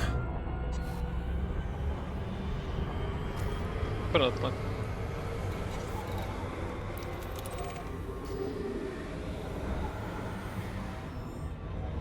Thank you for your efforts. Wouldn't have happened without you. Yeah, no problem. Well, it would, but not so fast. Yeah. You've been very helpful in building some of my stuff, so, Yeah, but I'm starting to feel like I'm at this point taking advantage of you, because I feel like we built a lot more of my stuff than yours. But yeah, I get it. Oh, well, if you get bored, I've still got that icy ring asteroid base that I was building in my first system. Sure, shoot me the system name. I will help. Yeah, I will shortly. Well, it was just a case of like, I mean, I was going to expand and spend some time probably building another outpost or something in a new system, but like every decent system that was within range of, things was just taken up. So I was like, just do this, it's fine.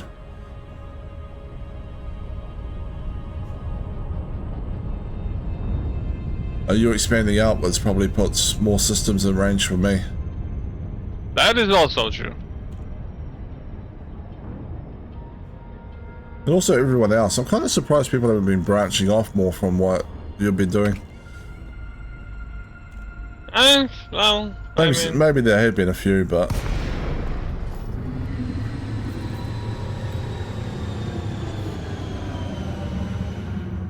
There probably have been, actually. I mean, I was looking at things back down your trail a bit and trying to find your other systems nearby. And every one of decent size was taken. Yep. So how much cargo capacity do you have? 696. 96. Yeah. I'm just gonna check something. Quickly. Landing gear deployed. Okay.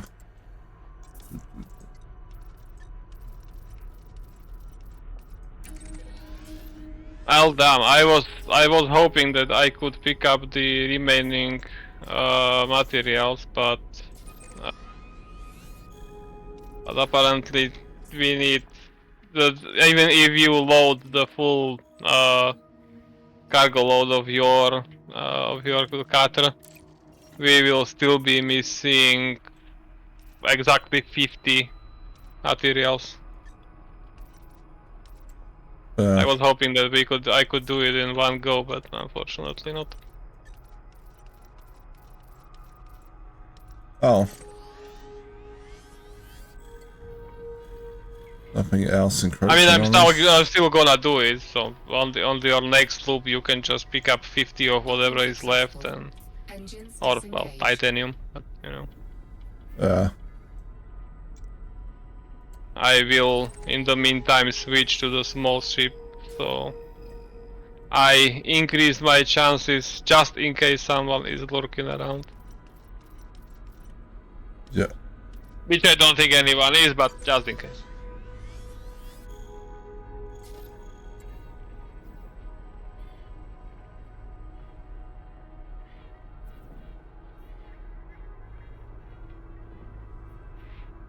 Yeah. What have I got around here? No one really seems to be encroaching on this area too badly, right? Someone managed to get over here, which is interesting. Did I have a look at that? Yeah, I did. I'll go look at that later.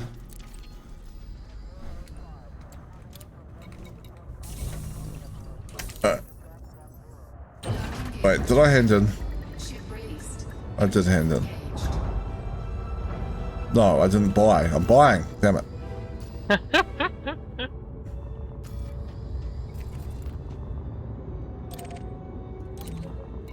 Request docking. Request granted. That's already done. Back down I go.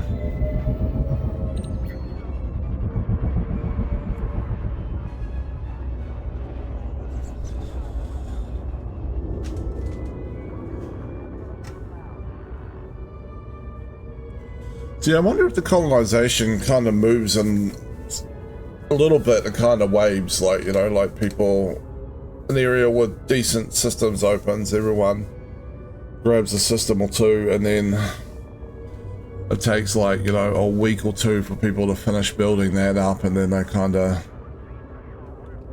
like, wouldn't be like, you know, there'd still be other people doing stuff. I just wonder if the big push moves more in waves, because I haven't seen anybody expanding out much besides your systems in the in this area in the last couple of days. Yeah. I mean, a lot of people are bogged down on the expansions towards the Sagittarius A. They are like 1,000 light years out already. Yeah. And I think I found the trail, but I'm not entirely sure. Landing gear deployed. We'll have to go check it out later. Like, I found systems like 500, 600 light years away, but I'm not sure if it's the trail that is going to Sagittarius A. What's the closest system to Sagittarius, eh? Like, wait till it gets out there and they'll just be like... Babel? Yeah, yeah. Wait till it gets out there and From they're just... Babel, I don't know. From Sagittarius itself, there is Successful. actually a populated system inside Sagittarius A, I think. Or is it the system 1 over? No, it's a system 1 over. Yeah. Well, I mean, like, it might even be that when they, like, stop the beta for colonization, it just becomes non-beta. I mean, you can't really say live game because it's kind of live game already, but, like, maybe you'll be able to actually expand out from that system. Maybe. I'm fairly sure we are not going to be able to expand to Sagittarius A because that will be locked. But other than that, yeah. I think they did say that they will want to allow people expand even from Colonia, so eventually. Yeah, I certainly, But that is more than likely. I certainly think they'll let people expand for Colonia. I just don't know if they'll then. So obviously they've got the ability to say, like, colonization contacts in this area can be active, but not in somewhere else, like Colonia at the moment. So they can probably add Colonia to that list to make, like, contacts in Colonia have, like, systems in Colonia have colonization contacts, but not the system, or the weird little systems you find out around the place, miles from anywhere. You know, well, many light years from anywhere, I suppose I should say. Alright, titanium. Let's bring it back. Retracted. Ship released. Engines engaged.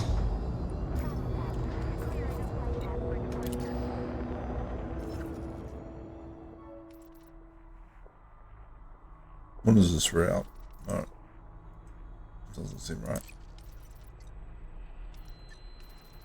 Maybe it is. Deploying weapons. There we go. I'm deploying the landing modules for docking. What? No.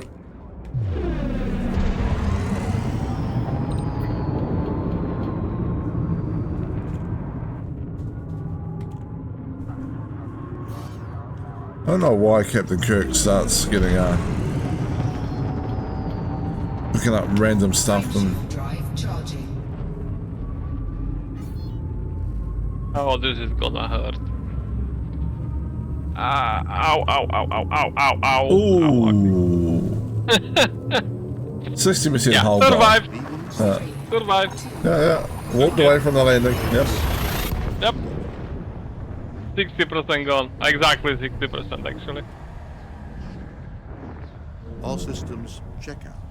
Another 4 because I can't park. Well, you know, that's how you get things on your car. Yeah. I mean, to be fair, even my in real life car actually has several scratches because I didn't quite estimate correctly where I want to go, where I want to fit rather. Frame shift. Oh, it happens. What have I backed out my drive one. Most damage I think I did to a car in one go was I backed out my drive one time, and my drive, sort of a shared drive, so it has a neighbour's drive that merges in down the bottom, right?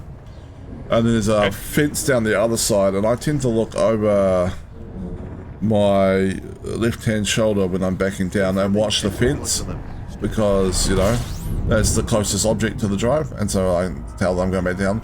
So what I didn't realise was that a visitor to the neighbour had parked their car in the neighbour's portion of the drive, but with the butt end sticking out just enough into my side, into the main shed bit of the drive, that I managed to collect it.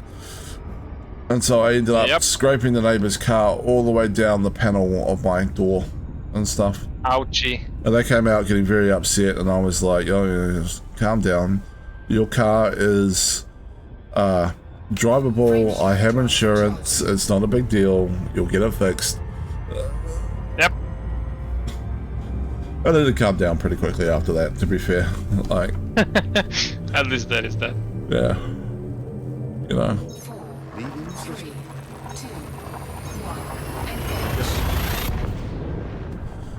But like, I tried to argue to my insurance company that I should not be held fully responsible and it shouldn't affect my premiums because their butt end of their car was out, poking out into my driveway. And the insurance company was like, "Oh no, if you back into somebody, you're generally held responsible for that." It's like, God damn it. Alright, fine. Like, I wasn't arguing the other person should have to pay, I was just arguing that if there was enough dubiousness around responsibility that I probably shouldn't impact my premiums going forward. Frameshift drive charging. But yeah, I backed into the occasional parked car when swinging out of somewhere or something like that. Sometimes on narrow roads when I misjudge things. It does happen. 4, 3, Unfortunately, that hasn't quite happened to me quite yet. Yeah. Most of the scratches I have are from, like, I have a garage space that I have to back into, and it's like enclosed space. Quite tight. And Yeah. sometimes it happens that when the garage also has like a swing door onto both sides to open the entrance, and sometimes when there is too much wind, then the doors swing back into my car. That's most of the scratches I've got.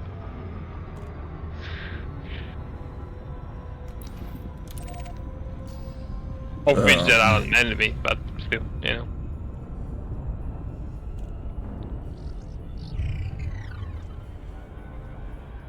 I did once take out a post at a That's old good. chicken farm on a post that was part of a door to a barn to an old chicken farm.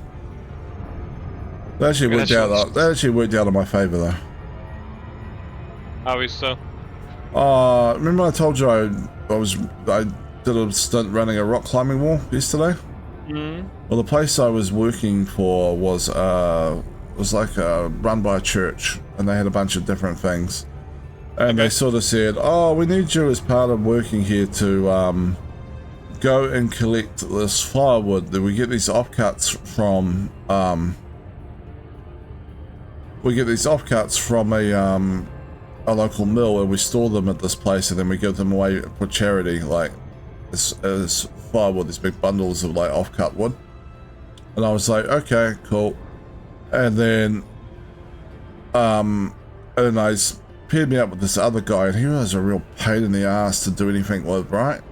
And so we were driving in and out of there, and this like old converted chicken farm barn thing that they rented on this place where they were storing the wood, and accidentally left, like, you know, like you can lower like the sides on the back of a ute with like the little clip things that pull up and then fold out. Yeah, I accidentally went on those sticking out. It was a very tight fit, and that caught the wood on the side of the door on the way out, and it basically just splintered the whole door frame. Like, it must have been quite rotten or something, right? Like in bad shape. And the dude on there was the other dude who was working with me. Like, I was getting real tired of doing this job because they'd hired me to run a climbing wall, to run this climbing wall, and I was like, I don't really want to run firewood around like twice a week. It's just stupid. It's not what I want to be doing. And so he like started getting really abusive. He was actually threatening me and stuff. So like I was like, got to go back to the people in charge of this church and say, hey, look, I screwed up and did this, but the guy I was working with was really abusive, and I'm not keen to work with him again. Sorry, so I won't be doing the wood thing anymore. You can find someone else to work with him on that. Yeah, gotcha. And they pretty much had to accept that because like he was like literally threatening to like beat the crap out of me over it. And I was like, nope, sorry. Done with that. Yeah. Understandably.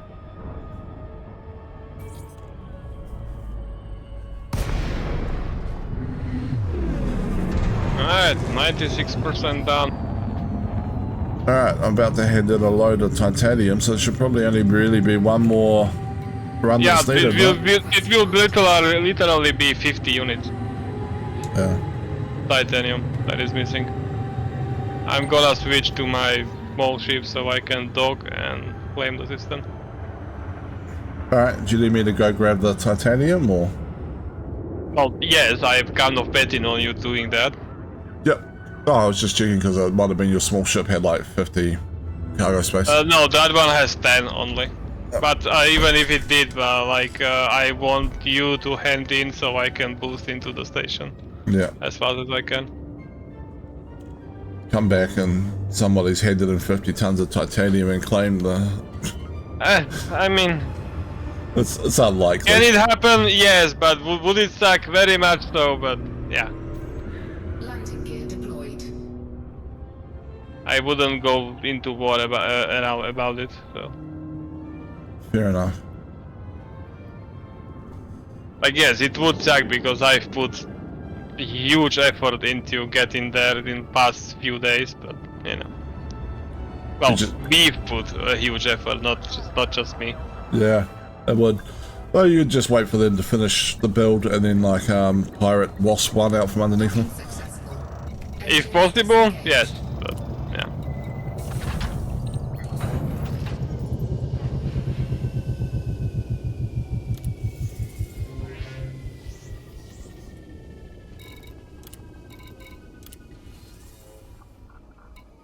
%.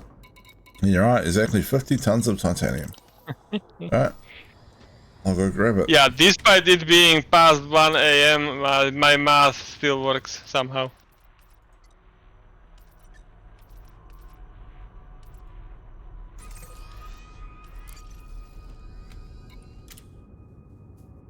Retracted. Ship released. Engines engaged. Off we go.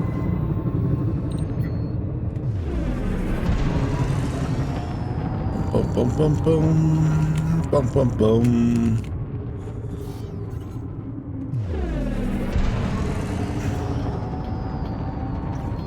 I wonder if they'll ever release the colonization ship as a skin for a fleet carrier.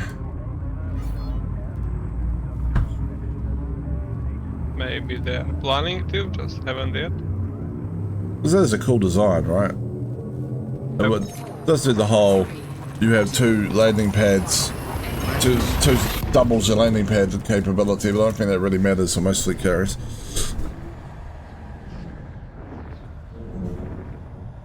Can't think of too many situations where the number of landing pads on a fleet carrier is too small. Yeah. I mean, it took an organized event. I think it was in the AXI group to fill in the entire carrier landing pad with ships. So there you go. I'll send you a screenshot about it if I haven't yet.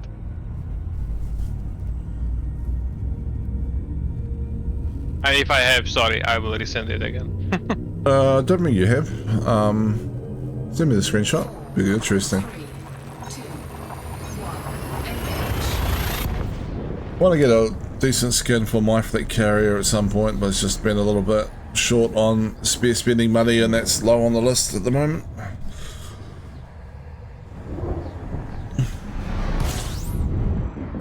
Buying ARX to do that. Yep.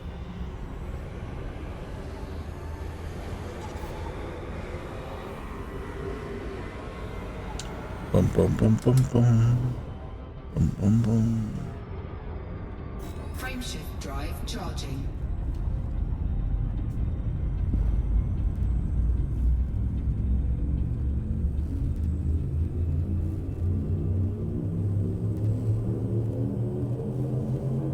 Leaving. 3, 2, 1. Engage.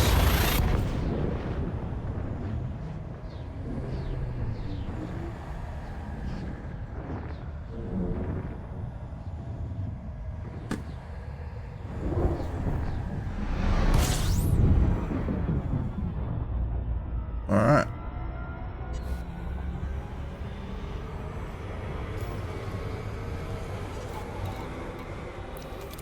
Trailblazer Dream.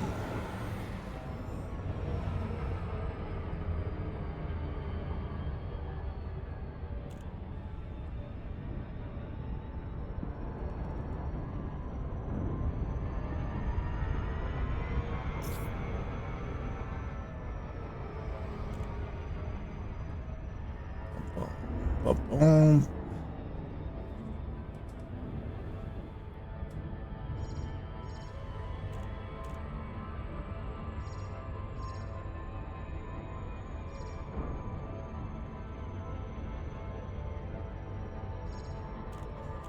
Oh, by the way, I checked the other day on the Type 8. What about it? Oh, the cargo space? Yeah, it's about 400 tons for a Interesting. reservoir build, but also Okay, it only cost about 50 million to do that on the shipbuilder thing. So you get so like that would be even cheaper way into colonization, right? Not as good as like a Type 9 or something, but which means you probably only need like 80 million to get started in colonization. Which is not a lot. Not a lot at all. You make that in no time flat. Docking request granted.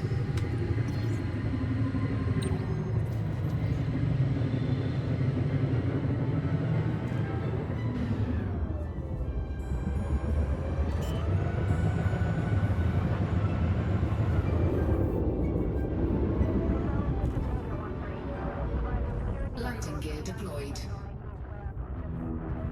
Okay, excuse the low quality of the screenshot, but I sent it to you. Cool. I'll take a look.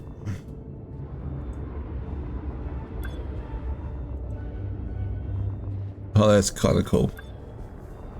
Yeah, they specifically tried to like get the same ships in the row. Like you see the 4 corvettes, 4 dolphins, and then the Krites on either side, and so on and so forth.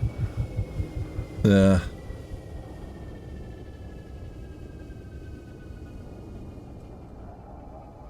It was a fun event. I am in that picture too. I'm in the back, like the Anaconda with yellow reddish stripes on the right side of the middle of the carrier. Oh yeah. Oh yeah. I didn't even. It was like by like I couldn't see that bit of the thing because it was on my other monitor and my mic was blocking my vision of part of it. But like Yeah. I was like all these ships sitting there being like, Yeah, there is a lot of ships behind that sitting. Yeah, sitting there being like, hey, we want to dock. You're in the way. There is like another 30 or 40 ships sitting behind the landing pads. Yeah. Alright, let me know when you're back over here. Just bullshit. We'll be there soon-ish. I'm still picking the stuff up, so I'll be back there in a minute, but yeah. Yeah. Yeah, I'm already heading into the system colonization ship. Pick up a bunch of 50 titanium. Well, I still to pick up while I'm here, because I'll probably end up going back to somewhere to head and somewhere else afterwards.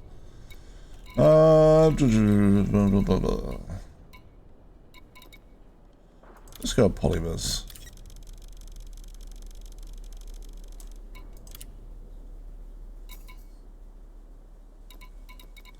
And insulating membranes.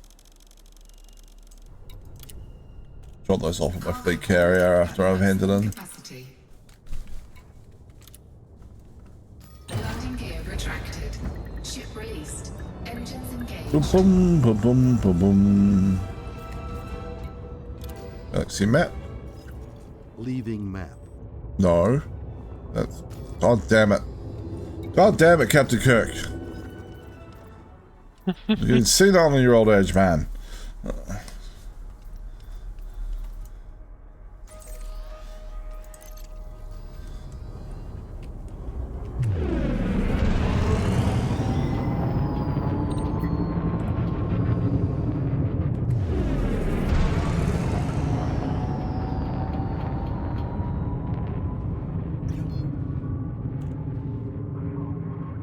Frameshift drive charging.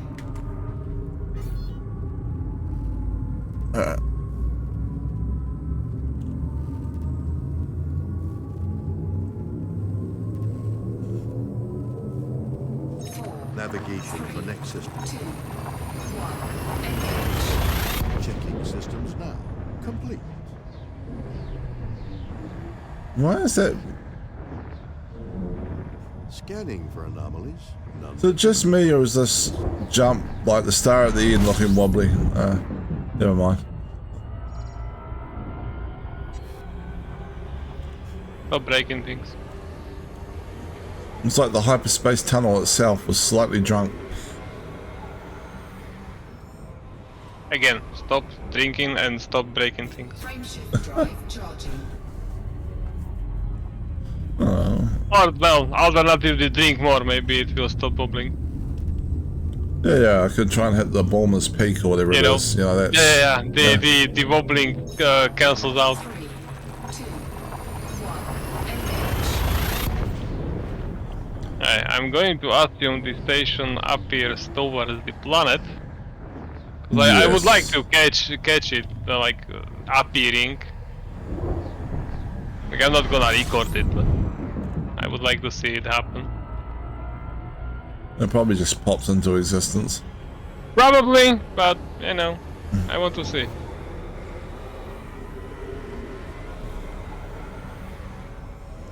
Be kind of cool if it was like an animation or something of it being built or something, you know? Would be, wouldn't it? Drive charging. Yeah. But I'm not putting like high hopes towards FDev actually doing that, since they put the animation movie into that.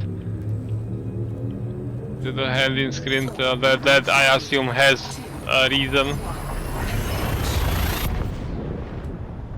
Okay, I am ready. Alright, I think almost there. Cool.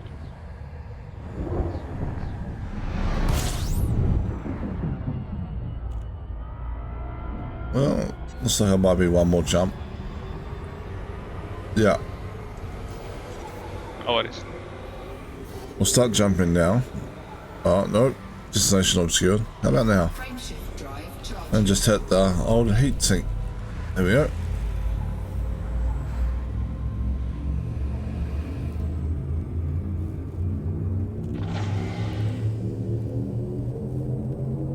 Navigation for next system. 2, 1, engage.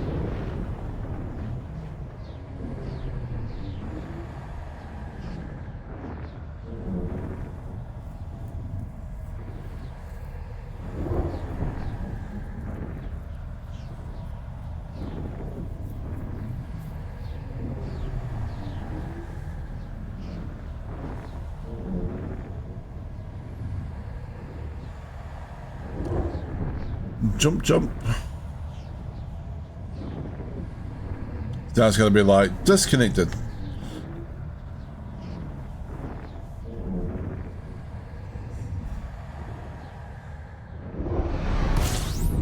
Oh, there we go.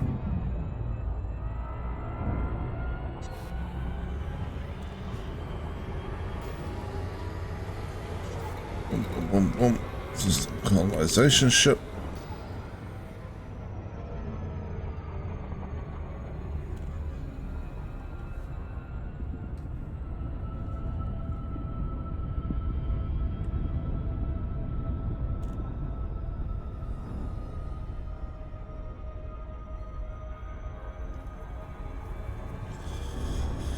There you go. I've been streaming for just under 5 hours, and we pretty much built an outpost with the two of us.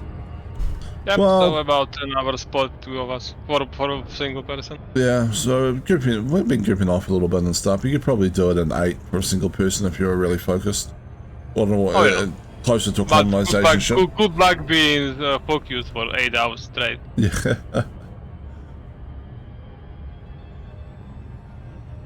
Granted, you could split it for like 2 hours a session, but still. Yeah, I think doing like if you had not almost no time, you'd still be able to do this 3 hours a week. We'll get you a system, and then Yep. just slowly build on it from there. I mean, building some of the stuff in the system is actually easier than building the outposts, like the satellites and the small settlements and stuff.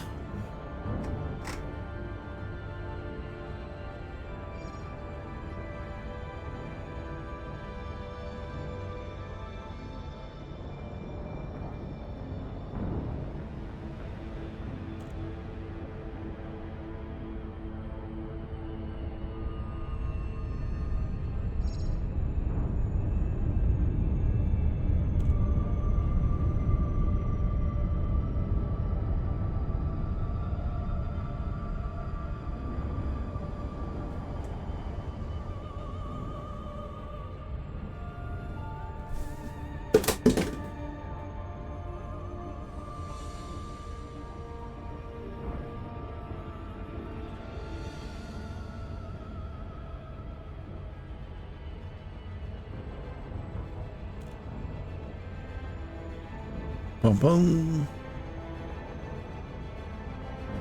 I may have looked like I was slaying drunk there, but I was really petting the dog, not paying much attention. I assure you, officer, I'm not under the influence. Well, maybe a little onion head.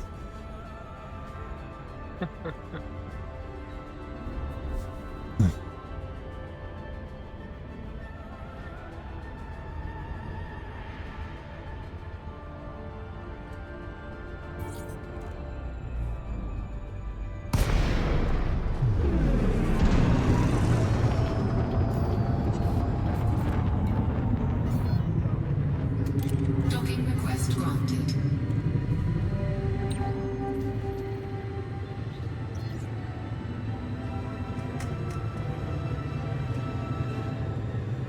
Boom, boom, boom.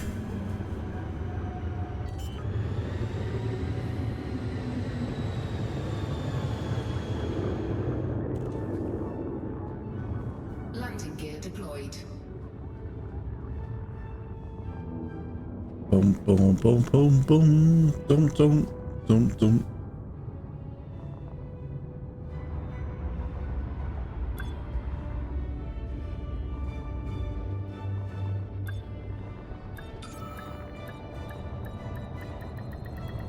Docking successful.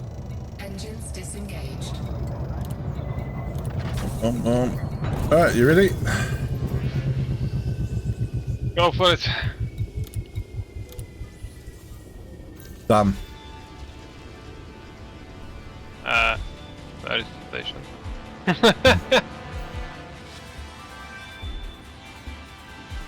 No, like literally, where is the station?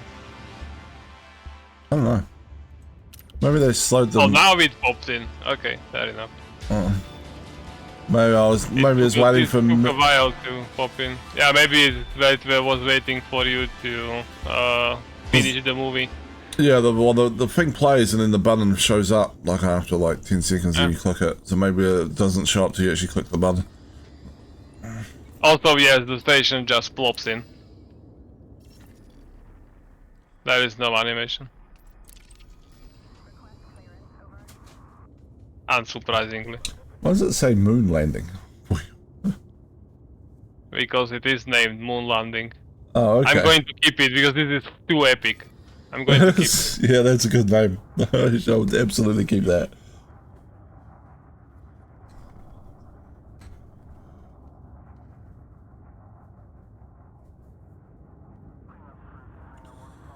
This is where I get to do, quote, Star Wars. That's not a moon, it's a space station. Quite literally, actually, Yeah. in this case. Yeah. It's not a big space station, not like, this, you know, Death Star was, but still.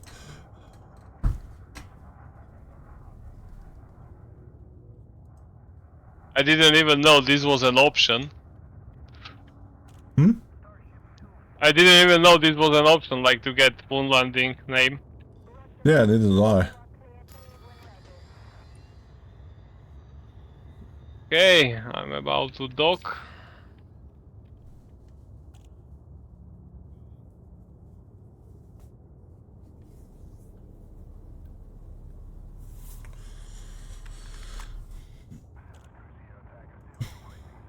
Right, what was in range of this system? I wonder.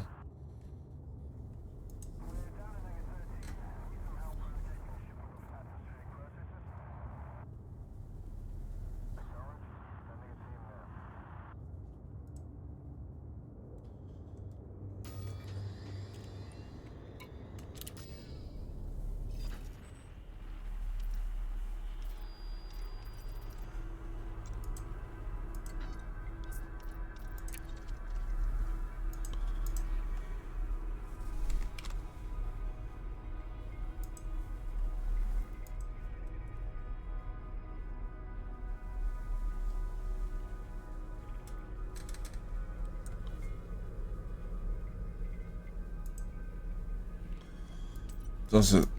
Okay, system claimed. Someone else is already working on that one, which must have been got to from somewhere else.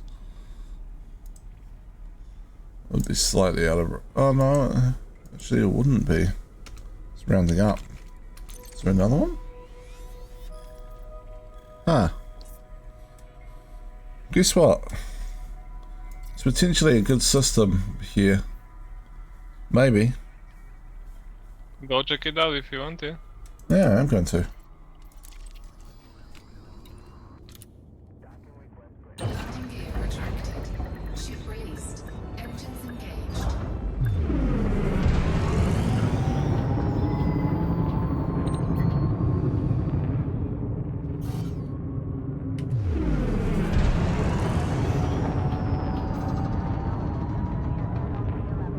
Frameshift drive charging. Boom, boom, boom, boom, boom, boom, boom, boom, boom, boom, boom, boom, boom.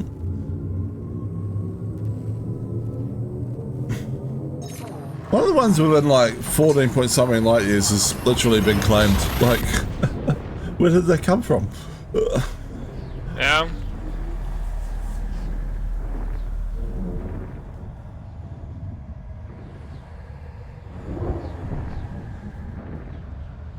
I'm a little sad that I cannot claim this system with the IC station, asteroid station, but it's fine. Oh. I thought your one you were claiming had an icy ring. Oh, you It can't does have claim... an LC ring, but the location is not right. Yeah, yeah, okay, no, I'm following now, yep. What are you gonna build for the primary port? The biggest one possible. Sorry. Fair enough. 36 bodies, let's have a look. Oh, this is looking alright, look at that. That's interesting, yeah. I think I scouted this one before. Looks familiar. I might put a claim in on that one. Go for it. Is the BD-10 whatever system not close enough? Oh, is it within range of here? That's a good question. I'm not sure it is, but check. I'd have to go back to your system to check, I guess. I can do that. Yes, yeah.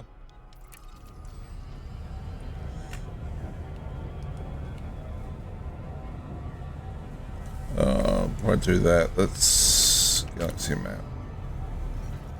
Add a filter to the one I'm currently on.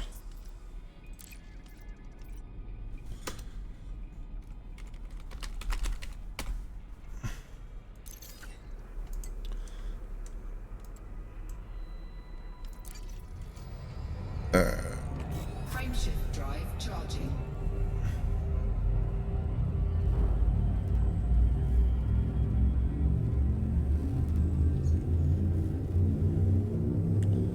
The BD-10 one is probably better, even though it's less things. It's got that volcanic world. It would be quite cool. Yeah, but no IC ring, so Yeah. you know, if that matters to you. I mean, it's definitely a plus for a system, but as I said, I have IC rings on all three systems I've colonized so far. So it's not a deal breaker on a full system, basically. Fair. Okay, Galaxy map. Opening map. We have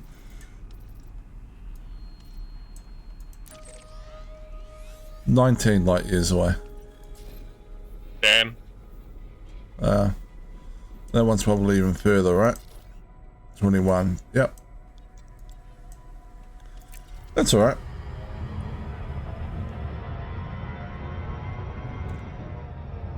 Alright, so I need to head back to my fleet carrier, jump the cargo out, swap over to a small ship, and come back and claim this other system. That seems like a plan. Where is my fleet carrier? Over here. Not far.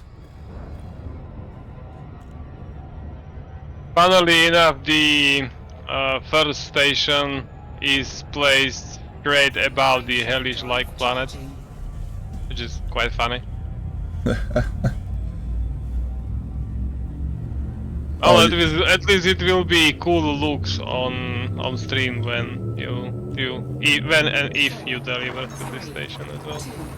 yeah. It does look cool.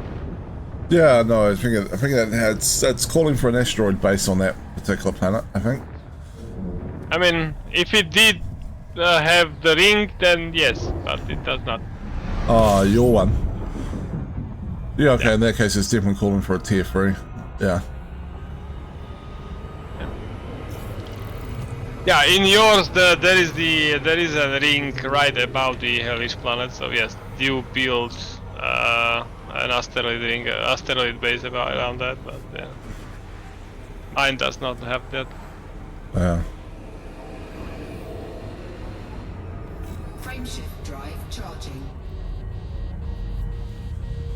Boom, boom, boom, boom, boom.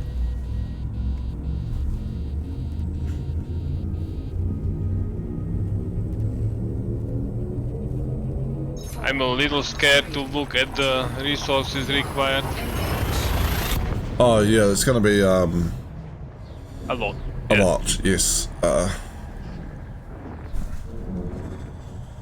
I think every time you hand in it's gonna move like almost nothing. 0.5%. If that, yeah. Oh my god! What have I gotten myself into? 65,000 steel, Yeah. 51,000 CFN composite, 43,000 aluminium. Yeah, this is gonna hurt. Yeah, right. Like, So, 2 days? I'm kidding, of course. so that one's probably gonna take a bit longer, but than 2 days, I imagine. Yeah, I think it's gonna be like 4 trips, 1%. Yeah. 400 I mean, if I trips in don't total. sleep and don't go to work, it's doable in 48 hours. Yeah, no. I'm joking, of course. Yeah, it's probably why I'll never build a tier 3 as the primary port. It's just too grindy.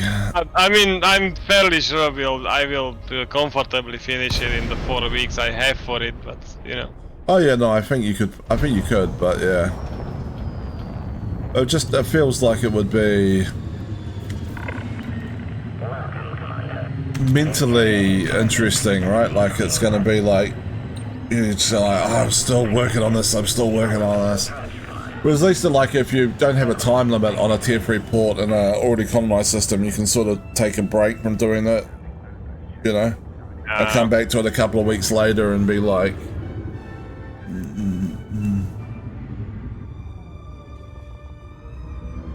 Yeah, I agree, but, well, here I am. Cannot really change it anymore. Oh, here we go.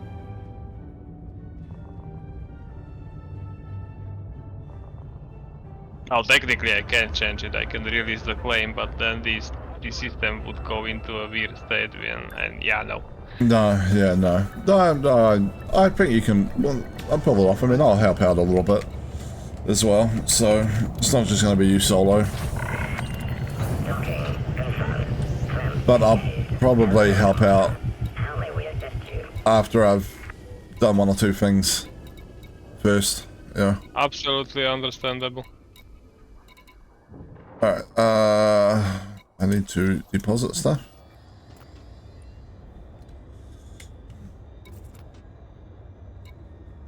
Oop, inventory. Affirmative.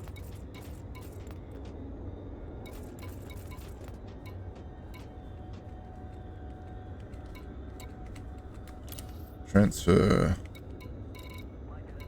order carrier, confirm transfer. There we go. Alright.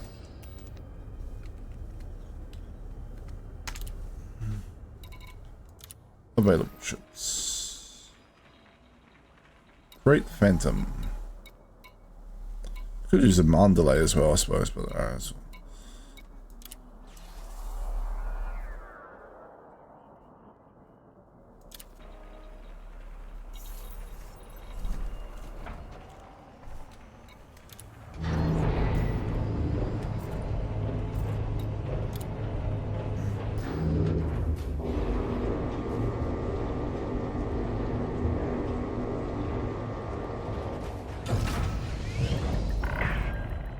Okay, well, thank you for your help. Not a problem. Your help will be appreciated even in this starport. If not required at this point. But we shall see how long this one will take. Probably over a week. But it's fine. If you get a tier 1 starport, tier 3, sorry, starport done in just over a week, I'm going to be impressed. Retracted. Don't repeat that because I will say challenge accepted. I mean, if you need a break for your mental sanity at any point during that, just take it. You've got 4 weeks to get it built. Yeah. Frameshift drive charging. Complete. We hope to see you again, Commander. I'm just debating what to build for the first of this other one. I mean, most of the planets have rings, so an asteroid base is a possibility. But at the same time, I don't want to be locked out of claiming another system when, like, if this other person finishes the one next to BD, whatever it is. So maybe, and there are a lot of rings there, so maybe I'll just build an outpost. Fuel scooping.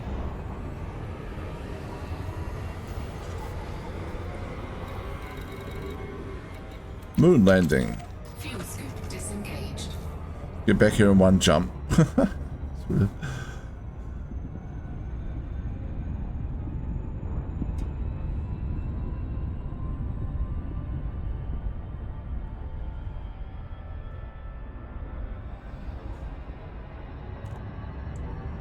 All right.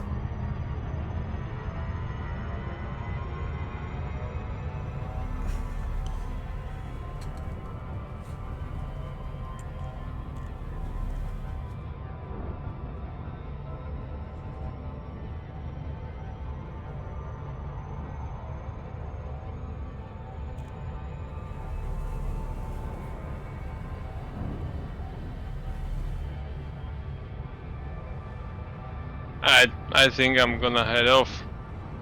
Fair enough. Feel free to stream if you continue stream if you want to, of course. I'm gonna get lunch soon. It's nearly 2 PM, so yeah, like same. But I'm just gonna claim this system first, Alrighty. and then I guess I'll have to check in with Dad to see what he's up to and what he's blowing up in game. Alright, have fun. Alright, no worries. Thanks for Yep. playing with me, Of course. and I'll catch up. Yep. Enjoy your Sunday. Yeah. Good night. Night.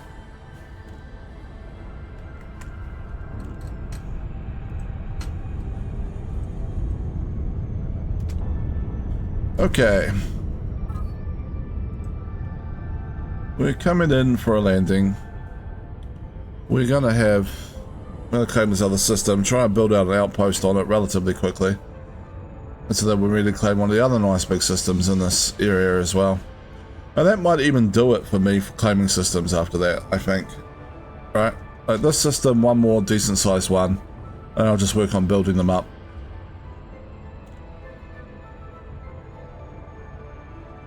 Because at some point you've got to stop claiming systems and build up the ones you already have.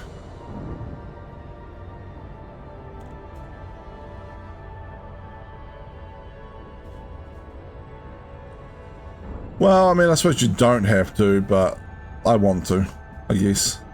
It'd be nice to have big systems, you know, well-developed systems.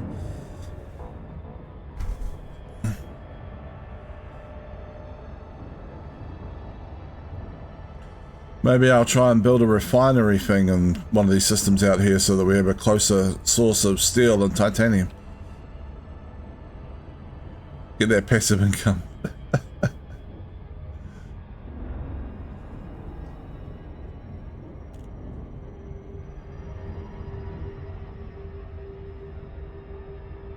Where is that?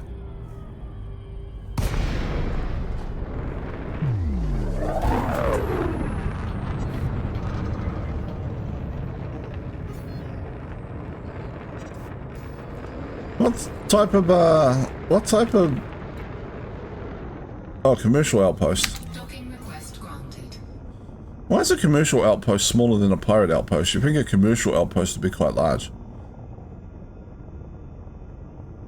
Unless I'm just looking at it at the wrong angle. Which is always possible. No, I reckon it's smaller.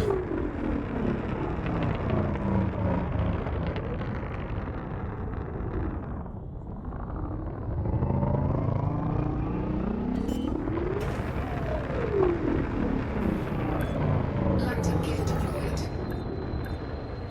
Oh, let's just back up a little bit. Doop, doop, doop, doop, doop, doop, doop, doop, doop, doop, doop, doop. Down we go.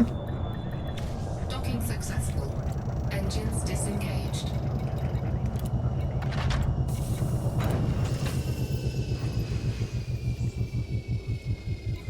Contacts. System colonization. Begin claim. System already claimed, Dodges. There's a few systems within range of here, isn't there? Look at that. And we want this one. Configure primary port.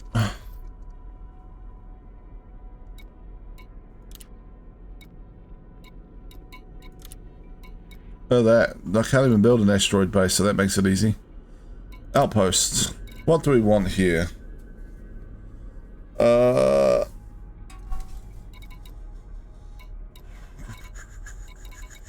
What do I want? Commercial outpost? Let's do industrial outpost again. It's fine. Confirm claim.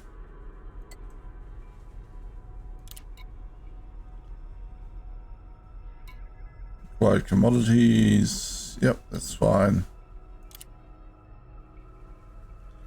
Alright. We have claimed our 4th system. We'll go there, we'll deploy the beacon. The beacons are lit.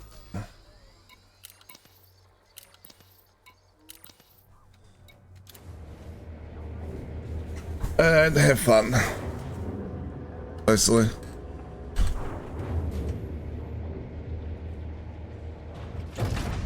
Ship released. Engines engaged. Whee! Landing gear retracted.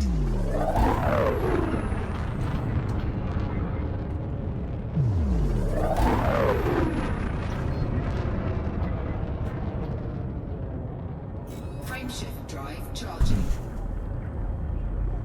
What if I was just to put an asteroid base in every ring of the system? It's the first system I've claimed that's got like lots and lots of rings. Which is pretty cool. 3, 2, 1, engage.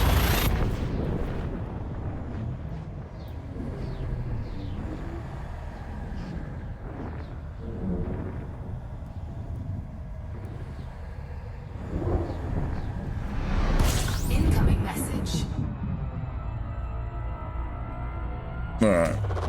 Fuel scooping. We need the beacon deployment site right there.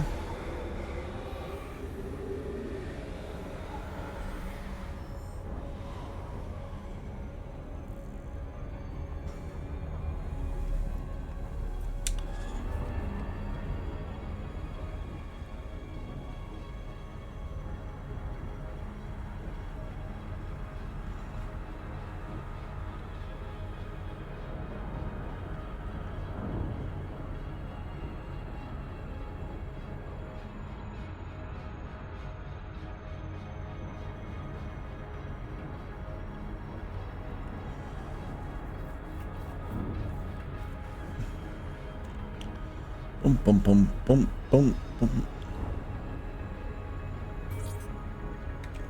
Alright, disengage. And there's a course. Whoop, right behind us.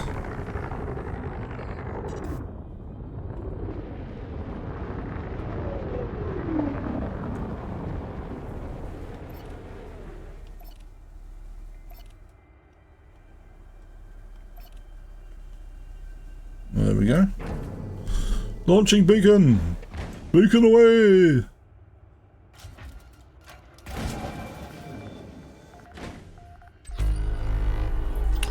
Alright, we have established ourselves. I didn't pay any attention to where the primary port was because it looked like it was all off stuff here. Ah. Orbiting above this place that has one thing.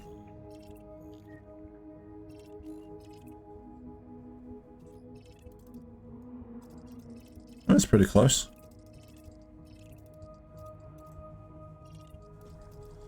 So we have 53 orbital things and 37 ground construction points. This is a nice system. It's maybe one of the best systems I've claimed. Maybe roughly equal with my second one, but less distance to travel by the looks of it. Yeah, way less distance to travel. Okay. There's one other thing I wanted to check out. I might as well do it on stream before I stop, which was that there was... So... Which system is this? There's a couple of other nice systems around. But looked them up. So this was B285. So that was the second one. Let's go have a little. Let's go look at. We're having a nosy. Oh, it's right by someone else's stuff they're building out. Probably claimable from here, if nowhere else. Should we go have a look?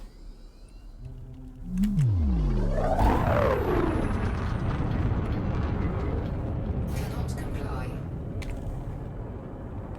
Frameshift drive charging. We have claimed our fourth system.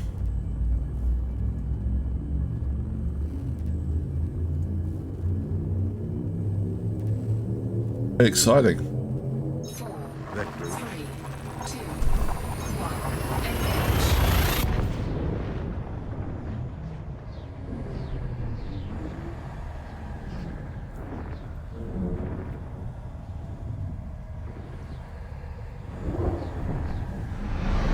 Incoming message. Fuel scooping. Incoming message. Incoming message. Primary port construction. Okay. Fuel scooping complete. Want discovery scanner.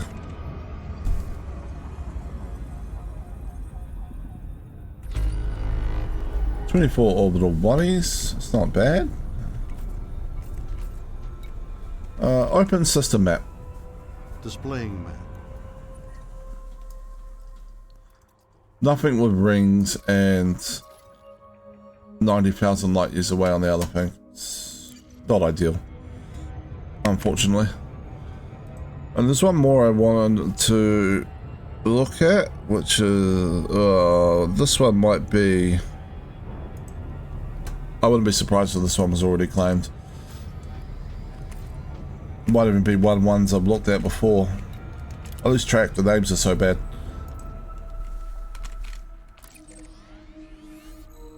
Yes, claimed. And let's have a look. Because we've got time, one more system. This one looks interesting as well. Slightly out of range of everything at the moment, as far as I can tell, but I'm gonna go have a look. Make notes. The more notes we make, the better off we are.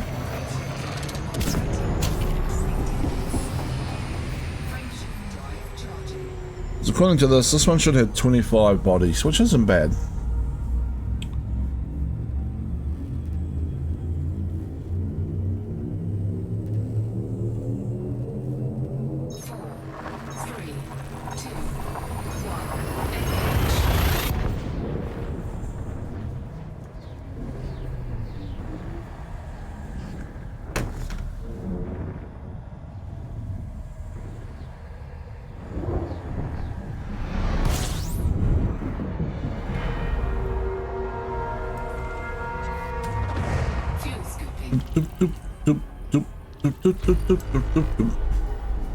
Well, seems like it's probably got an asteroid belt, so...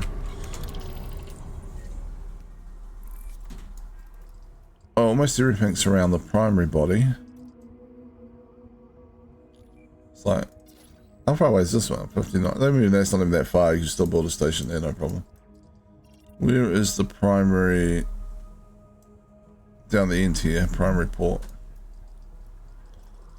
This one isn't bad either, to be honest. This is actually a reasonable station.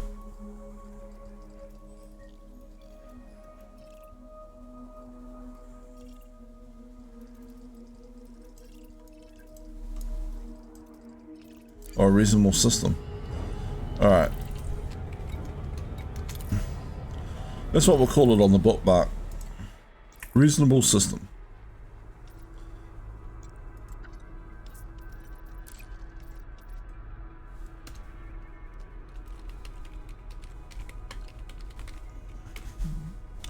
If anyone steals that off me, I won't be all that upset. It's reasonable, but it's not what I'm going to be going for next. It's just an option, maybe. Okay. I'm probably just going to log out here. And, go and make myself some lunch and whatnot. So we'll find someone to raid out to. How many people we still got in channel? Not many, if any. Oh no, there's a couple. That's cool. Let's raid out. Who's on that we follow? Mid Rucksack maybe? Epauletti.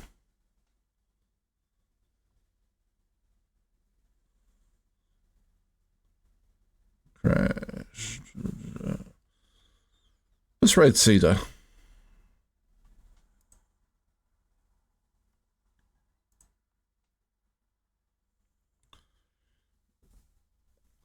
Now Cedar is doing something interesting where he's trying to create a VTuber trading card game, which I've applied to have me in it. I don't know if I'm going to be successful or not, and I won't hold him against. I won't hold it against him if I'm not. So we should see he's working on stuff to do with the card game. So let's raid.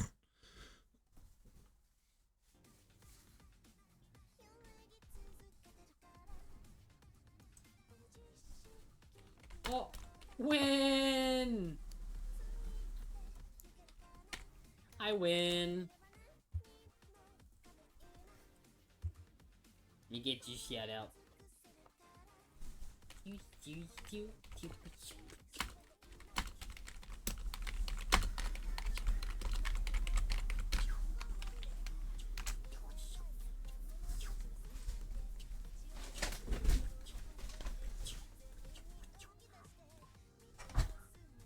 Hi, Win. How's it going? Welcome in, Raiders. Welcome in. Welcome in. How's everybody doing today? How's everybody doing today? The card game things are definitely coming. Right now, we're working on sorting all of the VTubers into individual categories so that I can make